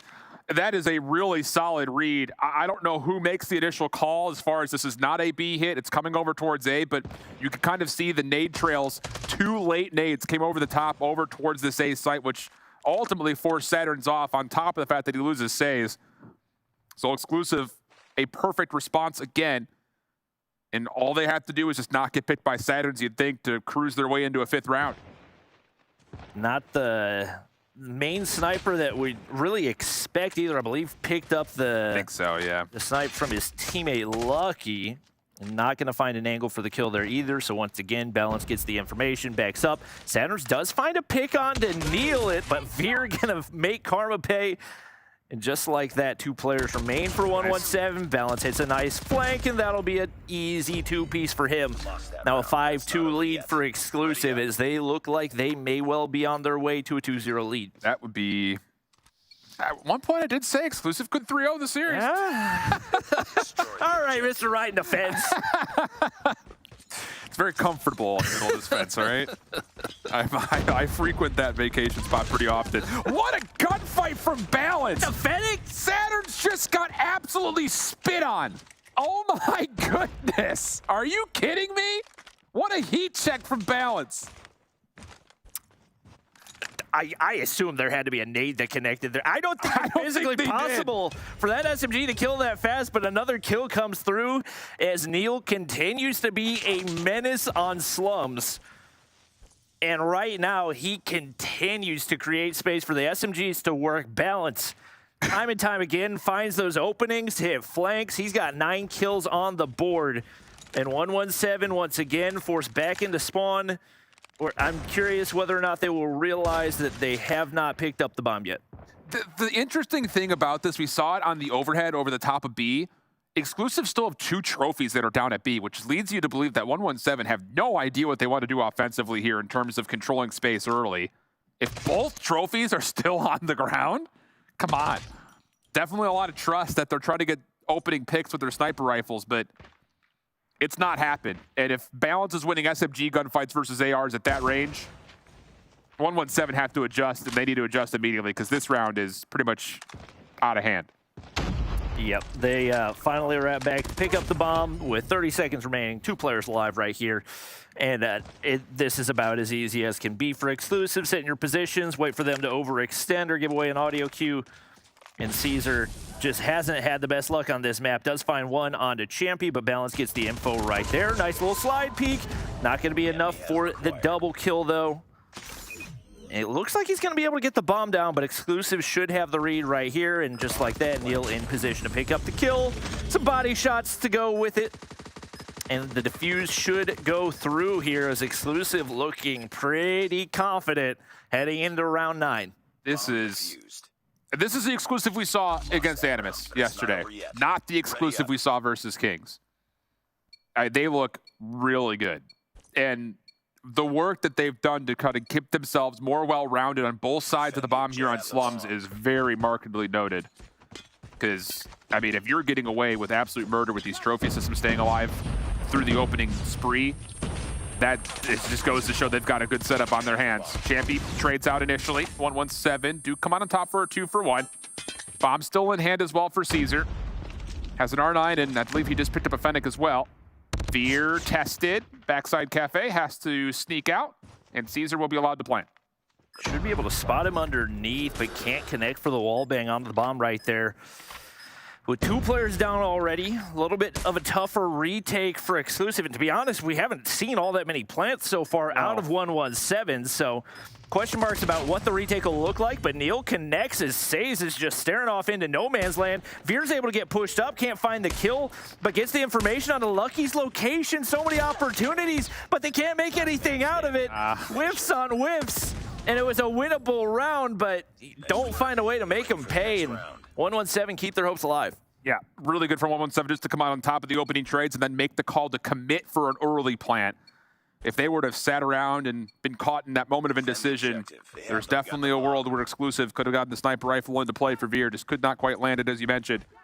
And how about this? Exclusive 4-man hit through Brickside. Caesar does get flashed, tries to keep his life. Neil connects on the other side of the map. Balance now providing the trade. Everyone backs off, and we'll stay with a 4v3. Exclusive come out on top of the trades. It felt like last round, Balance tried to overextend past the bomb instead of sitting back or hitting a wrap through mid, and it definitely did not pay off for him. Bomb still goes down, but not a bad spot to be on a 4v3 retake with Neil still alive for this Exclusive squad. I'm not sure what they're taking shots at right now, but it's giving information to 117, allowing them to sit back, but Creed shuts down Lucky. 2 players remain to keep the map alive, and trades are there as it's all down to Saze. And Exclusive looking to take the map, and they do as Creed shuts him down. And now a 2-0 lead to start the series here for Exclusive. What? I mean, holy smokes, dude. 117 looked lost. Like, outside of the fact that the Takeoff Hardpoint, they couldn't hold the setup. Here on the search and destroy, a lot of second guessing, a lot of moments of indecision. Even in that last round, Saze is so worried about a super long flank around through the blue side of the map that he's not even a part of that post plant setup, which, like you mentioned, I agreed with. A 3v4 post plant of the fashion in which they were able to put themselves together was still very winnable, but just so much second guessing, and it just feels like Exclusive have really kind of figured out where some of their weak spots were yesterday versus Kings on an absolute endurance playthrough of this map. And 117, who have categorically had issues against top teams on search and destroy, it plagues them here. But this playoff bracket has not been a stranger to reverse sweeps. The problem is 117, I think they've really messed up on this map veto process because they're allowing Exclusive to go to their best control map mode combo, which, again, control's been their statistically best mode. So everything looks really good here for Exclusive on paper to possibly push into a 3-0 situation. Heading into the death segment, I was fully expecting to predict 117 to win and to do it convincingly. But with the maps that they threw into this, it's just so tough to pinpoint an opportunity for them to really capitalize. And once again, looking like an incredibly momentum-based team, they've just got to find somewhere that they can really build it here in the raid control. Forgot the name of the game mode for a second. And especially given what we saw out of them up against Kings yesterday, doesn't give me a ton of confidence. Yeah. Well, I mean, I think the thing is, you know, Kings looked polished. Like, they are showing that on this weekend, the bar is set by them. Everyone else needs to find a way to catch up. But I think you're absolutely right that there are some moments that were really exposed by Kings yesterday in both matchups that they played versus both of these two teams. This feels like a major fumble. Like, for 117 to not have the prep, the planning to know where Exclusive wants to go. Maybe there are, again, insecurities in their own map pool. But I'm just surprised based on the fact that they just threw Standoff into the picture saying, we're prepped on it, we look good on it. You force the hand of Exclusive to veto it out of the process, and then you still allow them to go to their best map. Like, why not go to Crossroads? I think that's just a big misplay. Yeah, and the additionally puzzling thing is, it's not like coming into this 117 didn't know who they were going to be playing, and exactly. And Exclusive had to make those changes last second. Like, Exclusive was probably fully intending on playing Animus and basing their picks around that. So the fact that 117 are coming into this knowing exactly who they're going to have to face and still missing on those picks and bans is once again concerning. So if they find that switch, if they find that little bit of momentum, might be able to make something out of it. But you got to think they've got to start things early here, especially with how quickly things got out of hand yesterday. And to kind of speak to how a reverse sweep happens, you get through this is the hardest part, is getting through map number 3, because you get an arsenal for map 4. That's been a really good playground for 117. They've really dictated a lot of control on the map. They haven't really been fully tested. I think they've played it twice, and both times are pretty comfortable. And then you've got an express map 5, which we just saw what happened a moment ago versus Animus. So in terms of how 117 gets back into the series and puts together a reverse sweep, it obviously starts here, but this is the biggest obstacle, I think, in my mind as well, when it comes down to where they would face resistance, because Arsenal, I think, really favors them, and the Express could still be just as good to them as they were against the Animus a moment ago. Yeah, I think early in the series yesterday against Animus, I felt like Exclusive were the ones that had a difficult time closing out series, but with the way that they regained off the back of that one, my assumption coming off the Takeoff Hardpoint is they were just going to be mentally checked out with how big of a lead they gave away. So they've shown they've got the mental toughness, and I'm anticipating, even if they do drop this map, it's definitely not a lost cause, but you definitely want to close things out as quickly as possible. Absolutely, and especially on terrain that's going to feel very familiar and very comfortable. Neil will start us off with the first blood, but everything after that turns the way of 117. Offensive attempt here for Exclusive, finding some ground through mid. It does give some screens control to Veer, but Karma coming upside pool stairs will clear things out, and then Saturns follows up to make sure Exclusive cannot exist on the B zone. Champy looking to clear out space, able to spot out Says, and Champy able to find one as well. Neil not going to be there for the trade. That's what you've got to find, and you let Caesar pick up a 3-piece for free right there. They keep the objectives clear, and Creed able to clear one off the objective, but once again, 117 so pesky, and a lot of credit to Saturns for making them constantly second guess over here on the B objective. And Exclusive are kind of throwing up a multifaceted approach here. They're finding success on both sides of the map at the same time. On towards both zones they go. 2 on A, 1 on B for the moment, but as Veer cleans things up, now it's kind of pick your poison type situation. 117 will clear off the more difficult zone, I think a lot of people would agree. But as Caesar tries to get back into Laundry, he actually catches Creed a bit by surprise. A couple of follow-up nades will allow at least enough distance for Exclusive to secure the second tick, and it looks like 117 are going to concede the third as well. So we'll go 17 v 14, minute 33 on the clock, and Exclusive have a lot of time and presence through Laundry to potentially set up a bit of a spawn trap here. Yeah, that's a big time kill for Champy to get things cleared out. So Creed's now got 2 guns to work with for the closer range and the long. Biggest obstacle right now is going to be Karma and Top Modern, but Creed clears 1 out of kitchen, but 117 fill up the feed. Karma nearly keeps his life right there. Crucial gunfight win for Veer. He's going to now be able to overlook to see if Balance can make his way up right here.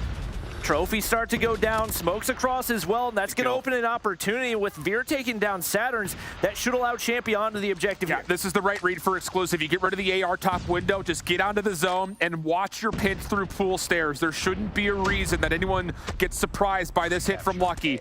Saturn's nade does open up a little bit of space, but as Lucky drops, now the focus could continue to go back towards the front, trades back and forth. Neil keeps his life with Creed on the backside of pool. 7 plays 8. Creed still getting to work. 3 in a row. Neil over the middle of the map. Oh, what a gunfight win onto Lucky. And now we have a 6v7 numbers for exclusive. 35 seconds on the clock. And I don't know they're going to make this read onto Neil hitting the Raptor top laundry. One player going to be watching from above, and Neil can't come out on top right there. Kills do go the way of 117. They sit up 1 right here, and Creed in a rough spot. He's got to find a way to clear out basketball, and with only 25 seconds remaining, they have got to play this so very carefully. We're close to operators on both sides. 117 will have 2 earned up. Stun lands, Karma drops, Champy off the reload, tries to cancel. Lucky for 2. Creed, now an opportunity to get himself a 100 killer drone, but Caesar catches him. Veer goes to the Annihilator for the 1v2. Hops on, 11 seconds on the clock. First one breaks his camera, gets the shot. 1v1 with Saturns to win the round. Doesn't hit the first, and Saturn shuts him down. 117. Hang on defensively. Oh, and that is a tough loss for exclusive right there to have that operator out the window. And now 117 with 4 charged and ready to go, not only get the round, but get that strong setup that we've seen so many teams capitalize on, where you get the operators out early, you force them back into spawn, and you get the lives down to a point where they don't have any chance to respond. Solid start here, but a valid response out of exclusive. 3 kills there. Were it to be 4, might be concerning for 117, but they do respond. Yeah, and they've pushed Saturns into a really tough spot. Yeah, really well done here from exclusive. That was War Machine, that was Pure Fire out for 117. And it doesn't fully work out for them in terms of getting full control of the zone. They do hold a life lead though. Creed up top at Laundry, smoked by Lucky. And he may follow up. He knows there's a player in the corner. Veer tries to pre-fire, not gonna work out. Balance at least provides a little bit of a response, but exclusive are gonna have to give up at least 1 tick of progress here on B as 117 are looking for the stack. Right now, Balance still yet to be dealt with. Top laundry, big kills for him, but players hop on B. Bro. And right now, nobody cleared off quite yet for 117. They've still got some operators to work with. Crucial kill for Balance to get things cleared off right here. And now the push going to be reset for 117. Caesar can't win the gunfight. Champy's on the opposite side, and now they're pushing toward the opposite spawn. Not good. Karma's Annihilator also getting shut down, and Neil is ripping him apart. He's good for a walking double kill, it feels like at the moment. Make it now 3 the turn. Almost takes down Karma. But a lifeline here for 117 as they gain some vacancy over towards A. And we get 1 player pushed into spawn right there. That's going to be Balance looking for some additional kills. And 117 have got to deal with him, and it's going to be exclusive picking up the kills over on the A objective. Neil pushes through right here and wins that gunfight as well, so now it's 5v13. And the players are spotted on the push through, players in mid steps as well, and Neil's going to be able to win another one right there. Should be a guaranteed round for them as exclusive find a way to response, and Balance remains on streaks as well. Yeah, that is a very convincing second round for exclusive. The only bit of good news for 117 is that they were able to earn up at least 1 more of those operators that they spent, but you're going to see exclusive have at least 3 at the ready pretty early on in this next round, if not 4. Currently it's just Neil, but I would expect to see Veer with an Annihilator soon. We'll see when he earns it, and if it gets called. Balance also earns his operator, so there's a lot of tools here for exclusive on their next offense as they come out of spawn. Balance gets pushed up through pillars initially. War Machine comes out. He's able to find 2 to open things up. That's going to be crucial. No top laundry presence right now for 117. He continues to push forward as well. Has not been taken down, but a couple of big kills for 117. At least alleviate some of that pressure from B, but Balance still yet to be dealt with. He gets taken down right there, but the EMP system has been earned. But 117 continue to pick up the kills, and a huge response from them. Huge. But the Pred from Balance finds 2, and just like that, it should be a free B capture and a whole lot of time to work with for Exclusive. And what decision does Exclusive make here? EMP gets pulled. They're going to send 2 through Laundry, 2 into mid, seeing if they can kind of feel things out as far as where the advantages are. But 117 have held strong. They deal with essentially both pushes at the exact same time. And ooh, that is a moment to keep your eye on there, friends, because Exclusive, with a clean kill feed, very well could have pushed through Laundry to set up a bit of a spawn trap, but instead hesitate, hold off, and 117 have now taken the light fleet and survived through operators as well as the EMP. Karma and Lucky both got way pushed up, but Lucky's been dealt with. Karma's still in spawn, but Neil pushes the opposite direction. Double kill for him, and Veer's got the Annihilator pop. He's watching for the top side spawn. He takes down 2, and much better value on this one, as right now, 117 desperately trying to escape. Say's gonna drop there as well. Lucky gets red, but not gonna connect there for Veer.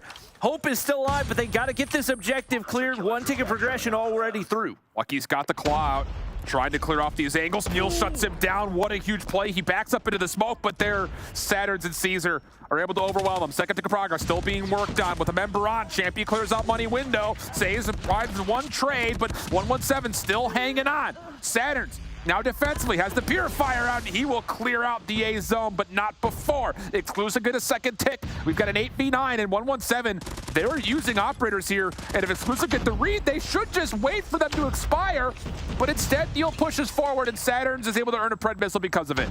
Caesar's still got a Sparrow to work with as well. Balance gets pushed up right here, and they're just waiting for that hop onto the objective, but I don't know if they heard the audio cue hop into Cabana. He gets a big one, still 7v7. Champy doesn't read Lucky though, and once again, 117 set up a man Creed with a big task to take out that money window player.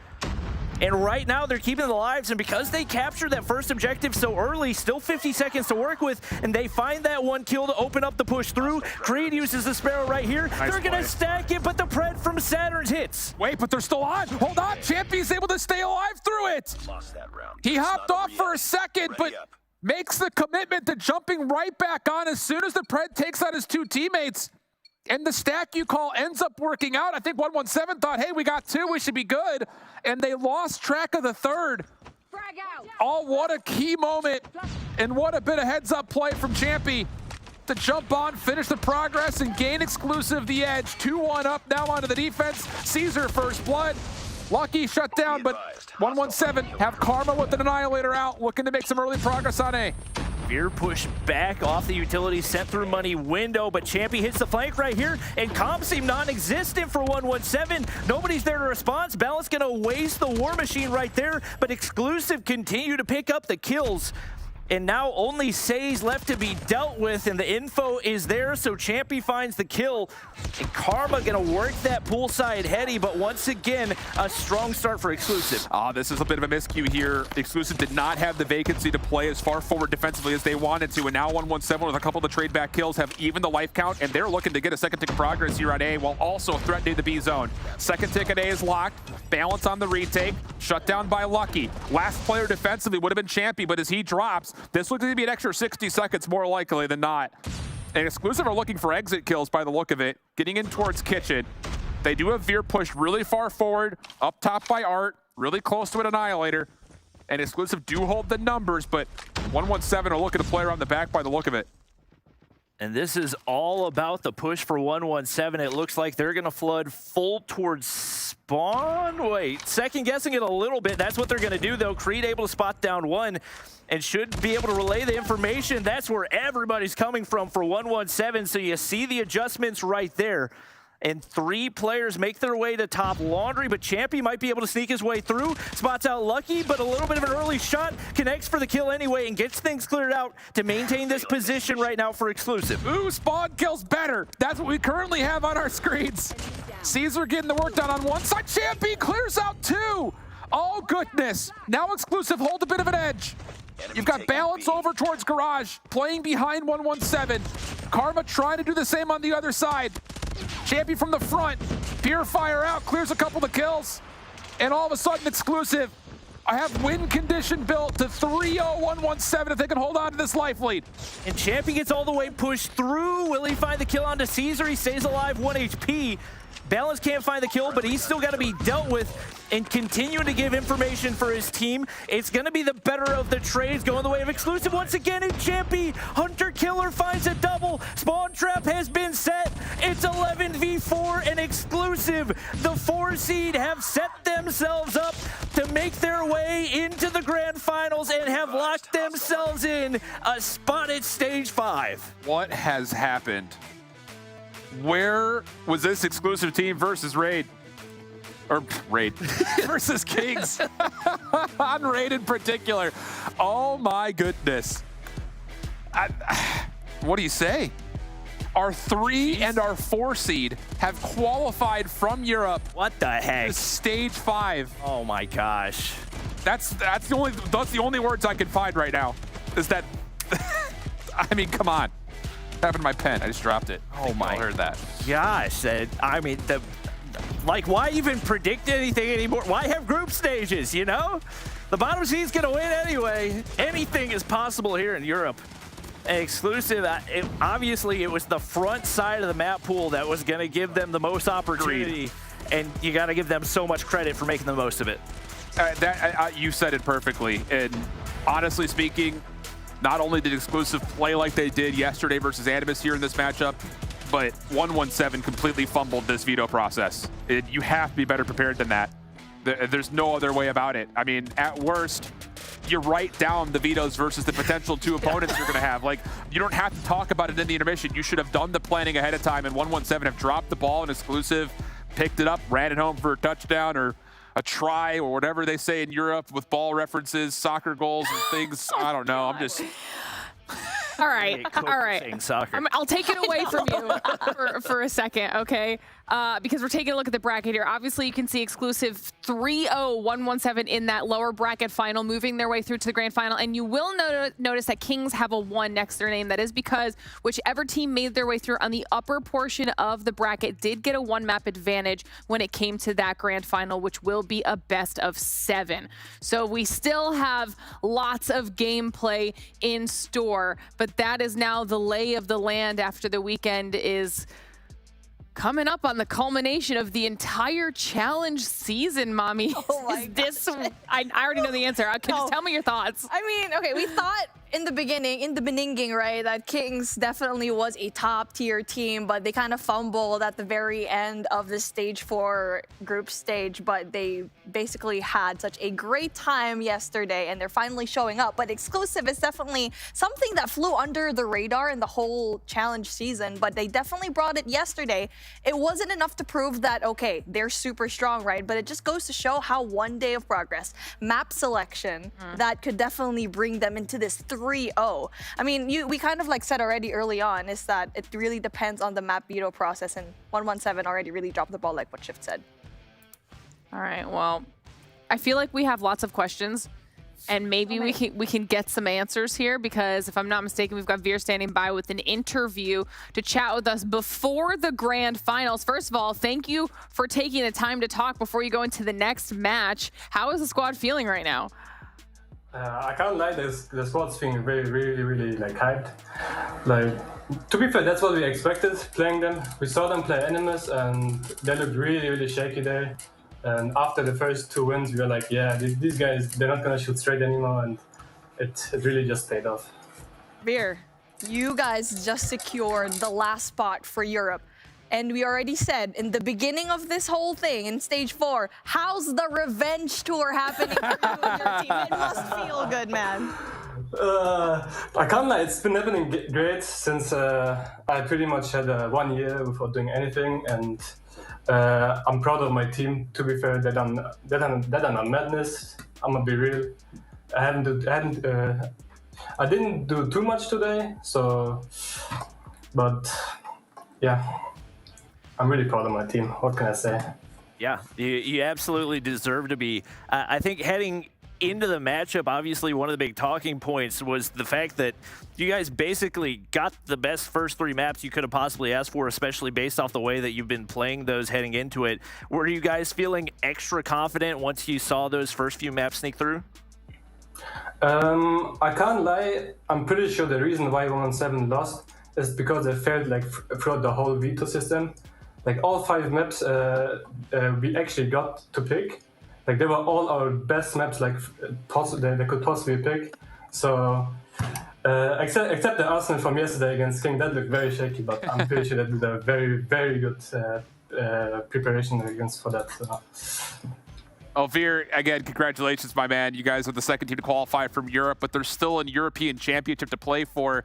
One of the things that Kings did to you guys yesterday was take away some of your strongest maps overall. Has that changed your mentality now looking at the rematch and grand finals coming up at all as far as what you guys want to try to get in this map pool selection coming up? I can't lie. We actually, after the win against Animals yesterday, we kind of went on low energy because we were all hyped and then the match happened. But right now, I think we have the momentum going into the match. So I'm not kind of too worried about what we're going to play. It's just like how we're going to end up in the game. Like if everyone's going to be on point, if the comms are good, then I'm pretty sure we could easily take out Kings as well. But of course, anything can happen. I love that. I love the confidence. Well, Veer, we don't want to keep you too long because we know you do have to get set up for the next match. Any final thoughts or final words before I let you go?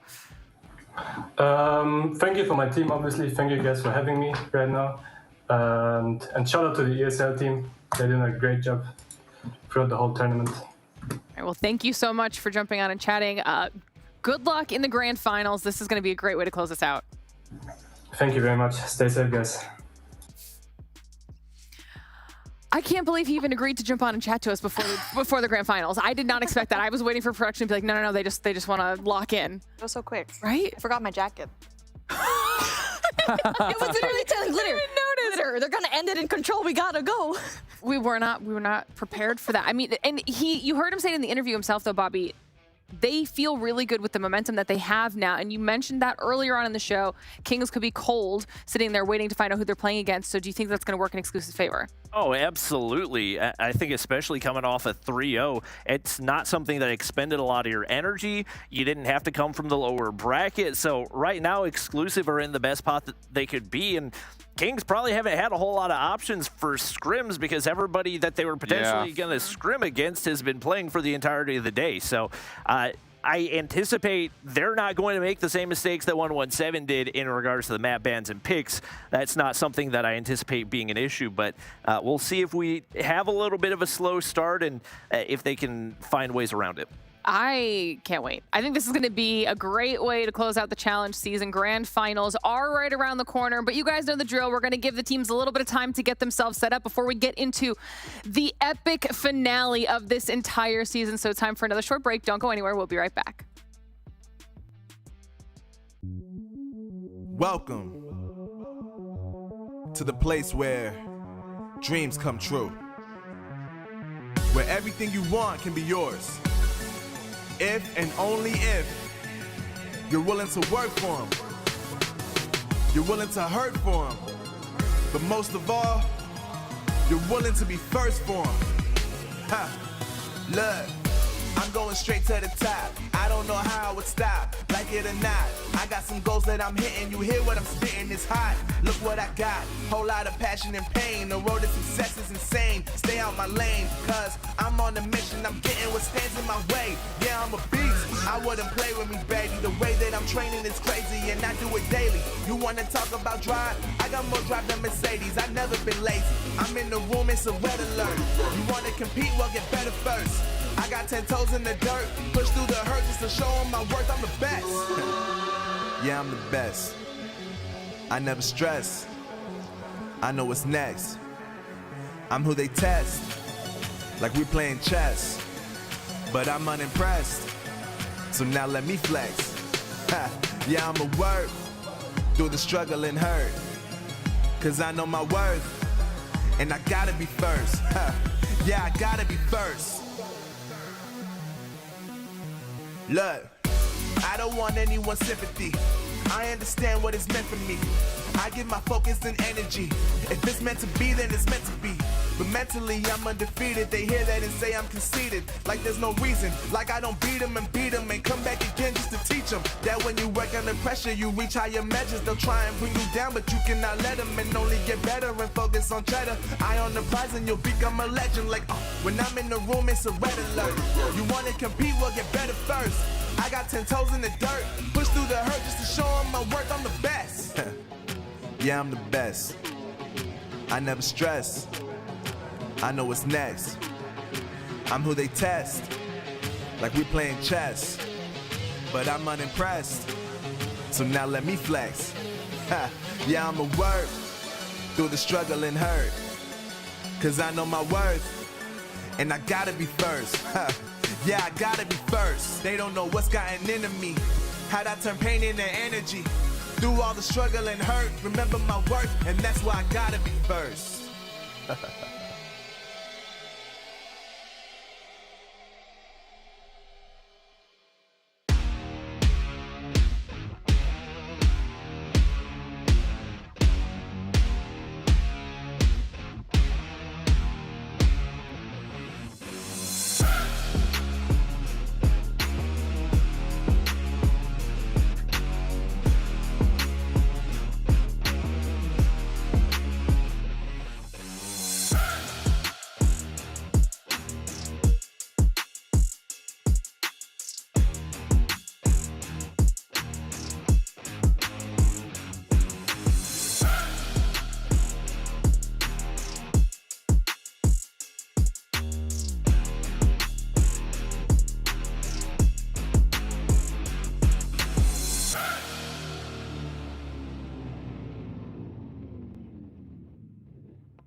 The Snapdragon Pro Series powered by Samsung Galaxy is brought to you by Snapdragon Elite Gaming, Samsung Galaxy S23 Ultra, and Monster Energy. All right, everybody, welcome back to the Snapdragon Pro Series. It is almost time for us to get into our grand finals of the Challenge season, crown ourselves a Challenge season champion. And after today and yesterday, I think we need to learn to expect the unexpected. We have quite the finals in store for you all between Kings and Exclusive, and it has just been a story of upsets in the best way possible this entire weekend shift. I don't even have the words, my friends. I really don't. It's been one of those that's just like all the expectations, all the things that we've seen that's like, oh, these are the patterns, these are the trends, this is what favors this team and that team, doesn't seem to make much of a difference. It's just been such a hot and cold set of games throughout the entirety of the last 2 days where Exclusive have come out, looked really strong. The next match, they didn't look very good at all. Same could be said about like 117 today, looked really good versus Animus, not so much versus Exclusive, so it's kind of hard to pick and choose like which version of these teams are we going to get tonight. True, and then on the flip side of that, yesterday Kings went on an absolute tear, just 3-0s in both of their games. We'll see if they're able to bring that here today, or if their fact that they've been cold and waiting in the grand finals for everybody will affect their gameplay. I think it's going to be really fun either way. If you guys are just joining us and you saw that bracket coming in off the break, Kings will be heading into the finals with that one map advantage because they did get there through the upper bracket path, and that also will be a best of 7, not the best of 5s that we've been doing now that we are here in the grand final. So let's start talking about this matchup. We're just going to go straight into the rosters. Why not, Bobby? Talk to me a little bit about Kings. We haven't gotten a chance to talk to them about them yet today. Yeah, obviously, you got the combination of experience and the young talent. Those 2 SMGs, Raid and Spy, absolutely wreaking havoc yesterday. And the ARs and Inferno and Marvel, both very experienced alongside Grizz, keeping things locked down. I would say really everybody looked phenomenal yesterday. Grizz was the only player that I think was slightly lackluster, but in back-to-back 3-0s, I don't think you can put a ton of stock in it. A lot of it probably just that his teammates were farming too many kills. So for me, Spy's the guy to watch once again, leading the team in KD. In hardpoint time, he was doing it all. I mean, we even got to talk to Zim multiple times yesterday because of how well they did, and we heard just how good they were feeling. They had fixed whatever issues they had coming into the Challenge season finals, and you could tell that the cohesion on the team was just kind of flawless yesterday. So it'll be exciting to see what they bring to the table here, Mommy. But we just got to watch Exclusive play. Let's talk about them a little bit. How do you think they're going to fare here up against Kings? I honestly think that this matchup is obviously both of these teams are going to be qualified. This is going to be a test, and I feel like I'm going to expect that there will be maps that their weaknesses, they're probably going to bring it out here just so they can work on it leading up into stage 5. Granted, they do have a lot of time on the table. So we're looking at Kings here. They do have majority of the stat line kind of going into their favor. But what we've seen from Exclusive is that they've been polishing up in the last 24 hours, whatever mistake that they have up against that Kings roster, applied it to 117, 3-0'd them, and they're really looking like a scary S&D this time around. All right, Shift, give me your thoughts on this. Yeah, I think, just try to set up the veto process overall. Exclusive are going to be tested here. We saw it yesterday in this matchup head-to-head. When they don't have Takeoff, it limits their hardpoint pool immensely. And I think if you're looking at your best overall options, if you're Exclusive, I think they have to give Summit a try, which is not great news against Kings, but I have to figure that Kings are going to take away Takeoff again.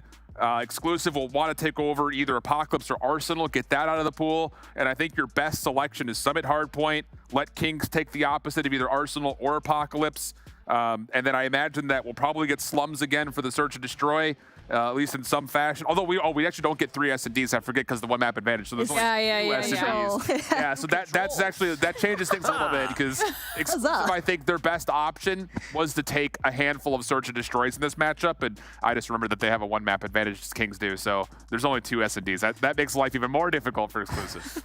It's definitely not going to be an easy road for either of these teams, I think, but we heard you guys talking about it. Obviously, we even heard about it in the interview that we just did with Veer. The ability to make sure you nail down the right picks and bans when we get to that point is paramount to the success sometimes, because we saw what happened to 117 when they gave Exclusive everything they could have possibly done well on. It worked in their favor. It will get them coming up here. Tell me your thoughts on what we're starting with here, Bobby. Obviously, Arsenal got to a certain degree lean the direction of Kings. Ultimately, I think we lean the direction of Kings on most of these maps just because they're Kings. But the Slums getting through is definitely a great sign, given what we've seen over the past couple of days. And the fact that they're, probably 1-2 kills away from actually taking the Slums off of Kings, that's a huge start for Exclusive. Hacienda, not great news. Less than ideal. It's just the Hacienda is an interesting pick because Exclusive don't mind it, but Kings are also flawless on it, and I think the map will play very similarly that Arsenal does, which is why I was trying to be a proponent for Summit getting into the mix, just to try to give the SMGs a chance to continue to play with the same type of fever that they just had versus 117. But it's a risky call either way. And again, this is Kings absolutely manipulating perfectly. Raid and Crossroads are also in the mix here, so Standoff was taken off the board. We don't finish with Control. Map 6 is Search and Destroy. Huh? Oh, yeah, it says there. What an interesting layout that we have here. The close-up on ship space. Okay, I mean, that'll be an interesting conversation. W change. I know. Anytime you're coming down to the very end of a best of 7, you want to finish on Search and Destroy. Yeah. So even though it's an unorthodox way to arrive there, it's a better way to end things. Definitely best case scenario. But I mean, ultimately, I'm not even saying that in regards to this matchup. I'm just saying that is in general. COD Mobile. Yeah.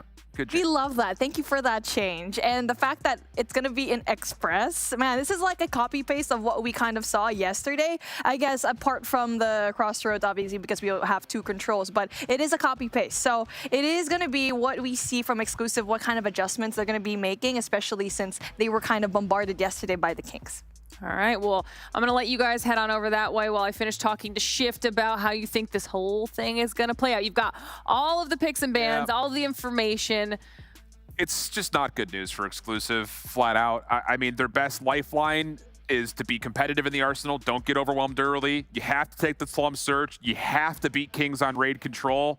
Like, the only way they win this is by way of winning the searches and winning the controls. I don't see them winning either the Arsenal or the Hacienda Hardpoint, so it has to be a 2-3-5-6. Which at that point also then kind of shoots their momentum in the foot a little bit, right? If they lose that first map, they need to be able to have a big bounce back after that. Yeah, I agree. I just think both these 2 Hardpoint maps could really snowball out of control. Again, our predictions have been terrible all weekend long. Absolute garbage. But I think Kings take this 4-0. You know, and I think, okay, all right. He said 4-0. I think I had said 4-2. Okay. Originally. Bold, but did you? That was before Exclusive had just absolutely upset everything and come all the way through to this state. So we'll have to see how it goes. Either way, it's going to be super fun, and it is almost ready for us to get into the action, which means for the last time of the season, it's time for me to send it on over to the other half of the studio for Bobby and Mommy to close this thing out. I also predicted 4-2, but I also thought it would be Animus in the grand finals. So I'm going to toss that one out the window. I'm on board with Shift. I think a 4-0.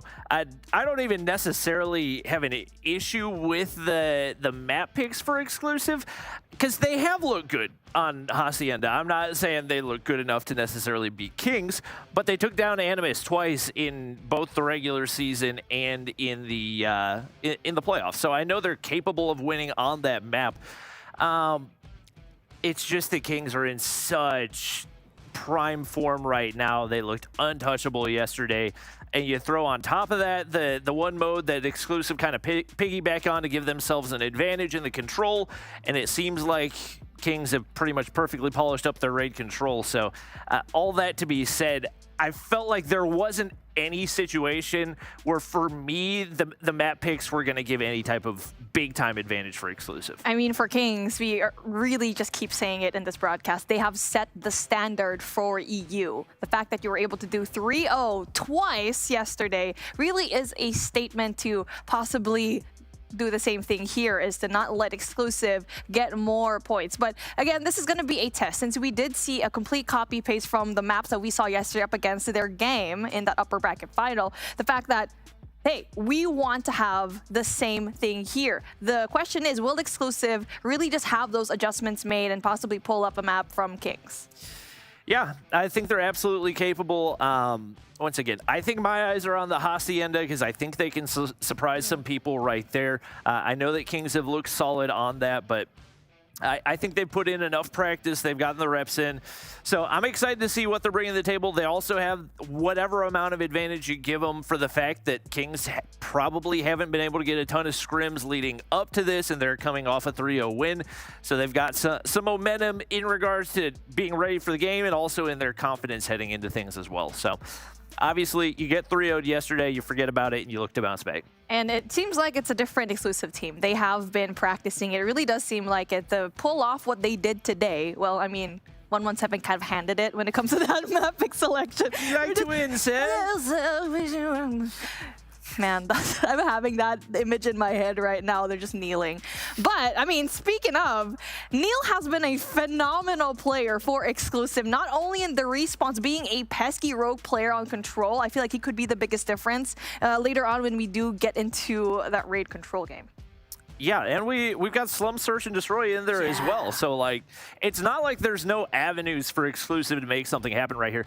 I'm kind of surprised that Kings left it in because so many of the Slum, Search, and Destroy have felt like a coin flip, and that's not something that I would expect them to want to do. And even with Meltdown being their hard ban, it's not something that exclusive have played much at all. I think only one time throughout the entirety of the season, and obviously they got the win, but it wasn't a pretty one up against Animus. So we get things started here on the Arsenal Hardpoint. You got to think heading into this.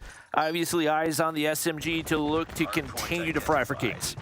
And now your focus is probably going to be in that rotation later on in through P2 to P3. But we do see Kings having the more favored side if they keep this later on for that rotation.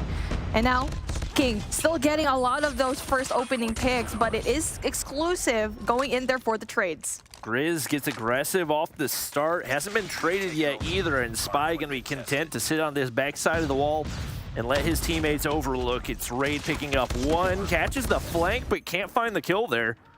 Kings find a way to get things cleared off at least for a second, but Creed watching the doorway, Holger in hand, going to be able to find two. And suddenly an opening for exclusive to find some early hardpoint time. Yeah, they're going to be just solo holding this so far. I mean, just having a good time at just eliminating those players from outside of the point. Balance going to be in a really good spot as he's going to be spraying, but it is Champy getting the better of Kings at the moment. Marvel goes down, and exclusive soaking up those 22 points. And as what we're seeing on the screen, we don't have a mini-map, but we already know that the rotation for next is already going to happen, and I think exclusive is going to go in there for the early rotation for P2. Creed with an early pred. He's able to clear off Raid and sets his team up for a nice rotation over toward P2. You got to deal with Marvel off that tower position. Hunter Killer connects for Creed, but Inferno starting to heat up right there as he finds a double kill with the HVK in hand. It's actually the first two kills for him, though, and he gets traded out. So once again, not the start that we looked for out of this King squad, and it seems like maybe not having that warm-up affecting them a little bit off the start of this one. They break back on in, and exclusive going to be forced to find a way through the backside. And Kings are actually winning their gunfights through barrel this time around since the spawns did flip, and Inferno's going to be in a really good spot right here by artillery to just kind of stop the push coming in from exclusive and stop the possibility for a pinch. 18 seconds on the clock, and King's going to be soaking up majority of the hard points, as you're going to expect that exclusive will probably go in there for that rotation instead, as you see all that yellow on the board. Nice flank from Neil to take down Raid. That's a lurker out of the way. Champy locks down the vents as well. And now Inferno looking for the pick. I definitely got spotted out right there as you heard the shots whiz by, but Creed does not have an angle to make the push. Big gunfights up ahead as he looks to get this control room cleared out, but playing a little bit too slow means that exclusive maintain that position. Inferno finds a way to win the gunfight, but Balance takes himself down off the War Machine, and the hold not looking quite as strong. Headshots connect for Inferno. Just like that, he's sitting on a 4 spree and looking to take down Creed as they try to push from the bottom side. I mean, that was super heads up from Inferno, knowing the fact that he just turned on that player, but he is going to be going down, though. It is still Kings having the more favorable power position, which is going to be by Flower Pot, and you do know that that is a more favorable spawn because of the fact that you're going to be spawning right beside that P3. 21 seconds left on the clock, and exclusive was able to kind of get those points down, but for Kings, able to finally get the scrap points again. So I'm similar to what we saw actually a while ago in that P2. Interesting time for Raid to invest the Sparrow right here, especially given the fact that they've pretty much completely wiped Exclusive, and they were going to be on rotation, so no real value found. And Exclusive in position to try to get some time. It's going to be Spy with a big-time gunfight on the inside. They're looking to break through this mid-window. 3 players here and nobody there to watch it. Perfect opportunity. We'll see if they can capitalize. War Machine connects, and just like that, most of the players cleared off, but still one left to be dealt with. And Creed from the backside is causing some issues, but King still on the hard point. Inferno, though, is going to be really pesky, but Creed with the Holger goes in there for the wall back, able to flush him out. And Grizz not able to find any kind of opportunity to use that Purifier, will be taken down. And it is Exclusive still holding on, and it is going to be a huge thing that they're able to shut down majority of the operators that Kings actually brought out in the first place. Well, Raid trying to get pushed through, but Neil shuts down 3 with the claw in hand. Flashes do connect, but Exclusive doing a phenomenal job of keeping things even here. Marvel going to be able to clear out one more, and it looks like the scrap time should be there for the taking for Kings as they start to rotate here and kind of second-guessing the route that they want to take. Neil drops the pred. That's going to find 2 and softens up the push, and right now, big task ahead for Marvel as he's got to find a way to poke through this defense. And now we need to see a pitch coming in from Kings, either one from Robot and also here in through Cafeteria, which they will do. They will bring 2 players right there to go in, plus the flashes should have helped them, but unfortunately it does lose that gunfight. It is still going to be Exclusive getting a hold of this P5, and having 2F here by Lounge is definitely going to be a huge deal, but Spy is able to take down that 1 player. Huge wipe there for Kings. I think that's 5 in a row now, and everybody gonna be sent packing for Exclusive. Champy's got nothing to work with right here. He opts to peek it anyway. Flash goes across, but Raid should be there to pick up the kill, and indeed he is. But the better of the trades go the way of Exclusive. They find a way to break back in, and even in the midst of a solid push, they do some damage. Balance with the War Machine is going to be able to clear off 1. Keeps his teammate Champy safe, and the War Machine not going to be enough for the second kill, but Exclusive do find the rest of that scrap time. Interesting for the operators to come out at that time, and now for Veer. Knows very well where the Kings players are going to be spawning off to, will apply that pressure, and that stops the push from Marvel, but he's not going to be having those kills down, but he's able to shut him down.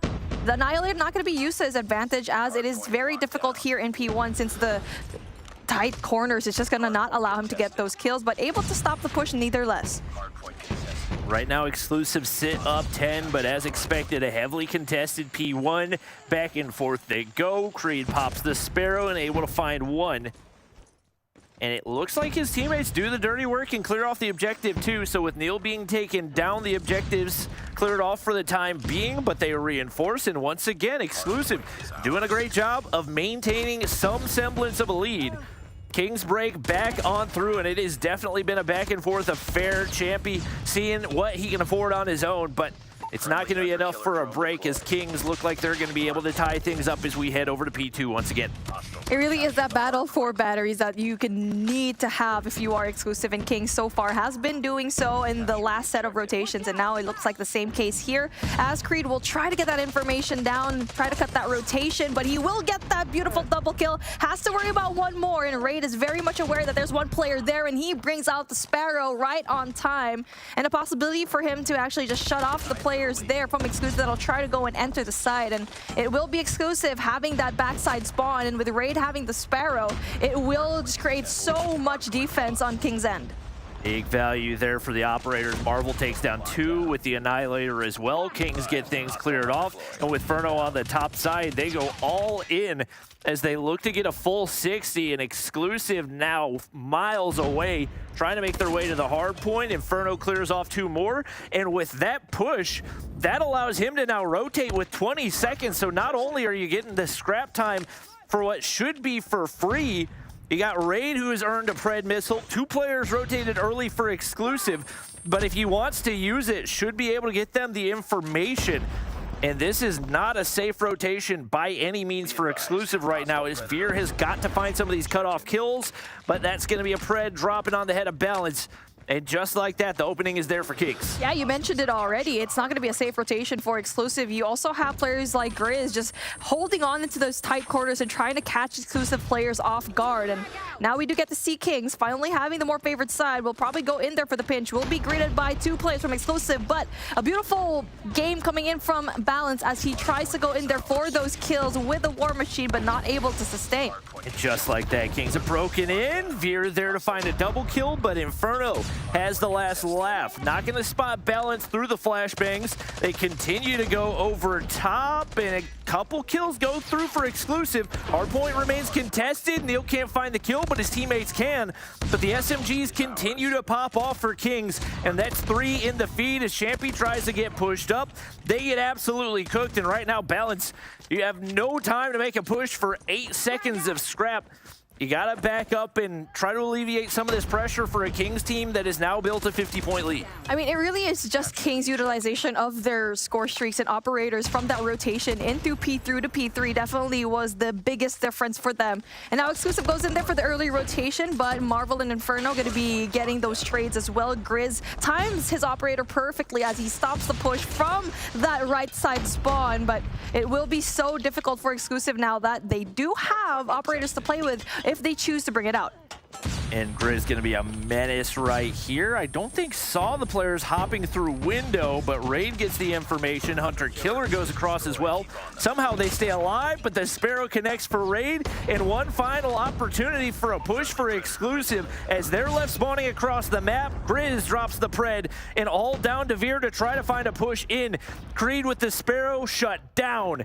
And what a bounce back for Kings. Bit of a slow start for this one, but what a finish as they end up winning by nearly 100 points. Man, I mean, they're just so good in this map. Hardpoint is definitely their playground and Arsenal is their home. So when it comes to that game, I think the operator usage coming in from Kings definitely was a little bit better. You saw for Exclusive, they brought out some questionable ops back in P1 in that second set of rotations with also just how many seconds left from that last hill in P5. So it really is that timing definitely going to be good. And it really is just that Kings have a little bit more of that map knowledge, had control of the map for majority of the hard points. Yeah, and I think a little bit of what we saw was just the slow start that we expected for Kings, not having the warm-up that they would have liked to, especially being in the upper bracket. But they shake that off very, very quickly and return to the form they were in. I think especially credit to Inferno, who didn't have a bad day yesterday, but maybe not quite the performance he would have liked. He ends up going 34 and 29 right there. And as expected across the board, Kings back in prime position. Yeah, I mean, you already mentioned it, Inferno. Getting 34 kills in 36 seconds right there on the hard point. But on the other side of things, Neil is going to have 1 minute 23 and 31. So and when it comes to the gunfights, I mean, it's just Exclusive was just outgunned every single time. The timing as well for the rotations kind of lacking on their end, knowing very well like the spawns. Possibly they were fighting for it. I think I saw it in P3 where they wanted to go rotate early into P3, try to get into those garden spawns. But unfortunately for them, Kings is just so knowledgeable. Sometimes that delayed push, knowing very well that Exclusive was already there. They're very knowledgeable of where Exclusive was the majority of the time. Yeah, I think part of the issue was the ARs for Exclusive were just playing way too slow. I think Veer only had like 43 engagements on the entire map, which when you look at the amount that everybody else on the squad had, he was just not getting into position to find the kill. So even though he wasn't going super negative, wasn't contributing as much as they would have liked him to. And obviously some of that on the SMGs to clear a way for him to get into power positions, but he's got to find a way to have a bigger impact. And he said himself that he didn't quite have the series that he would have liked in that first matchup. So we'll see if he can bounce back here on the search and destroy. Obviously eyes on Neil. And eyes on Marvel as well as we get a rematch of that Slums S&D slug out. The best of the best. And we already heard Kings a while ago where they said, yeah, it was a show of who is the best sniper in Europe. We saw Marvel yesterday was the king of the hill. So let's see how Neil will respond, knowing very well that he did an amazing job a while ago up against the same map, different team though. But again, I feel like we kind of brought it up a while ago. The fact that the SMG line of Kings is just absolutely nuts. Slums, right? And now for the side of 117, they didn't have that. They lost it. I mean, rather for exclusive, they have Neil, but I think everyone else needs to step it up when it comes to their roles, because so far I think their ARs are pretty solid. It's just they need to find a response to the SMG line of Kings. Yeah, it's not an easy thing to do. It really is on the ARs to create this space. And when you have Veer getting so few engagements, that puts additional pressure on the objective players. So they have the solid start. I think the rotations were solid the first time around, but once Kings got into their rhythm, they started to snowball things. And that's when we saw things get out of control. I think especially with a couple of those last-minute pushes that we saw for exclusive, they ended up paying for those big time. I think especially on the second rotation around to P3, once Inferno got, 20 seconds, he already knows it's a full wipe, and you can already start hitting the flank toward that bottom side of the steps. That was where things really started to get out of control. So in the search and destroy, you don't have to worry about that as much because they sat down 5-1, getting absolutely smacked yesterday, and they still found a way to bounce back to force a 24-round SMG, if I remember correctly. So anything is possible in this one, and obviously a lot of the pressure once again on the snipers. Yeah, this is the, I think, game mode that is most likely to be in favor of exclusive, knowing very well how back and forth it was. But it was Kings that had a pretty sizable lead in the beginning on the attacking side. And the moment that they found out, okay, now exclusive is going to be on the attacking side, it was back and forth, and exclusive was able to recover. But when it became OT, everything kind of flipped, right? Exclusive was getting defensive rounds and was losing out on their attacking rounds. I feel like they were kind of having a frustrated kind of gameplay. Maybe it was some sort of jitters, I believe, because there are times that Creed was holding the bomb and over pushing on the attacking round where they could have ended that Slums. But here we go. The rematch that we wanted to see, and a question mark is, will it go the distance? We'll see as exclusive do start on the defensive side right here, and Kings a little bit of a split push off the start. 3 pushing up early on to B. Flashes connect, and exclusive get the better. That's not even the better of the trades. Nobody drops, but Grizz finds a way on through to drop 2, make it 3, and just like that, Veer left all alone as Grizz wipes him off the board. Man, it's just great first blood from exclusive. But the outlier definitely was Grizz. And now they're going to be having that post-plant setup for Garage, where you also have a sniper in hand to cut off that rotation. They have it perfectly, and Marvel able to take it. And now Kings with the lead and on the attacking side. It was very smart for them to start here in the first place. Yep. Very, very strong start right there. And even with, 3 of the opening kills going the way of exclusive, Grizz still finds a way to be pesky, sneak through the mid-map, clean things up, and a little bit of a different push this time around as trades off both sides. It's Marvel and Neil finding some of those kills, but Marvel taken down early. That's a good sign for exclusive, and Veer's going to be able to find Inferno as well, so just like that, they've got the man advantage. Spy with the bomb in hand, but 2 players pushed over toward the A side, and looks like they're going to have to find a way through that entry window if they're going to have a chance on this. Spy, though, able to get rid of Neil. So that is an equalizer that they essentially needed. But it looks like exclusive is going to be reading this right, knowing that it might be that B hit, and they have to wait for that one player in Kings. That is Grizz to go in for that rotation and possibly push coming in from Graveyard, and Spy still able to get it. 2 in a row for him. Oh, and he floods through SMG in hand, makes his way onto the bomb. Should be a free plant opportunity for Creed right here, but the smoke goes across, so now nothing for him to work with. He's got to hit the wrap toward mid, and it seems like Grizz should read this. He does, but the Holger a little too strong.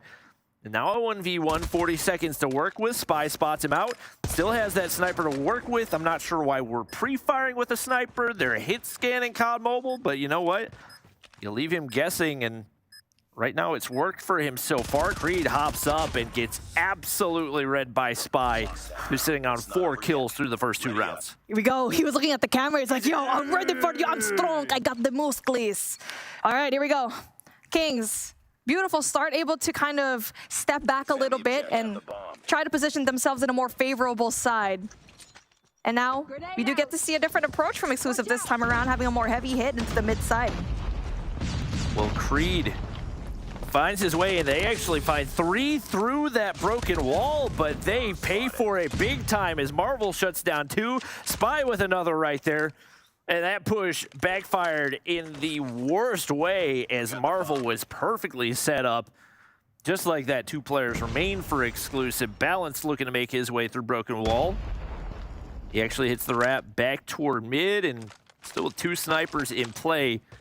Tough task ahead. 2 snipers remain for exclusive as well. Veer's able to take down 1, and Balance does it in the same breath, and just like that, we've got a 2v2. Here we go, and Kings had an advantage with maybe a little bit too passive on the approach after getting those 2 kills. And I get what happened a while ago. Exclusive probably thought that Kings would also go in there very aggressively in through bricks, and same with Kings. Probably they thought that, okay, might be an aggressive look for Exclusive to be very much pushed in through that brick side, but Exclusive for that 3-man flank did not work out for them. Now the information trying to be taken from both of these teams, as Veer will be the first person to try and give that information in Bravo. And we do get to see that Balance in the same thing here for A. Well, Veer's just going to sit here and wait, expecting the A push, and only 30 seconds to work with. Kings may have the read on this, but SMG in hand, that's a risky spot to chow. You don't have any time. You got to wrap back and get the bomb down. They find the kill right here, but not much to work with, and that allows Balance to get in position. They're hitting a long wrap. There's only 13 seconds. Grizz, you have got to run on over to A, but it looks like it works out to their advantage as Balance expects the bomb to go down here on B, and with 1 second to go, he's now completely out of position.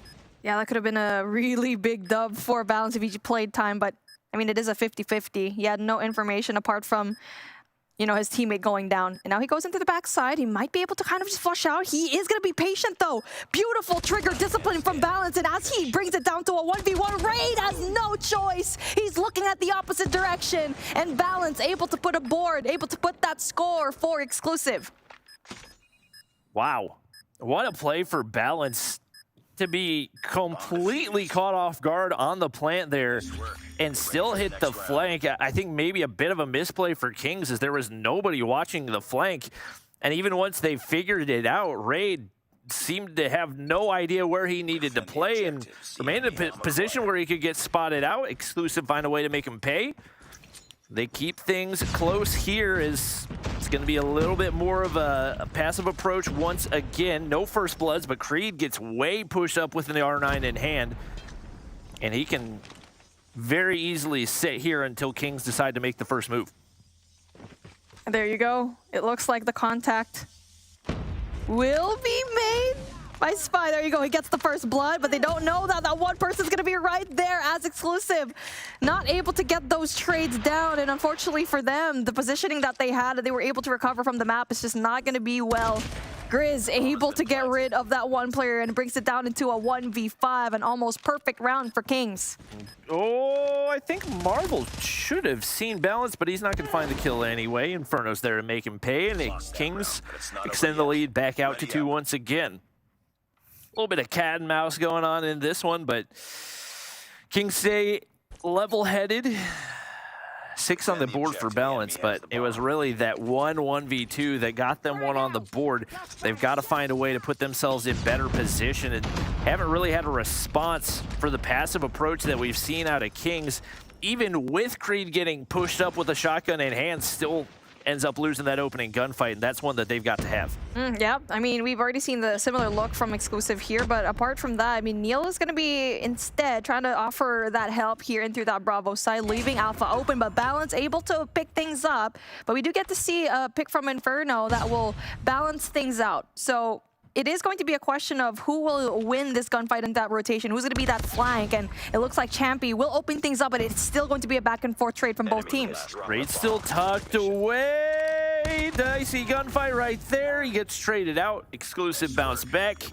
Once again, keep things close and an opportunity to stay pretty close to tied as we get ready to head into the half. Once again, looking very much the opposite from the Slums S&D that we saw yesterday between these two, where it was super lopsided from one side or the other. And Seemingly both teams making those changes. Oh Marvel, a triple with the nade off the start. Champy's going to be able to flood through to find at least one right there. But you cannot ask for a better start than that for Kings. The nades, they are insane. And that opening for Marvel was just a really heads-up play. We saw Exclusive do the same thing. It just didn't work out. They were just full forcing it in through Broken. And every single time, it just did not work out for them because Kings is very much aware that there will be some sort of presence in through that ace side. And now we'll see a different look, though, on the other hand, as we switch things up with Exclusive being on the attack. Oh, and Neil gets too aggressive right there. Inferno's already on the bomb heady and waiting. Veer's going to drop there as well, and both snipers down. He's going to find a third, finally traded out, but Grizz, they're on the opposite side and all down to Creed early in this one as it feels like the momentum quickly slipping away from Exclusive, and Kings with an opportunity to close this out quickly. Yeah, they're just speedrunning this at this point. And now Exclusive going to be on the attacking side. Well, that should give him a little bit of an upper hand. We've seen it already yesterday. And now we get to see a heavy push coming in from that graveyard. And they are going to be smoked out, but Grizz is going to be pesky right there by Statue. Well, Veer continues to sit back, doesn't have an angle. Raid makes him pay as Champy over-aggresses and make it a two-piece right there. Continuing to be a menace. Inferno can't quite connect, but I don't know that Exclusive saw the wrap back, so the information should be relayed to Raid. Exclusive gonna opt to sit back instead. The bomb down in mid-map, and they're gonna force Kings to make the first move. Right now, both teams left guessing, balanced with a nice flank, but nothing to be found on the opposite side. And Exclusive desperately need Neil to get going. Only one kill on the board. Well, good thing for Exclusive that the bomb is very much retrievable. And Balance going to be trying to clear those angles first before he does so. Now waiting for Neil to go in for the rotation as well. Try to get that information down, but Inferno's going to be right there to stop the push coming in from Exclusive, and now their presence known. Bomb picked up. Get the rat back toward B, and 44 seconds to work with. Can still play around a little bit. Maybe let them second guess long enough that you can get the bomb down. Inferno gonna overchow right here, but neither player able to connect. Inferno continues to sit back as it looks like the bomb will go down, but a nice wrap toward mid here for Inferno. And Neil should not be expecting this one, but timing doesn't really go the way of Kings. And he can't spot anybody out yet, so prime positioning right now for Exclusive. As the bomb's going to be planted for Neil, and it is going to inquire for Balance to get those kills from the backside, and that's what he does. And now, Inferno, with a 1v2, knows very well where Balance is going to be at. He gets the kill. And now 17 seconds left to play with, and Neil's going to be in a really tight spot, but he is able to get the kill. And Exclusive play that super well, knowing that Neil is going to be playing those long angles, so Balance can just move around inside the map and possibly get the trades in those rotations, and he does so. But well played from Exclusive in that attacking round. That post spine was good. As good a time as any to find that second kill for Neil, and we'll see if that breaks the seal and allows him to start to get warmed up. Obviously the biggest factor, and he continues to overpeak onto that bomb heady on Inferno with no cover, just making him pay every single time. Perfectly cooked nade for Grizz. Champy drops in just like that. Kings have found the man advantage once again. Just counter after counter. Marvel watches mid. Inferno does get traded out right there, but still so little to work with for this Exclusive squad. Bomb is in hand, and Veer does find a pick on the spy. So once again, Kings peeking angles they don't really need to, and now Exclusive find an opening. Creed is going to have the bomb, but he does have an SMG, so he has no choice but try to be the entry, and he does get eliminated so far. And Veer still gets the kill with the L-car, but Marvel able to deal things with that deagle.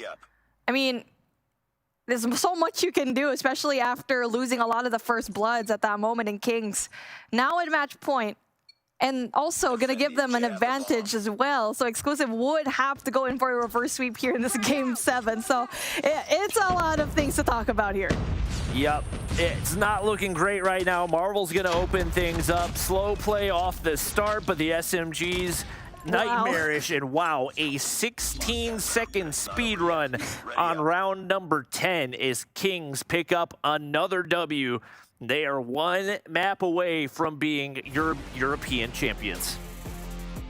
I mean, it was kind of expected because from both of these teams, they're trying out different things. Otherwise, Exclusive would be a little bit more careful when it comes to pushing through mid. They're trying out some strategies that they haven't done before. We haven't really seen them go full flood in through Broken, was met by the barrels of the side of Kings. They tried to go full flood in from Cemetery all the way out into Fountain. They were met by someone like Grizz on Statue. So they're trying out a lot of stuff here. Didn't work out. And now we're going into one map that, in one game mode that Kings just really love.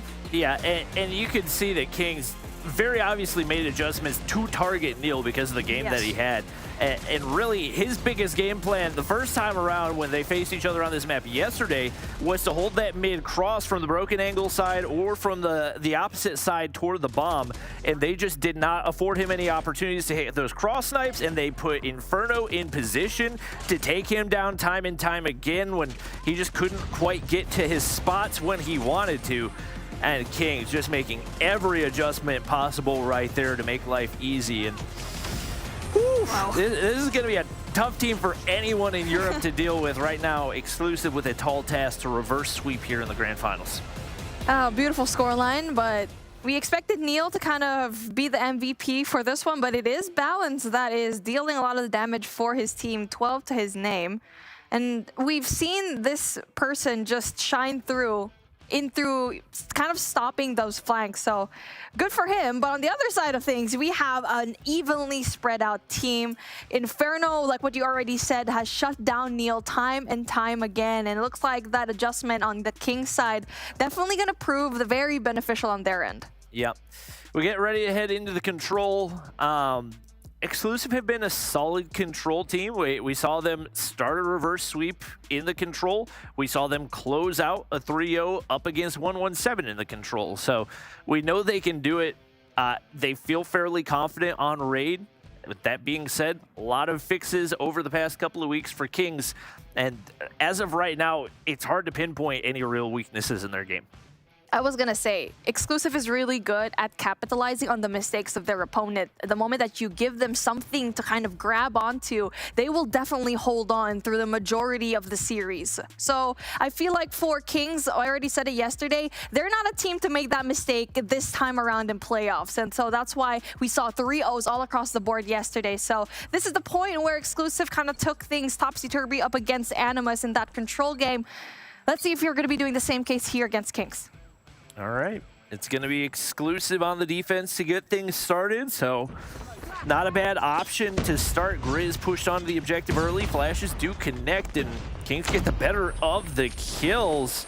I don't think Grizz has been spotted out yet as he looks to hop up, and that is 4 kills before we find any for Exclusive. Nice little wrap for Balance to be able to find one, but Raid continues to be pesky toward top laundry. Nice trade by Champy to keep things even, but a lot of progress early here over on B. Spy holding up on his own, and that also kind of allows that player number 2 from there and Raid to try and secure that second tick of progress, and they do.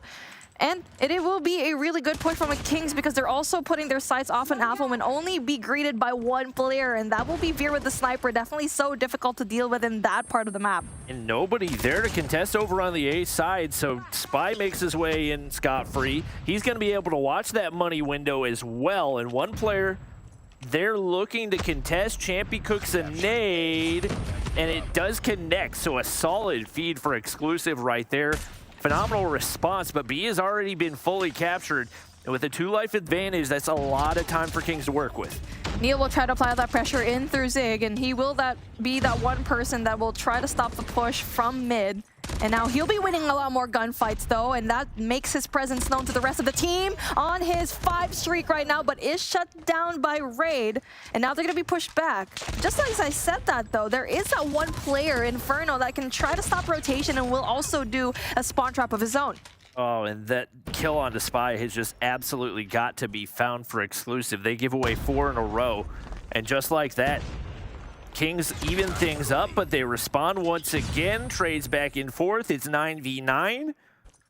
Raid's got to be dealt with in the mid-map, but Veer watching the cross with a sniper should be a solid response, as once again some streaks have been earned. Neil does get dealt with, and Inferno continues to be a menace. 7v7, looking like it may very well be a 50-second TDM. I mean, Kings is just so good at managing their snipers and just capitalizing on that, putting their SMGs right on the line right now. Speaking of, Spy gonna be right there along with Grizz, the best people that you could possibly put here in this 4v6. 49 seconds left on the clock, and now that is applying so much pressure from Exclusive right now to try and get rid of so many people, but it is just Veer versus the world. 1v3 for him. If he can make it happen, gets the information, they hop the objective, but not in a position where he can find a pick. But Marvel drops one player money window, but he's looking at the objective and he forgets this is an objective-based game mode, and Kings just get handed the round for free.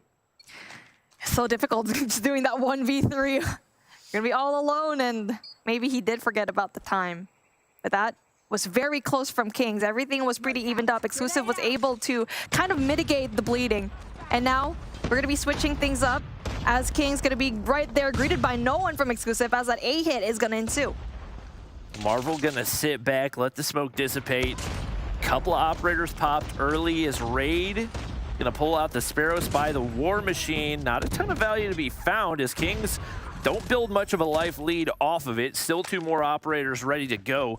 But Exclusive do a good job of dealing with it. Inferno gets the better on the claw gunfight right there, but Creed there for the trade. And once again, given the value that's been given up by Kings to try to make a push through right here, Exclusive have done a great job responding. Grizz trying to make the most of this Purifier, and finally, a few of those gunfights do go the way of Kings as they look to set up the spawn trap here. Map control right now for Kings, and they're just so phenomenal at just doing that in those crucial moments. Spy, on the other hand, will try to get those kills down in through mid. Will be assisted by Grizz's Predator missile off of Neil, so that kind of delays the push from Exclusive. But, I mean, from Kings rather, but I mean, it's just Kings all over the board. They're just getting a lot of these kills down. It's just all yellow. Spy takes himself out right there, so once again, something to work with for Exclusive, but you've got to get on the objective, and they're playing this so slow. One wrong move and you run out of time. Finally, one player hops on to B. Spy's there to contest, shuts down the push from Champy, and now their only opportunity is to make their way onto A. Marvel spots 1. Can't find the kill, but with only 6 seconds to work with, there is very little margin for error, and down 6 lives. It's Exclusive putting themselves in a terrible position as they do get hot back onto B. But 6 faces 14, not where you want to be right now, with absolutely zero margin for error. The rest of the game has got to be perfectly flawless. 1 second on the board with just a second tick of progress being locked down, and you get to see that Inferno going to be the last person to try and deal some damage from that rotation exit from that B side to the A side, but he will be greeted by nobody right now. Might be able to kind of get rid of that one person. Finally gets 1, 10 plays 4, 49 seconds left on the clock, and it's still Grizz just winning a lot of these gunfights in mid. And once again, Exclusive just put themselves in a position where they had no options, and because they didn't get the clock stopped, allow the snipers to get set up, allow that flank to go through for Inferno, and just put themselves in a position that was effectively unwinnable. Champy gonna wrap through top side, does spot out Marvel right there, relays the information, but 2v8 doesn't really seem to be in the cards. Couple kills do go through, and this should be very easily winnable for Kings. All you gotta do is sit back and let them come to you, and now it's all down to balance. 1v7 and only 9 seconds to do it. All Kings have to do is wait for him to hop the objective. Yeah, 5 seconds on the clock, and Balance just being far away from the objective. It is going to be a Kings W as Grizz secures it before the clock winds down. But it's not over yet. And now Kings, 1 game away, 1 round away here in control to win this grand finals and be that #1 team from that 3rd spot here in the European finals. And now as we end things here with Exclusive on the defensive side, we'll go on a heavy hit in through Alpha, but Creed able to go in there for the contest. It seems like Exclusive really put all their marbles in this one, as they had 5 operators charged and ready to go. We'll see what they can make of it as Kings get onto A early. And despite the operators that have been invested, Exclusive have not found any kills.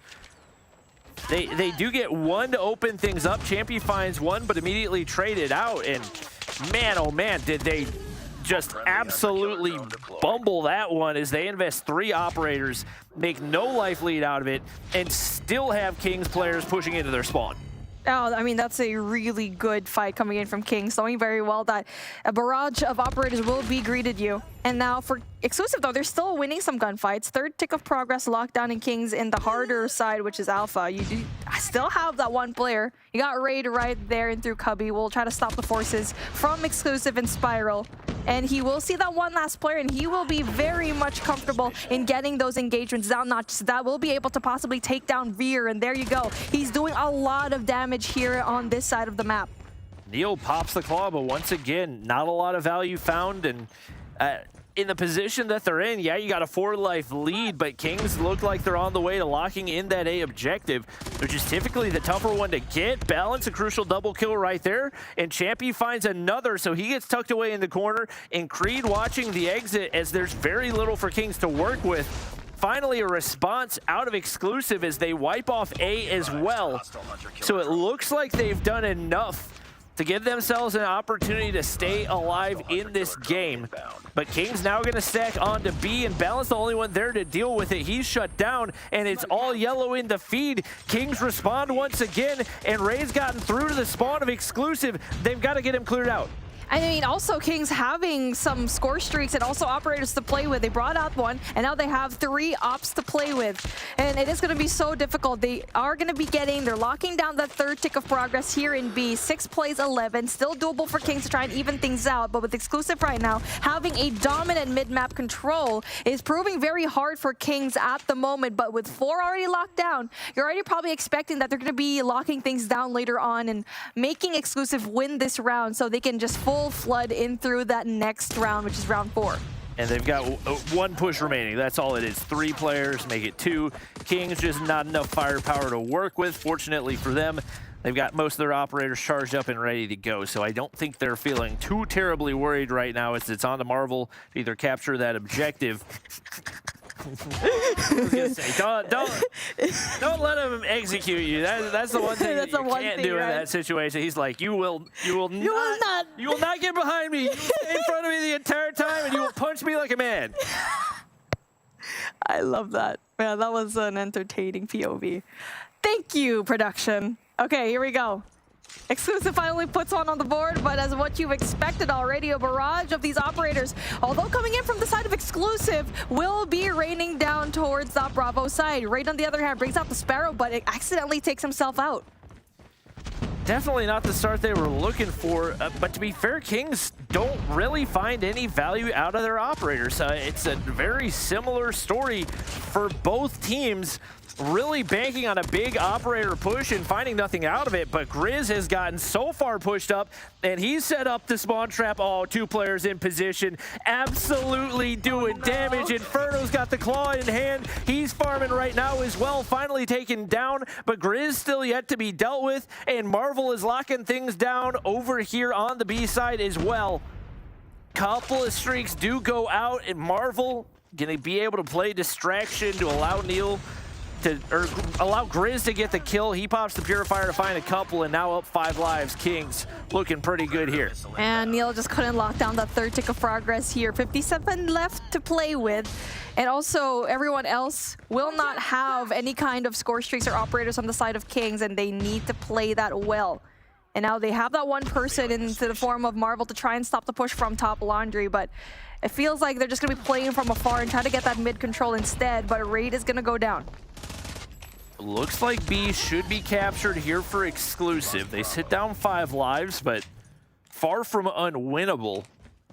We'll see what the push looks like right here as they get top Laundry presence for 1 player, 1 cleared out in mid, and you've got to be so careful with these lives. Raid clears out 1, but Veer's there, sniper in hand, and they're doing a good job of getting the better of the trades.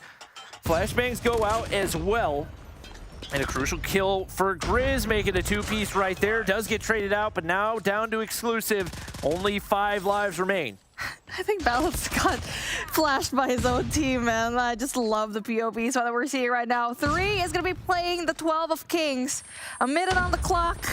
Spy's nade is going to get rid of Balance, and it's just a 1v1 that we're trying to see here on the map. And they're holding on. Exclusive is trying to win as much as they can, but Veer is going to be that last player left for Exclusive, and this King squad is just having so much fun. Oh, Veer takes a sip of the energy drink.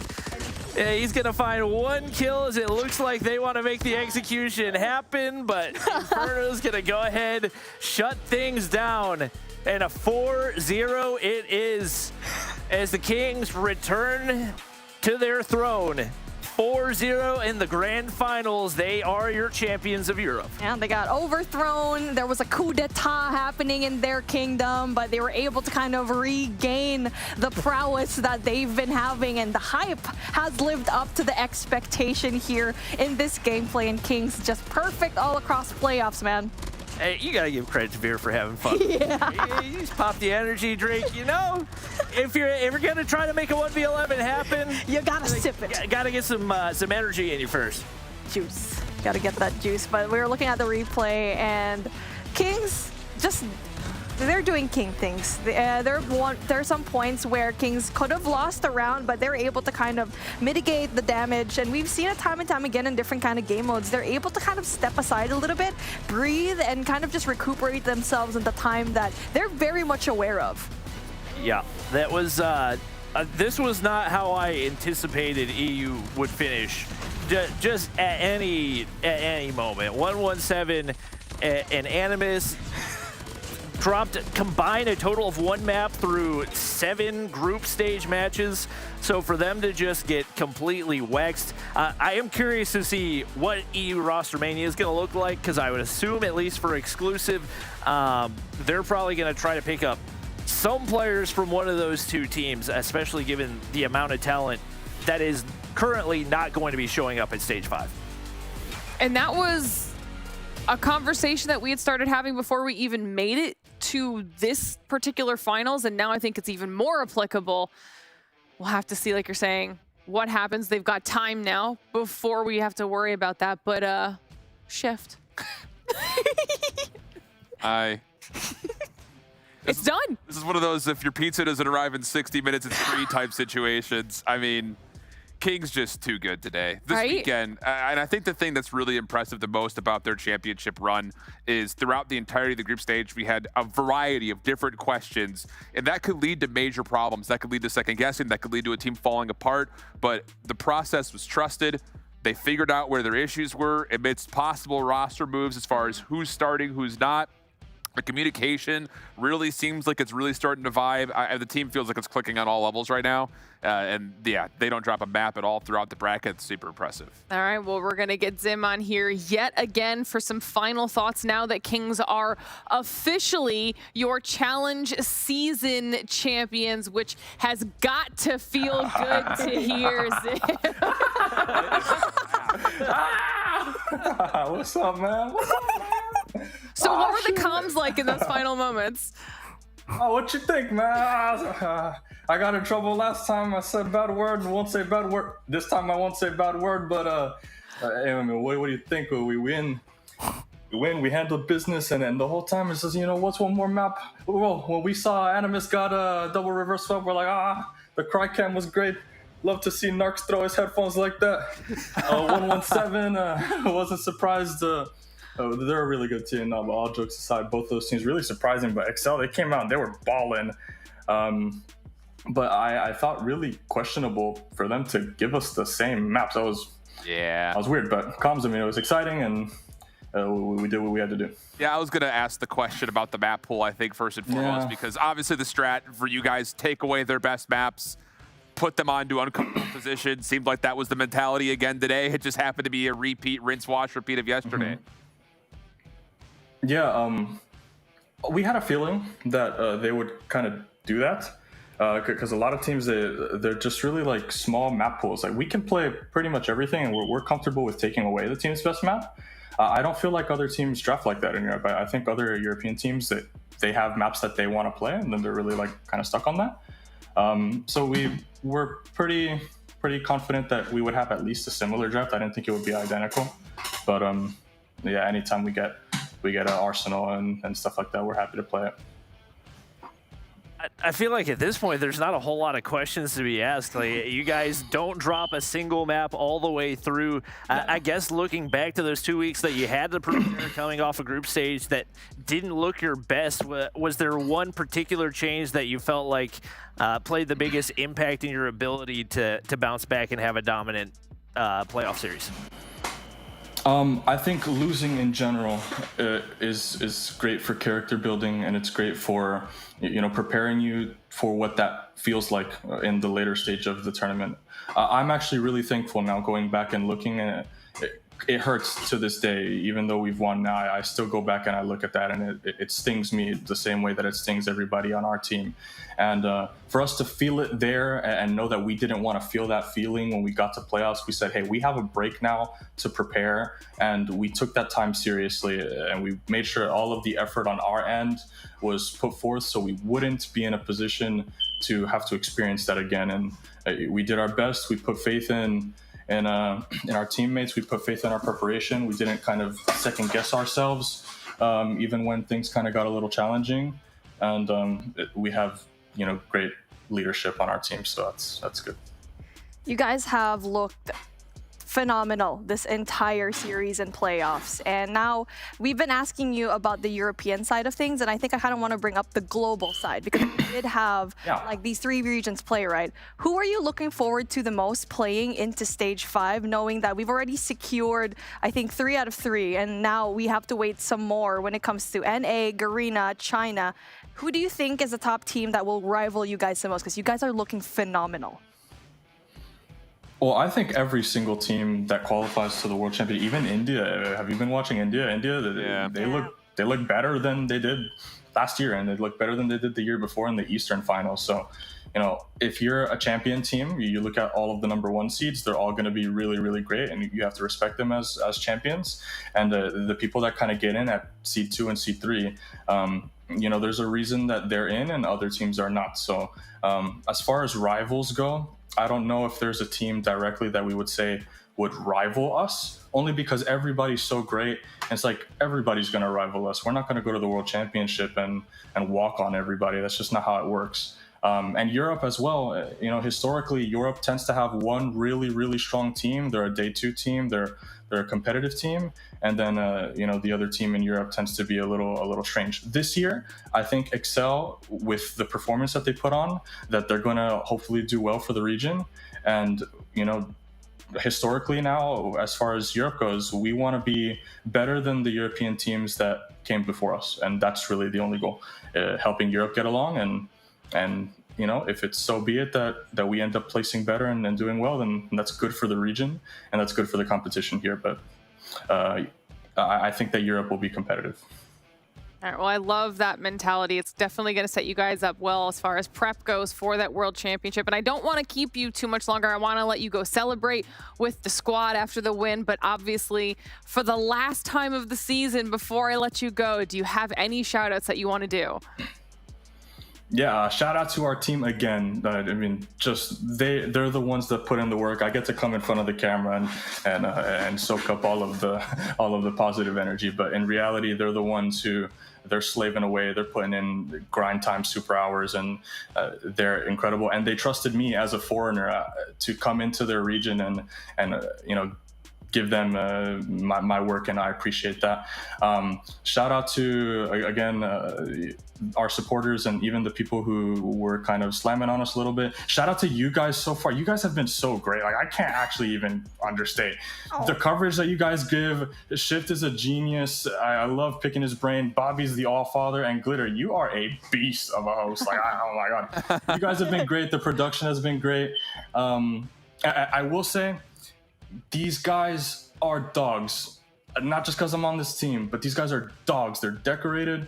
If you're an organization, if you're looking for a team, this is the best Western team right now that's available to get picked up. So show us some love. We need a home, and we won't disappoint.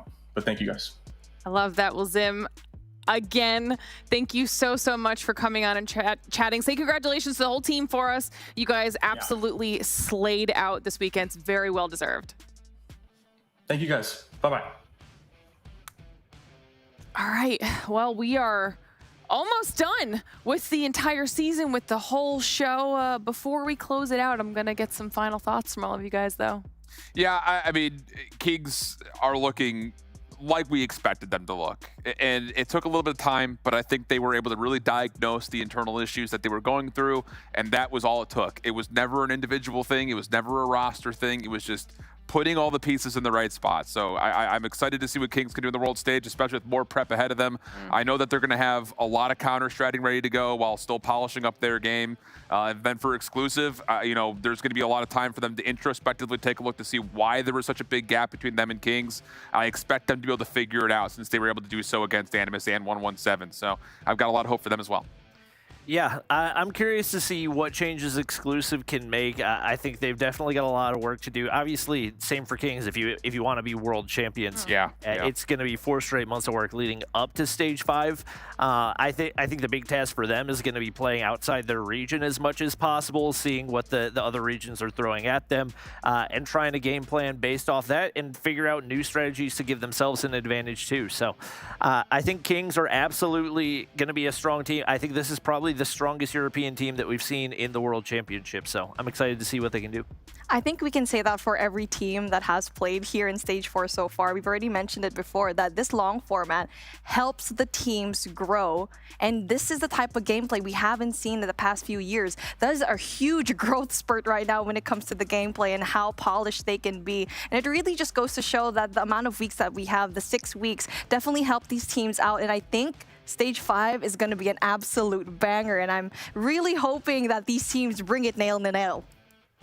All right, well, that's pretty much it for us here in the studio. It's been a fantastic challenge season here so far. Kings are your challenge season champions. Huge congratulations to them. But on top of that, it is Kings and Exclusive who secure the 2 spots to the World Championship. And that's going to be an insanely exciting competition. So make sure that you guys are following along with all of that. Obviously, a huge congratulations and a huge thank you to all of our teams for this entire season, because they made it so enjoyable to be a part of and to watch along, hopefully for you at home as well. And as always, a huge thank you to Snapdragon Elite Gaming, Samsung Galaxy, and Monster Energy for helping to make this whole thing possible. On behalf of myself, my co-casters, and everyone behind the scenes here in the studio, thank you so much for watching. We'll see you at the World Championship.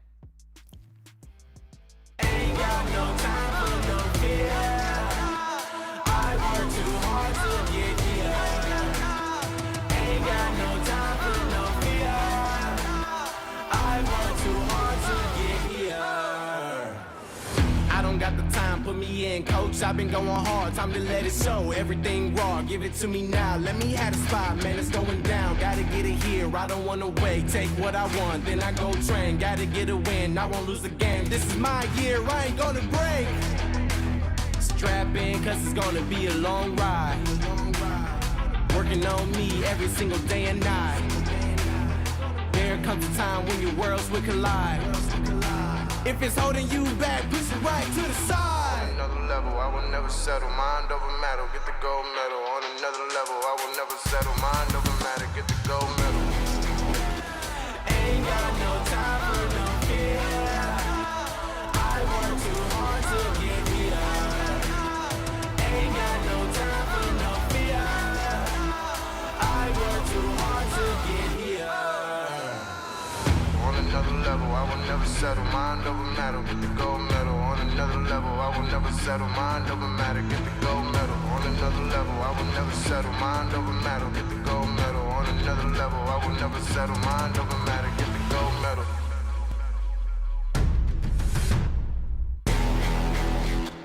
Ain't got no time for no fear. I work too hard to get here. Ain't got no time for no fear. I work too hard to get here. Ain't got no time for no fear. I work too hard to get here. Ain't got no time for